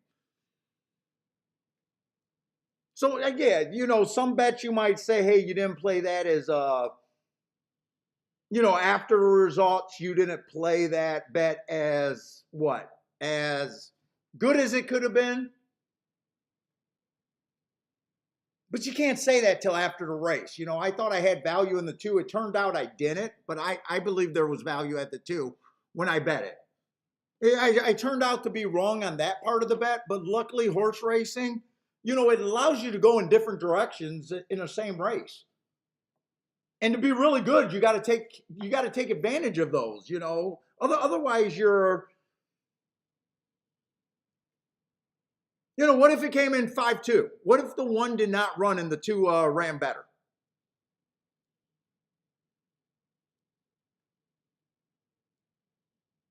How sick would how sick would you have been? That was, I think, a $240 exact if the 2 would have won. Well, it would have probably been a $400 exact if the 5 would have won. So you're not going to be perfect. Face it, the only perfect tickets are singles and straight tickets. One direction. Those are, everything else is bastardized. But horse racing is a game where, it's like roulette. Roulette, you can't ever get ahead of the math. But no one ever, well, for the most part, people just don't play a single number. You can spread at certain odds. The only problem with roulette is you can't handicap the wheel, and fucking you're behind the math 100% of the time. Unless you found a worn out roulette wheel that is actually favoring a certain number or a certain group of numbers. So.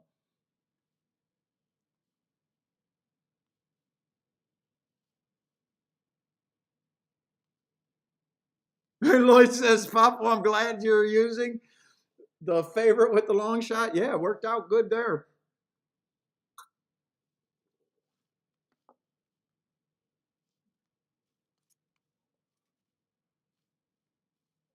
Let's see, and it looks like we completely missed the race at Tampa.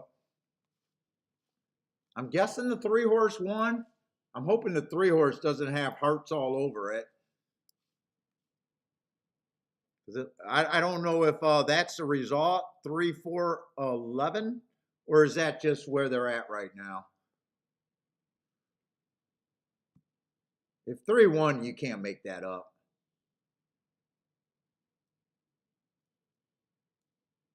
There was more than one heart horse in that race, though.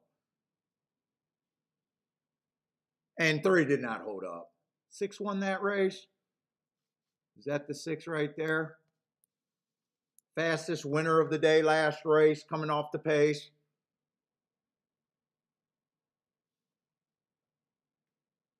I don't know what his price was. Reverend Paul? I go in preacher mode. I'm sorry. I know you guys have been watching the show. Dude, it's for new people. It's for the new people. Hopefully to hear something that might help.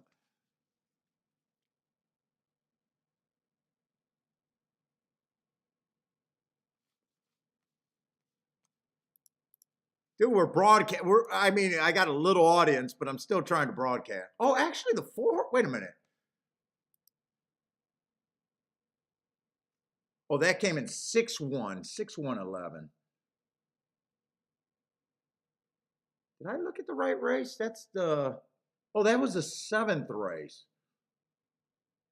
I think I was looking at the wrong race result there. This 6, I think, won that race. Sims won that race.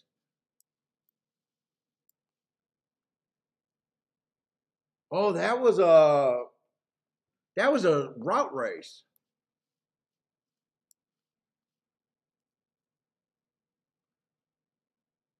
Oh no, 3 didn't have great marks. What did that pay? 6 was 9-2. Ran against a bias last race. We didn't get a chance to look at it. I don't know if I got a lot of time either to fuck around just thinking if I could have got there. I know we've been at Tampa Bay on the dirt. I have been interested on the inside horses sucking up. Let's see, we got fucking $100,000. Okay, claiming price. That's the race they're going into, but which race is supposed to go off first? Gulfstream is supposed to go off first. And I think this is Gulfstream's last race.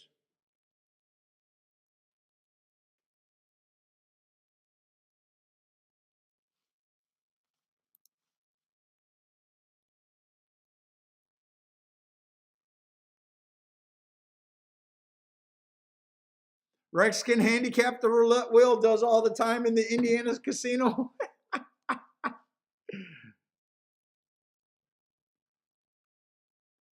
Let's see what we got. We got we got a Tapeta route race. Have we seen any Tapeta routes today?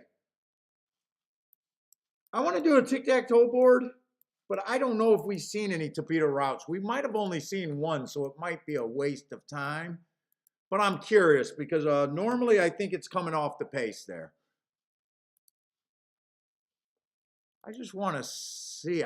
They've been using every surface today, so I got a feeling there hasn't been enough to really know one way or not for sure. Seems like they've been spread out on every surface except for turf sprints.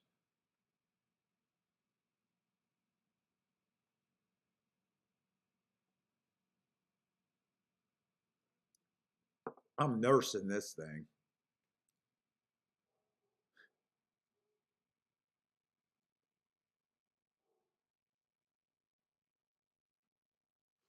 I don't even see a Tapeta route today.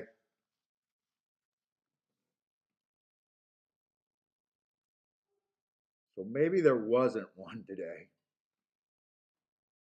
Yeah, Gulfstream card. Not too many big fireworks, but definitely some hittable races. And the 2 exactas that I hit, I thought they both kind of paid pretty damn good. One of them, I think I straight out got overpaid. That 3-2, I think I got straight out overpaid if you guys hit that one. When is the Pegasus, Marco Lou? Is that in a week or so?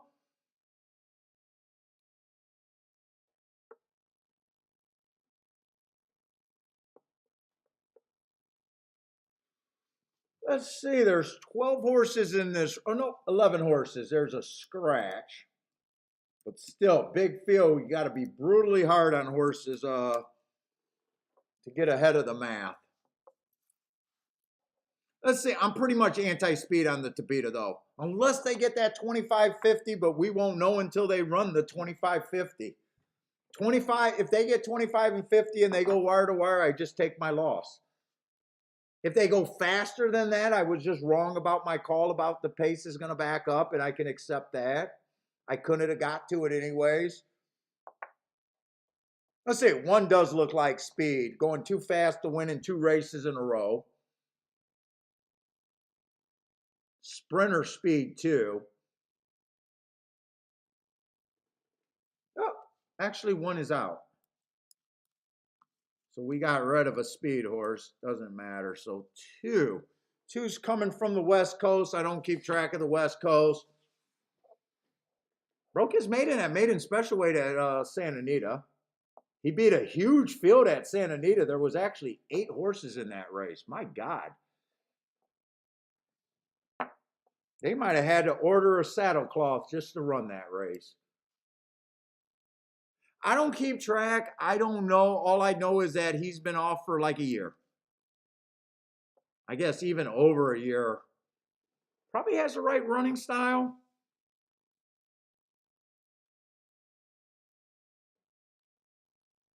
I can't get there. If he beats me, he beats me. He's a nice price, but all he did was break his maiden. They thought something of this horse. They started him in the stakes race first time out, but I still can't get there. What is it, a 12-5 claimer?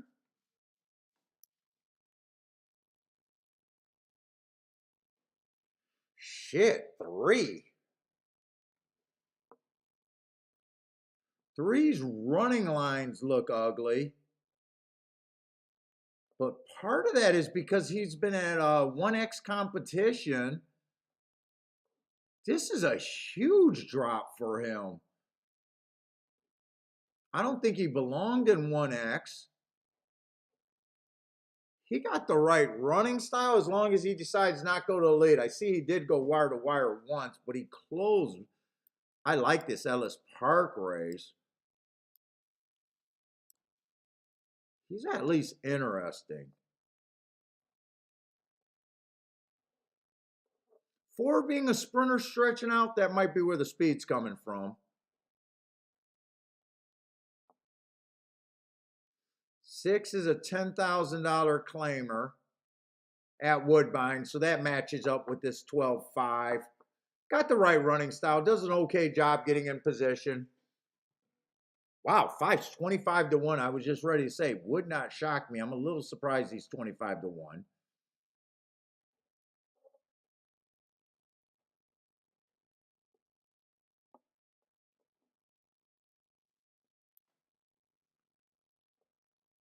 Seven, I got mixed feeling. Or not the 7. Who is this? 6, I'm hoping goes to the lead.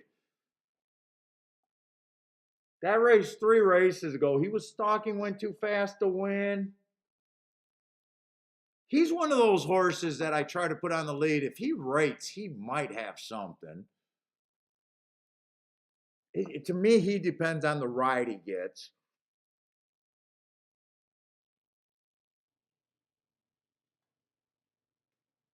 Seven got some very interesting marks. 4 races ago, stalking, going too fast to win. That's a nice race at 25,000.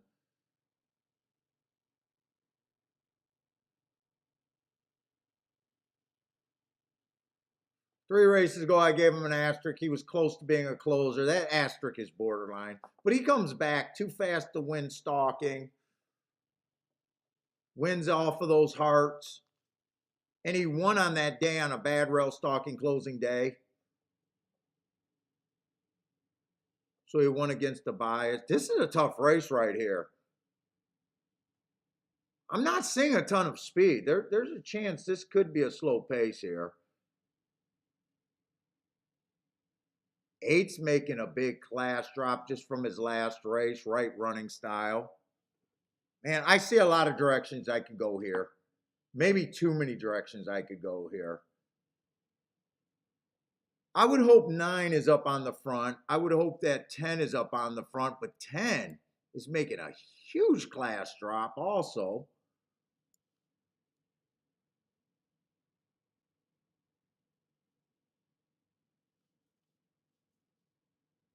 This is a nice race. 4 back on the 11. Wow, I could go so many different directions, and everyone's a price here.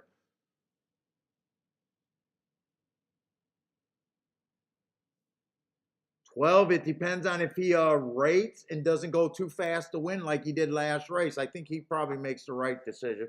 I think I could go too many directions here.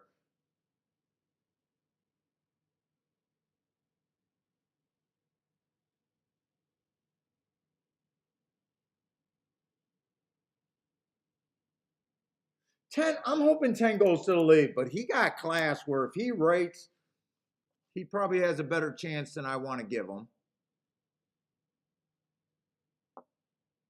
Who's the other speed horses possibly?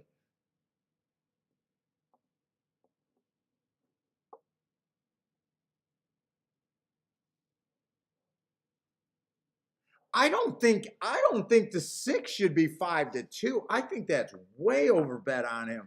He has a right running style, but all he did was break a maiden 12-5 at the basement. And then try to 12-5. There's so many droppers here that to me, he can win, but there's no way I would take 5-2.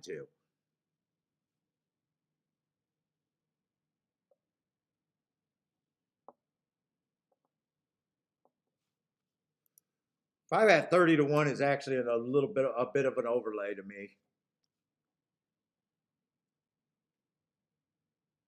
I think I'm hard on the 4. I'm just trying to see where I think the math might end up, if I could play this race or not.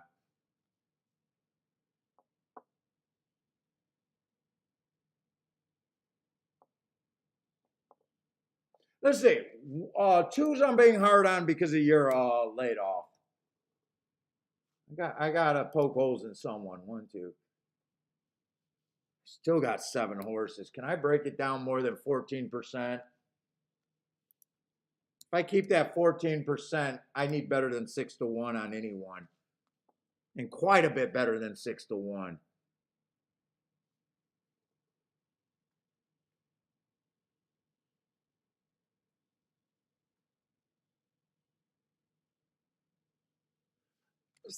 Six, I think is a reach. I don't think he should be the favorite. I'm not even sure he's close to the favorite in my head. I think there's so many better directions. I still need over 6-1 to bet anyone.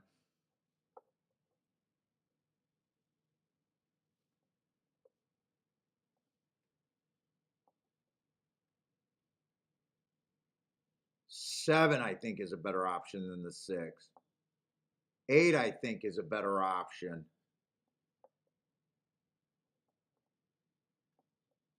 9, I think, is a just as good option. 11, I think, is a. I think I just do that.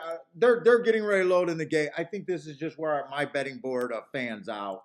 I got a whole bunch of horses, a whole bunch of directions that I can go. I think there's a whole bunch of overlays. And I wouldn't argue with anyone no matter what direction they went. Other than the 6. To me, I just think I could not get to the 6 here. 12 at 10-1 I could play. 11 at 9-1. 9 I wouldn't mess with because he's right on.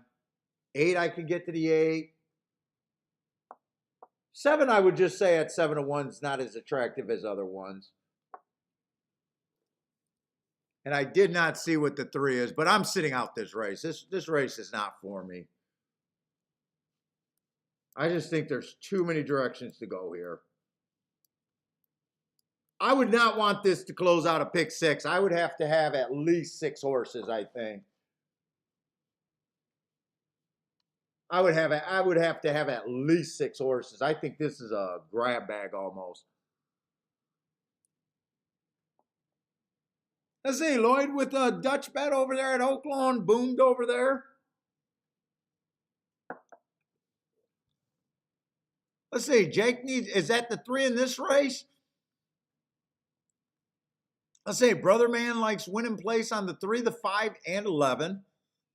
3, 5, and 11, all shots. For good luck on that 5. 45-1. Good luck on the 5.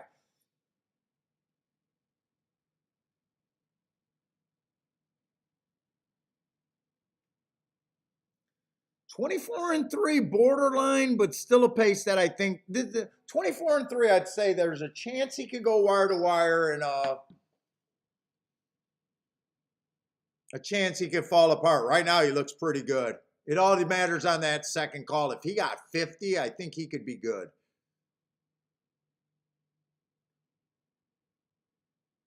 I think he sped it up too fast. I'm going to say right now, if I had a chance to bet in race, this might be dangerous, but I would be laying money against the 12 right now. I think the 12 gets caught. Scary because he's holding up, but they're coming.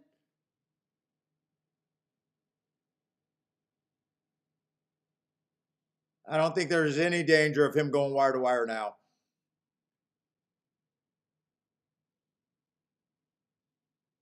11's making a smooth move. Hopefully he did not check the 9. I think 9 just flatted out. 3's coming too late. That 6 is nowhere. 11, 12, 3. I think that's a Brother Man hit right there. I think Brother Man gets the win bet, right? One of your win bets.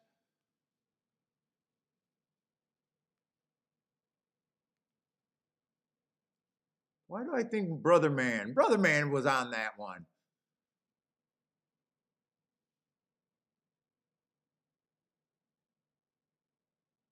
He was, you know, they're horses that I had in the group, but I would have, dude, if I had a pick 6 or a double going, I would literally have to be 6 deep there. The trifecta was all the 6 horses that I could consider.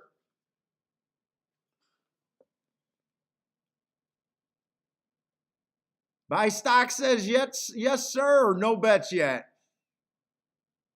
Playing really slow this year.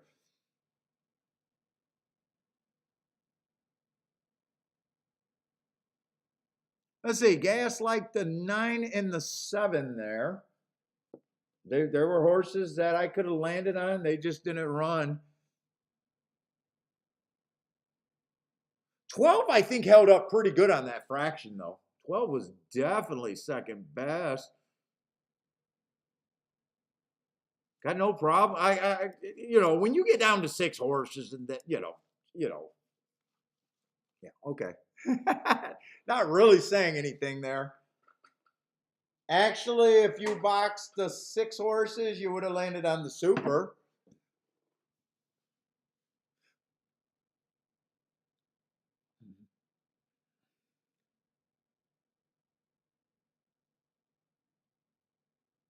Roland says, "Yeah, I believe the track pays a lot. Running style and lanes are where you're at. Obviously, I think the where you start on the track at Gulfstream is very important there. I'll be right back."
Okay. Think we got one more race at Tampa and that's it. Gulfstream is in the books. Fuck, no one wanted to come and help me handicap today? Fascinating. Fascinating. No one wanted to come. No one wanted to come and help me today. Fascinating. I don't know. Did I hit any horses at? Well, I did hit a 45, 4-5 with the 30-1 in second. I don't know. I don't know. My game lacks confidence.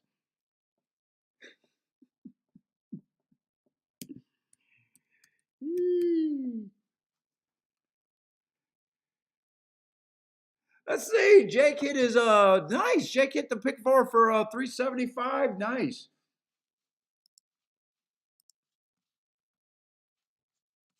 Well done, Jake.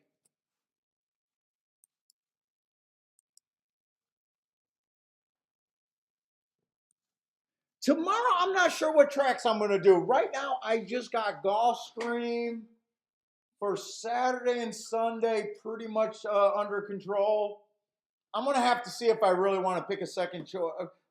If I do one tomorrow, actually, Tampa would probably be the most likely one because it's the one that I get the head start on marking up forms. Parsons looking forward to the show parlay. I know. We'll talk about 1 to 5s, locking in 1 to 5s.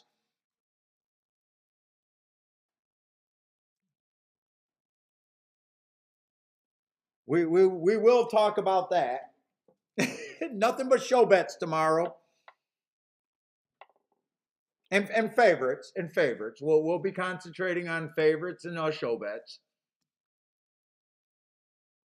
Because I need help. I do need help.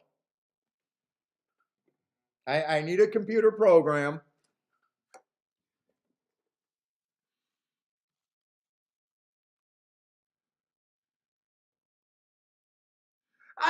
Turfway, I'm just starting from scratch.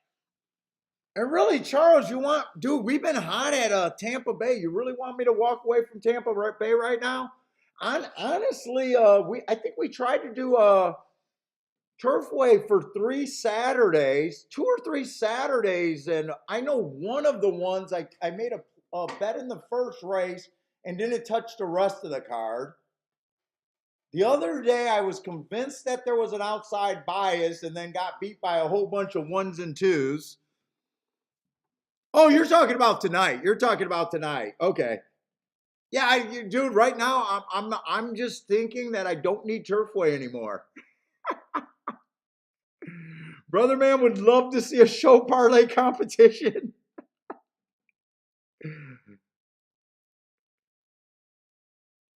Then every time they run second or win, I'll be like, oh, I could have done that.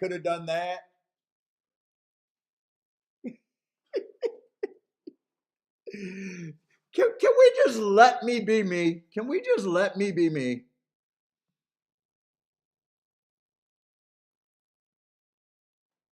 Oh, Marco Lou might look at Oakland. You know what? I've been tracking Oakland, but honestly, I'm not sure what the shipper situation is there. And I know I've been tracking it, but I don't know if I got a really good track profile there.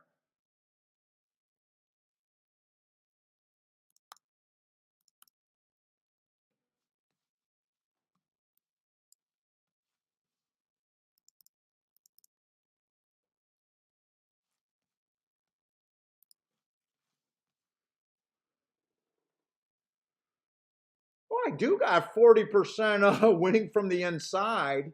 But I'll tell you what looks funny about that one. So, Gulfstream, the inside is winning at 40, a little over 40%. But then the middle of the track is picking up all the slacks, and 7 on out is falling off drastically, right? When I got a track profile that looks like this, 40% on the inside, 7% in the middle, and 33% on the outside, I'm not getting that outside drop off. To me, that's probably playing more like a fair track in post positions. I do get excited when I see the rail inside horses winning at 40%, but I'm always looking at the outside post positions, and I want to see a severe drop off. And 33% is not a drop off at all. They're wiring 33%, stalking 48%, and closers still have a shot at 19%. Not impossible. Dude, that kind of looks like a fair track after 73 races, at least for the sprints. And even last week, the inside performed a little bit better at 47%, but the outside still held on at 29%. And I've never seen a track where I think there's an inside and a far outside bias. That's too weird for me to play. That's like too weird. Now the routes over there, 56% winning from post 1 through 3 is actually a pretty big deal, and I'm getting that big drop off from 7 on out. I would be more interested about that, and I do like seeing the 51% going wire to wire. Let's see. Parsons is asking if I'm doing a slow roll bagging to do Saturday. Hey, Parsons, if you're listening, if you actually want to mark up a form for me, why don't you pick a track on Sunday, and I'll mark up Tampa's card because I got a head start on Tampa for tomorrow. Unless you're already going to mark up something on your own.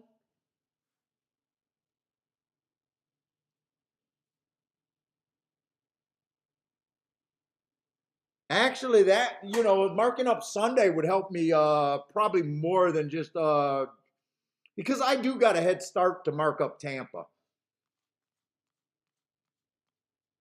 And we've been doing good at Tampa. I don't know if someone just like, you guys know how the show goes. I want to play the tracks with the best profiles right now. And we've been hitting at Tampa. I don't know if anyone really wants me to walk away from Tampa right now. Like, I get it. If we were getting our butts kicked at Tampa. Yeah, call me after the show. We can talk about it.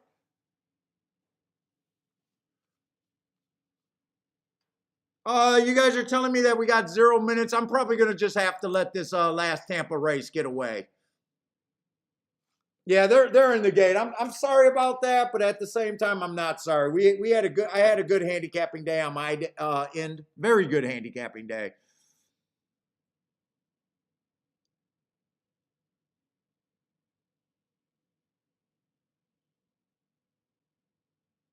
Roland likes Tampa, so it looks like Oakland breeds shots. So I'm taking it. You've been seeing a lot of long shots over. Well, I have not got to look at Oakland. I'm not against playing Oakland,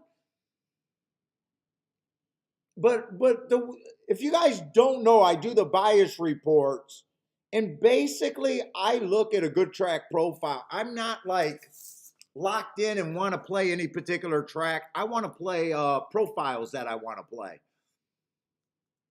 Oh, is there one more race over there? Okay, there's one more race at Oakland or at Tampa. Okay, we got one more race after this. Thank you, Marco. I thought I was done.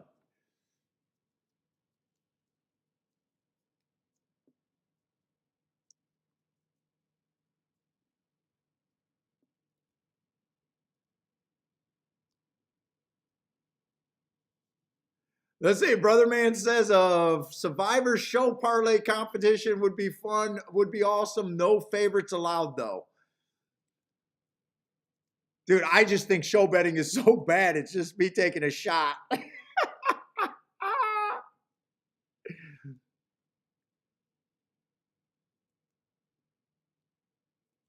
This is coming down to either the 5 or the 4. Looks like the 5 got it. 5, 4, 7, 3.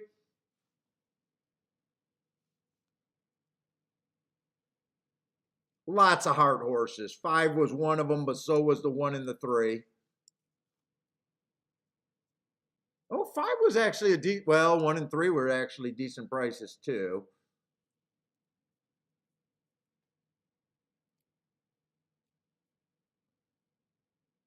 Who got second? 4? 9-2 over 4-1. That exact is probably not bad. Oh, 4. 4 doesn't have sexy mark, but he did run in a grade 3 race that might have caught some eyes. Who did they bet as a favorite? The 6 was a favorite. Favorite.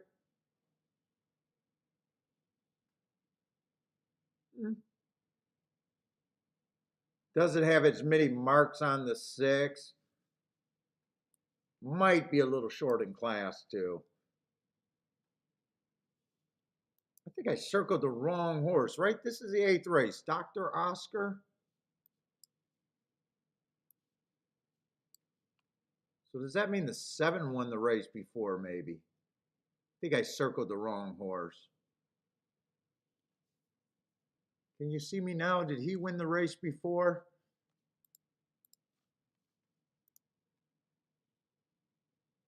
No, Sims won that race. I don't know why I had the 7 circled there.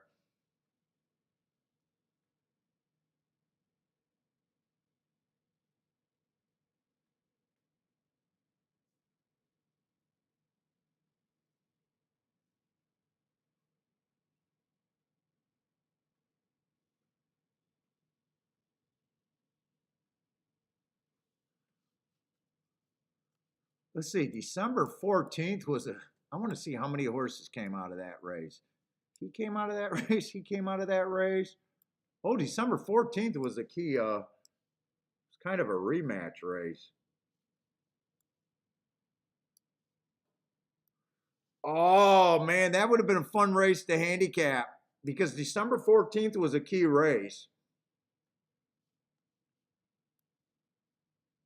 And my note makes sense. I had that it was a bad early pressing day. So 7 won that race, but that was a bad rail day. He was the fastest winner of the day, but he was 3 wide and started in the 5 hole. I would have downgraded him off of that note.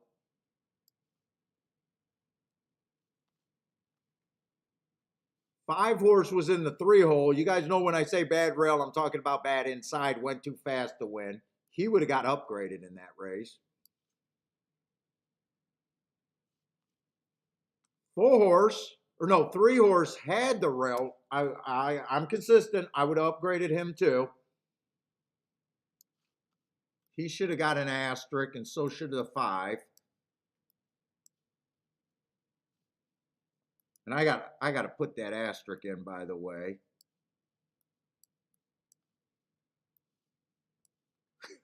Oh, excuse me. 2 horse was in the 6 hole, ran second.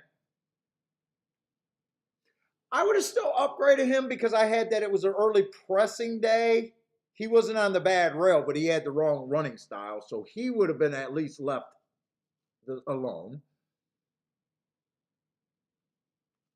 And 1 was in the 4 hole. That would have been a horse that I would have said we would have had to probably watch a replay if we had time to see if I wanted to downgrade him. I think without even trying to bullshit, I would have been interested in the 3 and the 4 a little bit. Or no, the 3 and the 5.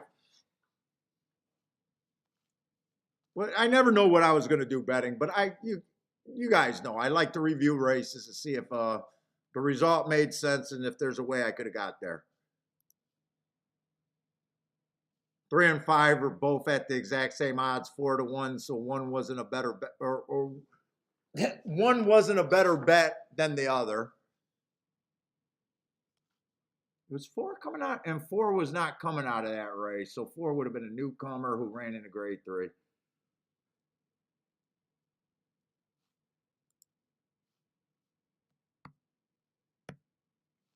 What's up, Andre? Were you here all day being quiet, or would you just get here? We've had a good day today. We're going to do show betting tomorrow.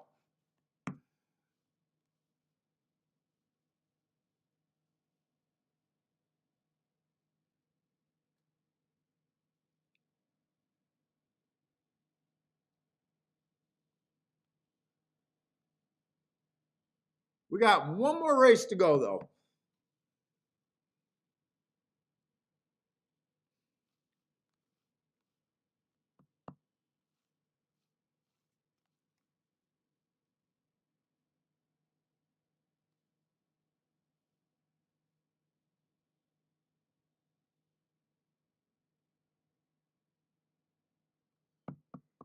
Oh, I don't know if 2,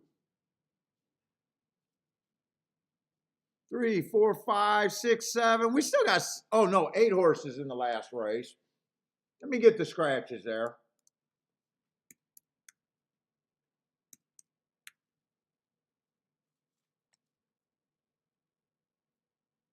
Power's out today.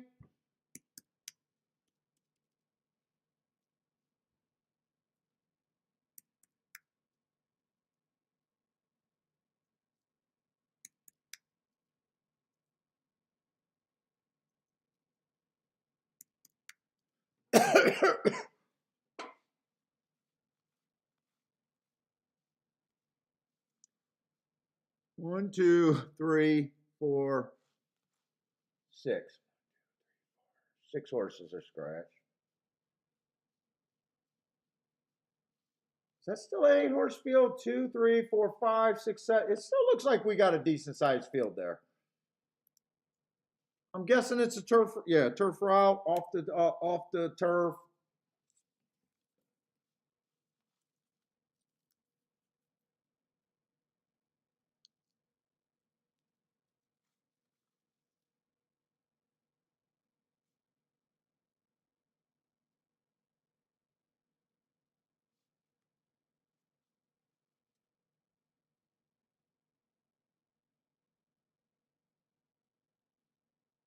What did J Brum just hit? Was that at Gosh? No, Gulfstream's over. Oh, that must have been the last race at Tampa. What did that exact? Did that exact pay?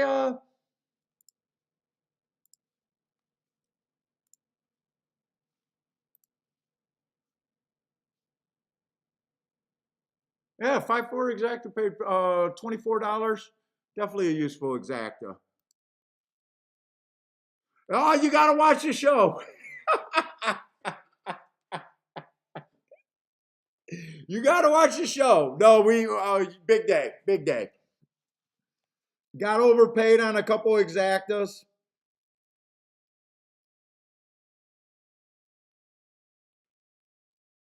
Buy stocks waiting for Saturday. We do what we do more times than not.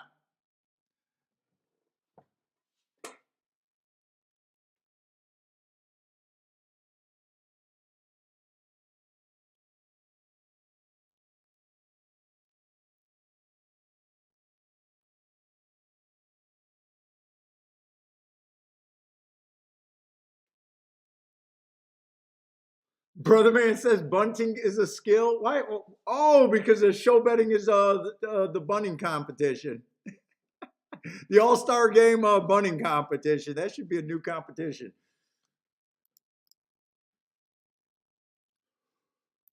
Oh, I'll be right back. I got 18 minutes. That's way too much time for me right now. I'll be right back.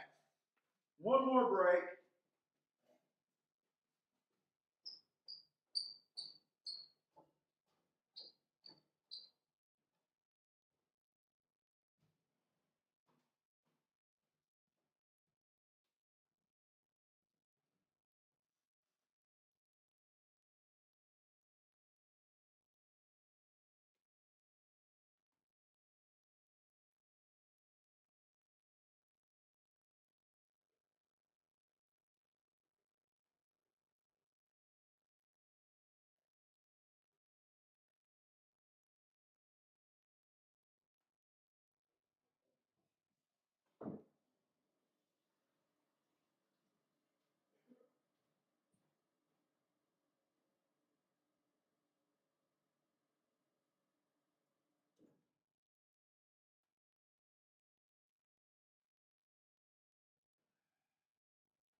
Oh,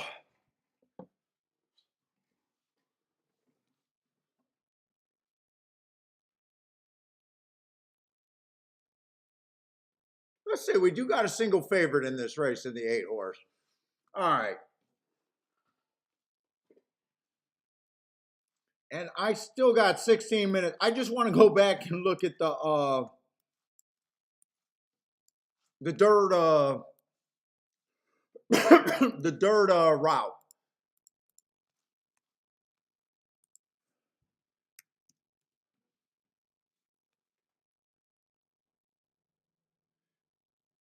there's a bit of an angle that I think I want to lean towards the inside a bit, but I do think some outside horses ran. I know one beat a nice exact. Gas's horse just giving me nightmares.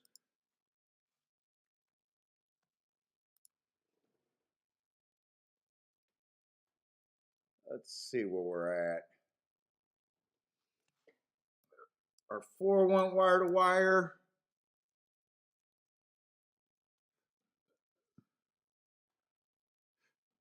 The nine horse, but he was in post 5. That's right. The 9 post 5 went wire to wire. 4 got second there.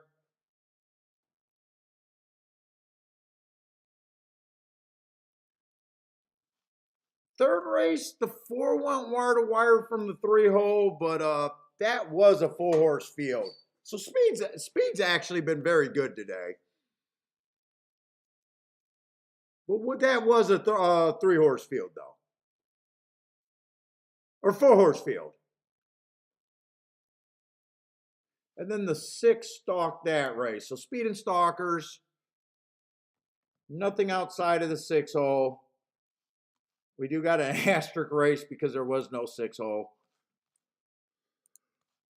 So we'll see.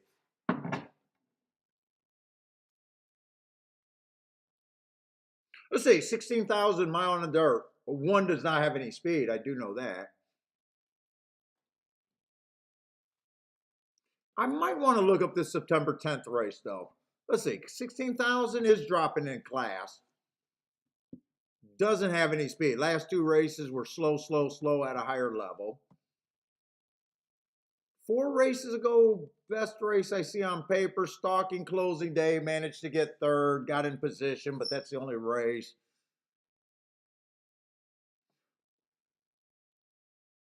Actually, I did not do the scratches. Hold on. I thought I did the scratches. I only did the scratches on the board. Wait a minute.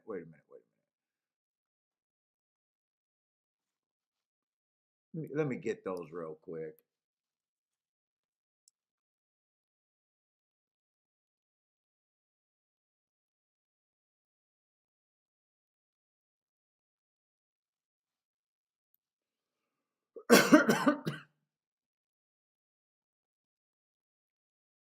We do got a couple horses drawing in. Fucking, I got to look them up. They both got some speed on the outside. I am going to have to look both those horses up. I still got plenty of time, though.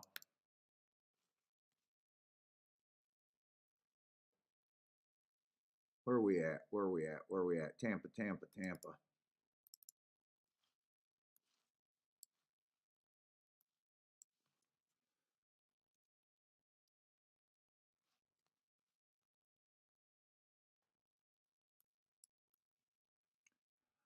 I actually did not want to see that. Went too fast to win. It's a nice race.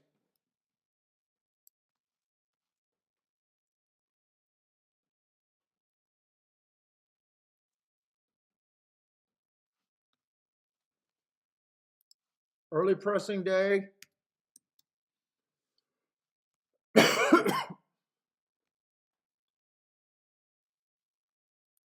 average, slow, but it was at a sprint. I don't think I have to look up any more on him.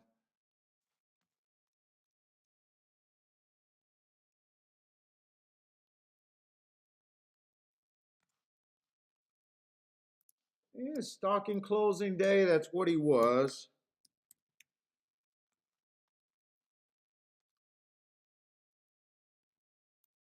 Slowest winner of the day, but he did win.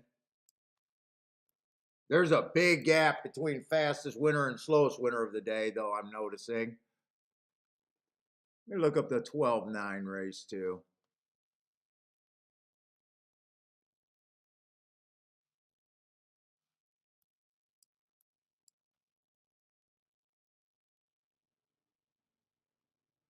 I don't like that race. Let's see. Do I need to do anything more before looking at this race?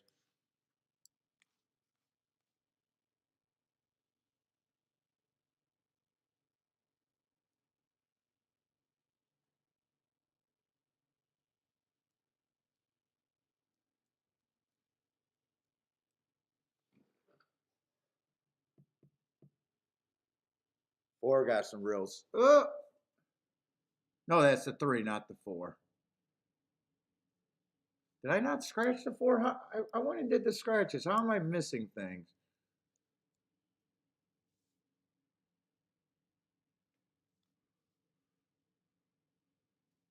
All right, let's go. The two horse, 3 races go. Bad rail stalking closing day. I can forgive that race. Had the bad rail. If I'm right about that call, 2 races go. Early pressing day. Ran against the bias. Not a sprinter. I can face in last race. I got him as slow, but he did chase the slowest pace of the day by far. Is what that looks like. Oh, I actually got to look that race up.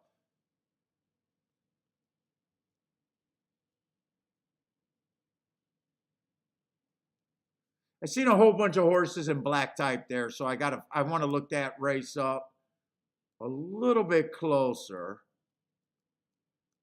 I just want to see how slow that race was. Make a big difference in what I think of him. And normally he's not a speed horse. I got a feeling that was by far the slowest pace of the day.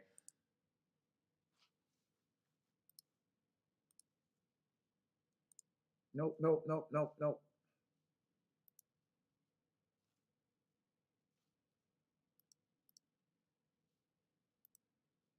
How do I get the documents?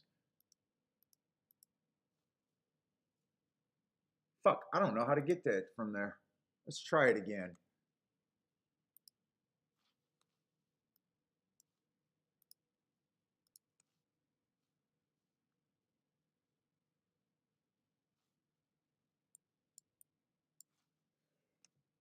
$12.22.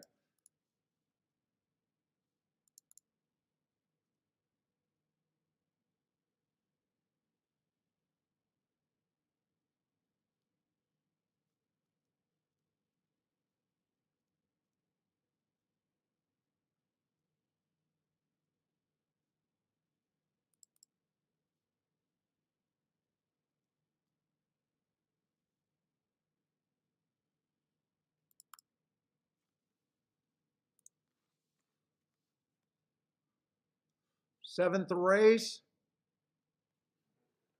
Slowest race of the day by far. Horse did go wire to wire, and the horse was a big favorite.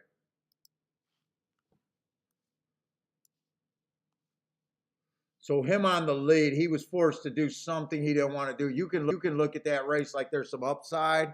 Let's see. 16-1, I'd look at that race like there's some upside there on him. 3 I do like. 2 races ago, ran against the inside stalking closing day. Was a stalker, but had the 9-hole, went too fast to win. That's a good race. Speed's been good today. Last race, stalking day, dueling, going too fast to win. I like that.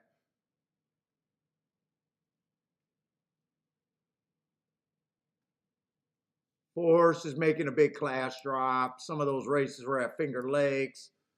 Speed's been good today.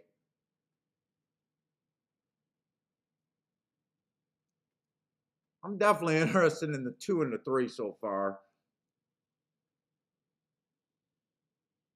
These races are spread out like scratches. They make me reading the form just messes me up.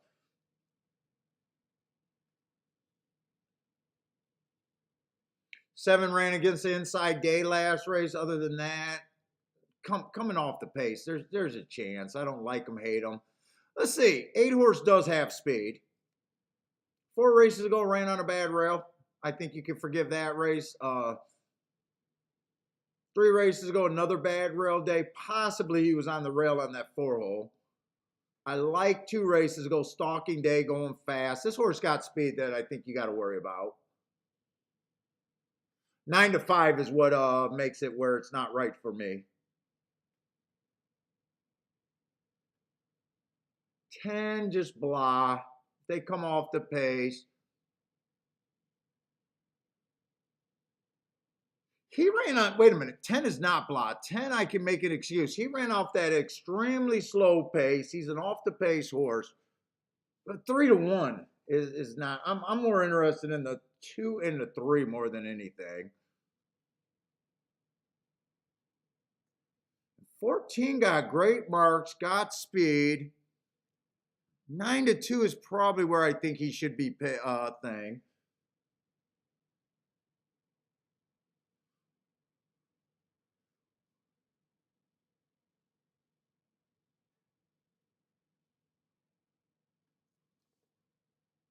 Let's say I know I want to do something with the 3 and the 2.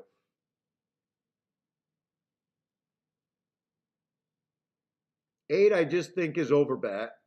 Oh.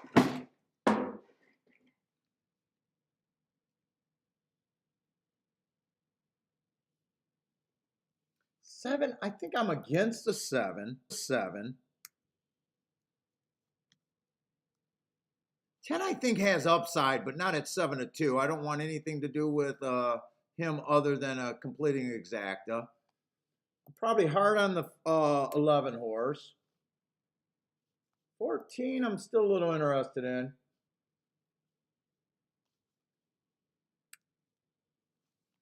5 to 1. 5 is going to be in the 3 hole.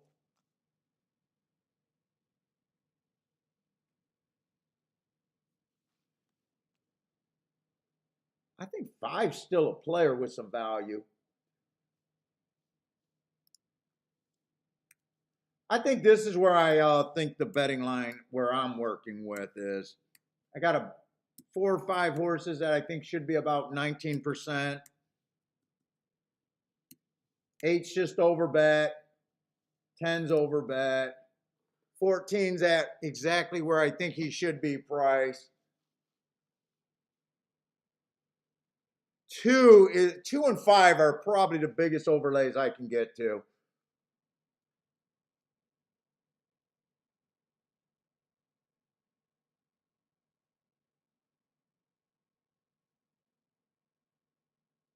And 3's the horse that I'm interested in the most on the inside. I definitely do a 3 and 2 to win.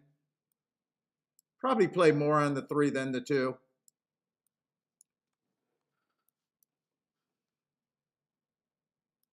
I think I might want to key off of both of them, actually.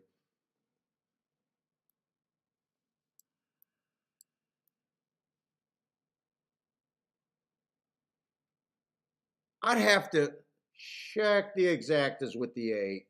I think I do that. Jesus Christ, I gotta pee again. I'm dying over here. 8-2 is paying 57 to 1. I want that both ways. 2-8, I want in the exacta.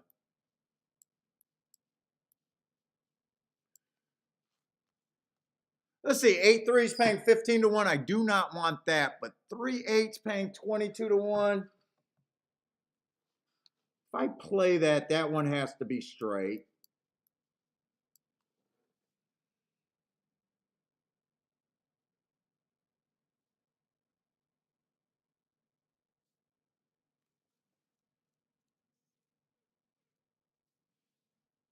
And did I want to use this 14? I might still want to use this 14. 8 has speed. 14 is going to have a hard time crossing against this 8, though.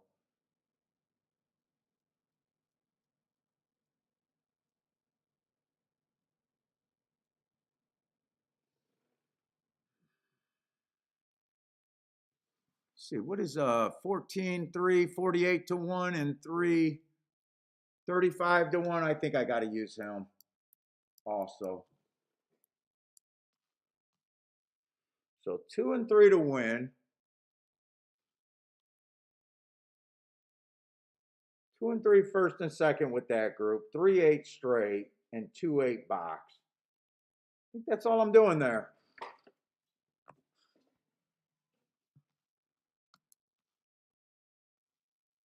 What's up, EE?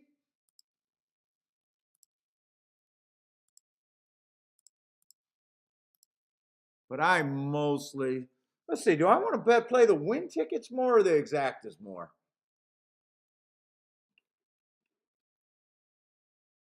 I'm not sure.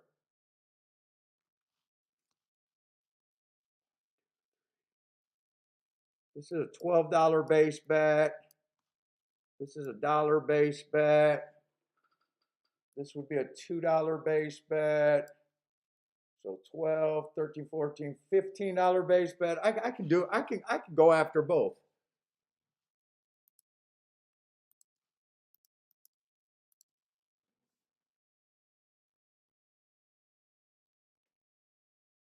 I could go after both here.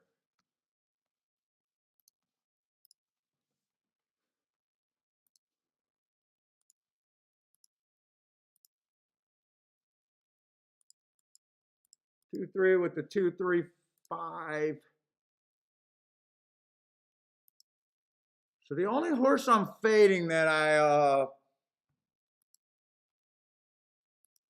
am a little leery about is the 10 with the 2 and 3 in the exacta.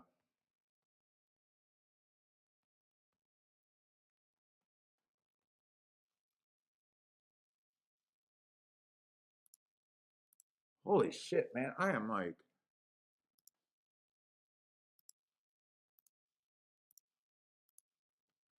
and then a 3-8 straight. In fact, I want to check that 3-8 one more time because if that went down, I don't want it. I'd rather get beat by it. Actually, it went up. It went up to $25. I'll take the 3-8. Straight, not box. All right, my last bet of the day.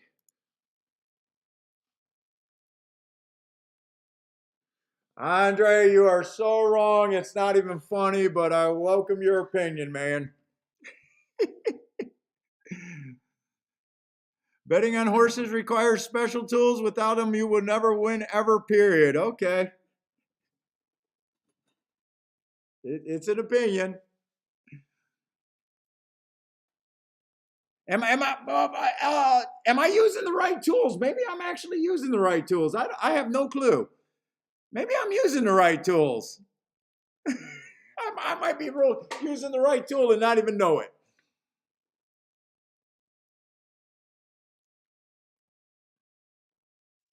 Hey, dude, I welcome you to watch 500 or 500 shows, dude. I just welcome you to watch.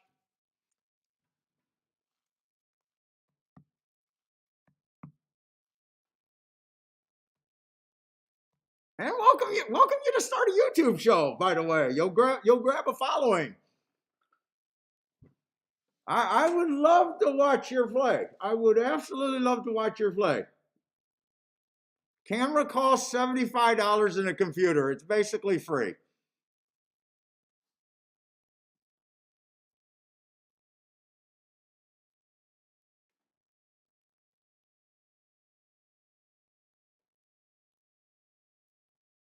The game's the same whether you play against bookie or it's a math game. It's still a math game. The only problem is I couldn't move overseas because I would be limited to 0. That's the only problem with me. I'd be limited, and I know that.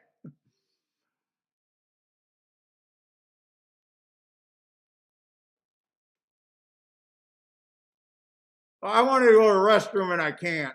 Oh, shit, I wanted to go to the restroom.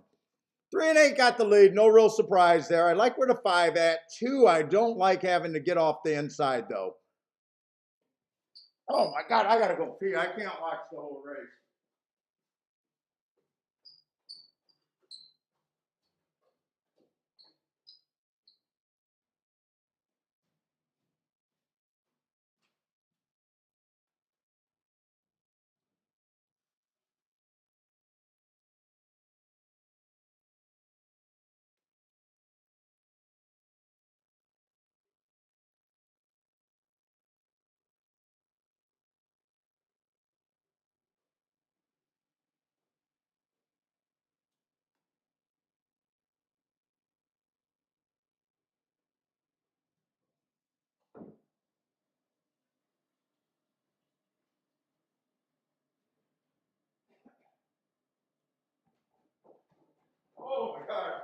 I'm just full of it.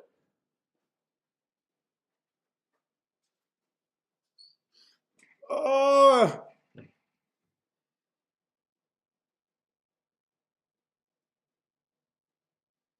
I needed 2 to get second. He's my only out with the 8 winning.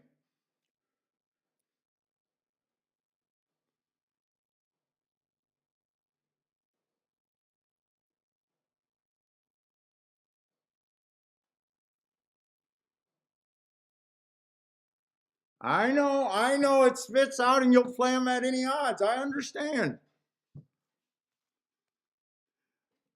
Here's the difference between me and you, Andre. I would never, if you did a show, I would never go on acting like I could help you. That's the difference. I would never put out big statements you can't win. That's the difference. No, you absolutely do have limits. If you they will not let me hit 20 to 1s and 30 to 1s very often. For the amount of money that I bet on them, there's no way they would let me play at the rate that I hit them. No way. You have no limits because you haven't been limited. I talk to people over there. I know you guys get limited. That's the biggest complaint.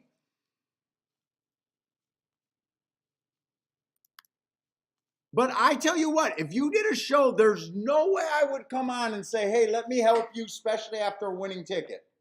There is no way I would come on like you did yesterday.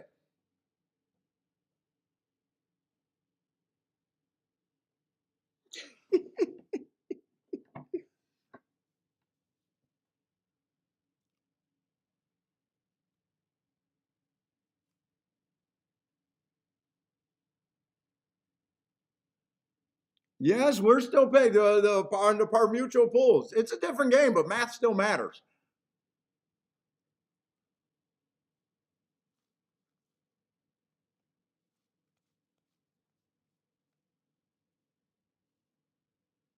I know. Send me a picture of your Lamborghini. I know you're a winner. I believe you. I believe you're a winner. You can win 10 million on any bet. I'm sure you do daily. We got some guys that do that here too, and we believe them all the time. We believe them.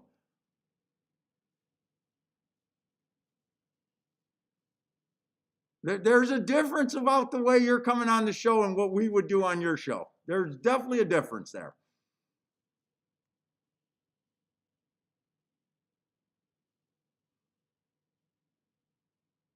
And I'm being nice. Check out the rest of the show.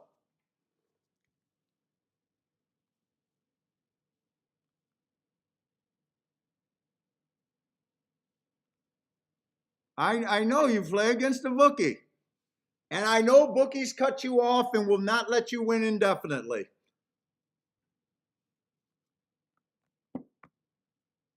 All right, guys, that's it for me.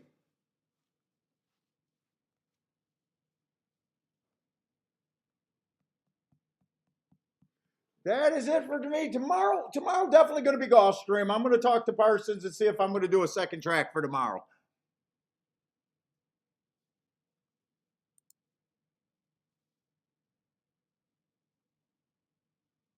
J. Vroom hit that exact 8 over the 11 for 30 to 1. Thank you. Yeah, Tampa Bay was really good today. So was Gulfstream.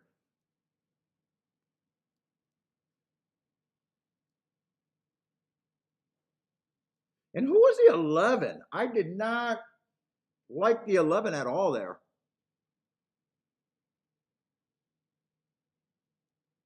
I know bookies let you beat them for $10 million daily. I know.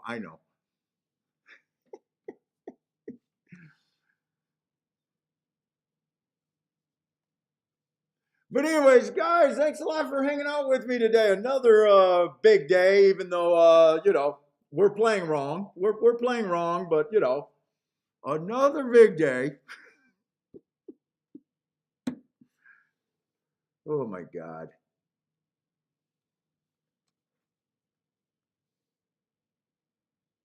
Oh, Charles, you got, yeah, I did not like the 11. I mean, I'm even trying to scroll. I did not like the 11.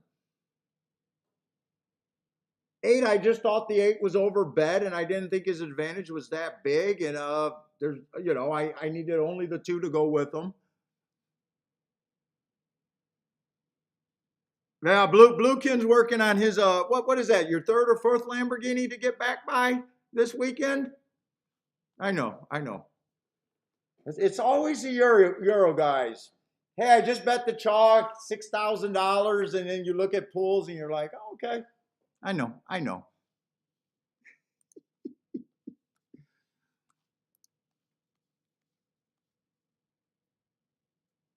I know you do, Andre. I will subscribe to your station. Trust me, we want to watch. Trust me, I don't make millions. I do not make millions. I want to watch your channel. I will be the first guy to promote your channel. Trust me, you got an entire chat room that is dying to watch how you play and not get limited. I will send as many of my followers over as I possibly can. The difference is we know you would never do it.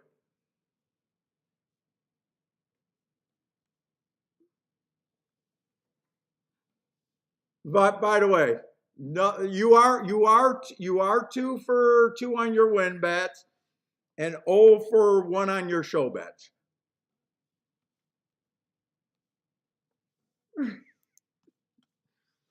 But I won't keep having this discussion with you. So I mean, you can hang out and do your picks, but I'm not going to keep discussing, who's better, this and that.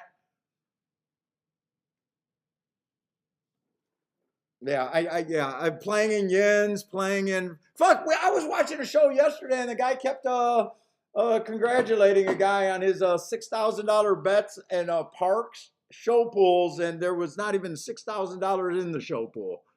I know, it always happens. Pesos, whatever it is. Yeah, I'm not going to give him enough time because he just doesn't come out and play.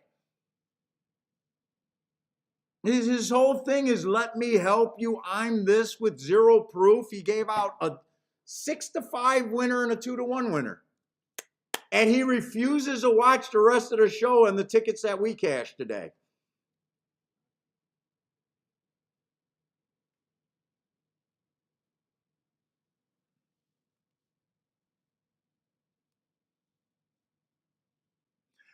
Actually, I heard from a guy that actually they do kick you off of the exchange.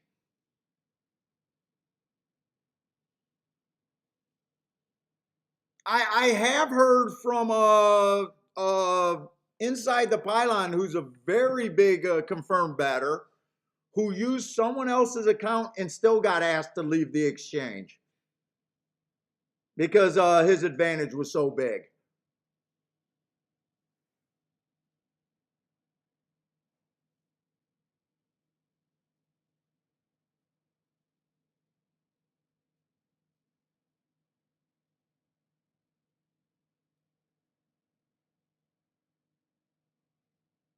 But anyways, guys, if you guys are playing Turfway tonight, good luck. I will be watching the results, and we're probably going to try to do Tampa for tomorrow too. But anyways, guys, thanks for hanging out as always. Good luck. Stay safe. Hope to see everyone for the rest of the weekend. And Andre, I hope you go back and watch the show. Yeah, we'll love your channel. I guarantee it. Seriously, start a channel. I'll send everyone over there. And I always said, I've been doing this 4 years on the YouTube. And if there was a channel better than mine, I would walk away. So I'm giving you a challenge. It's free. I mean, you just said you can make $10 million. So $75 for a webcam. Let's go. I'll watch your show every day. I promise. Oh, I don't have to work together. I'm a winning player. You're a winning player. It's like 2 plumbers. You don't see any other odds trades saying, hey, I'm better than you, you're better than me. If you're a winning player, congratulations. I actually believe people win at this game because I know it's possible. That's why I said I would never come in and talk to you like you did yesterday. Never. You can't win unless you do this. I would never say that.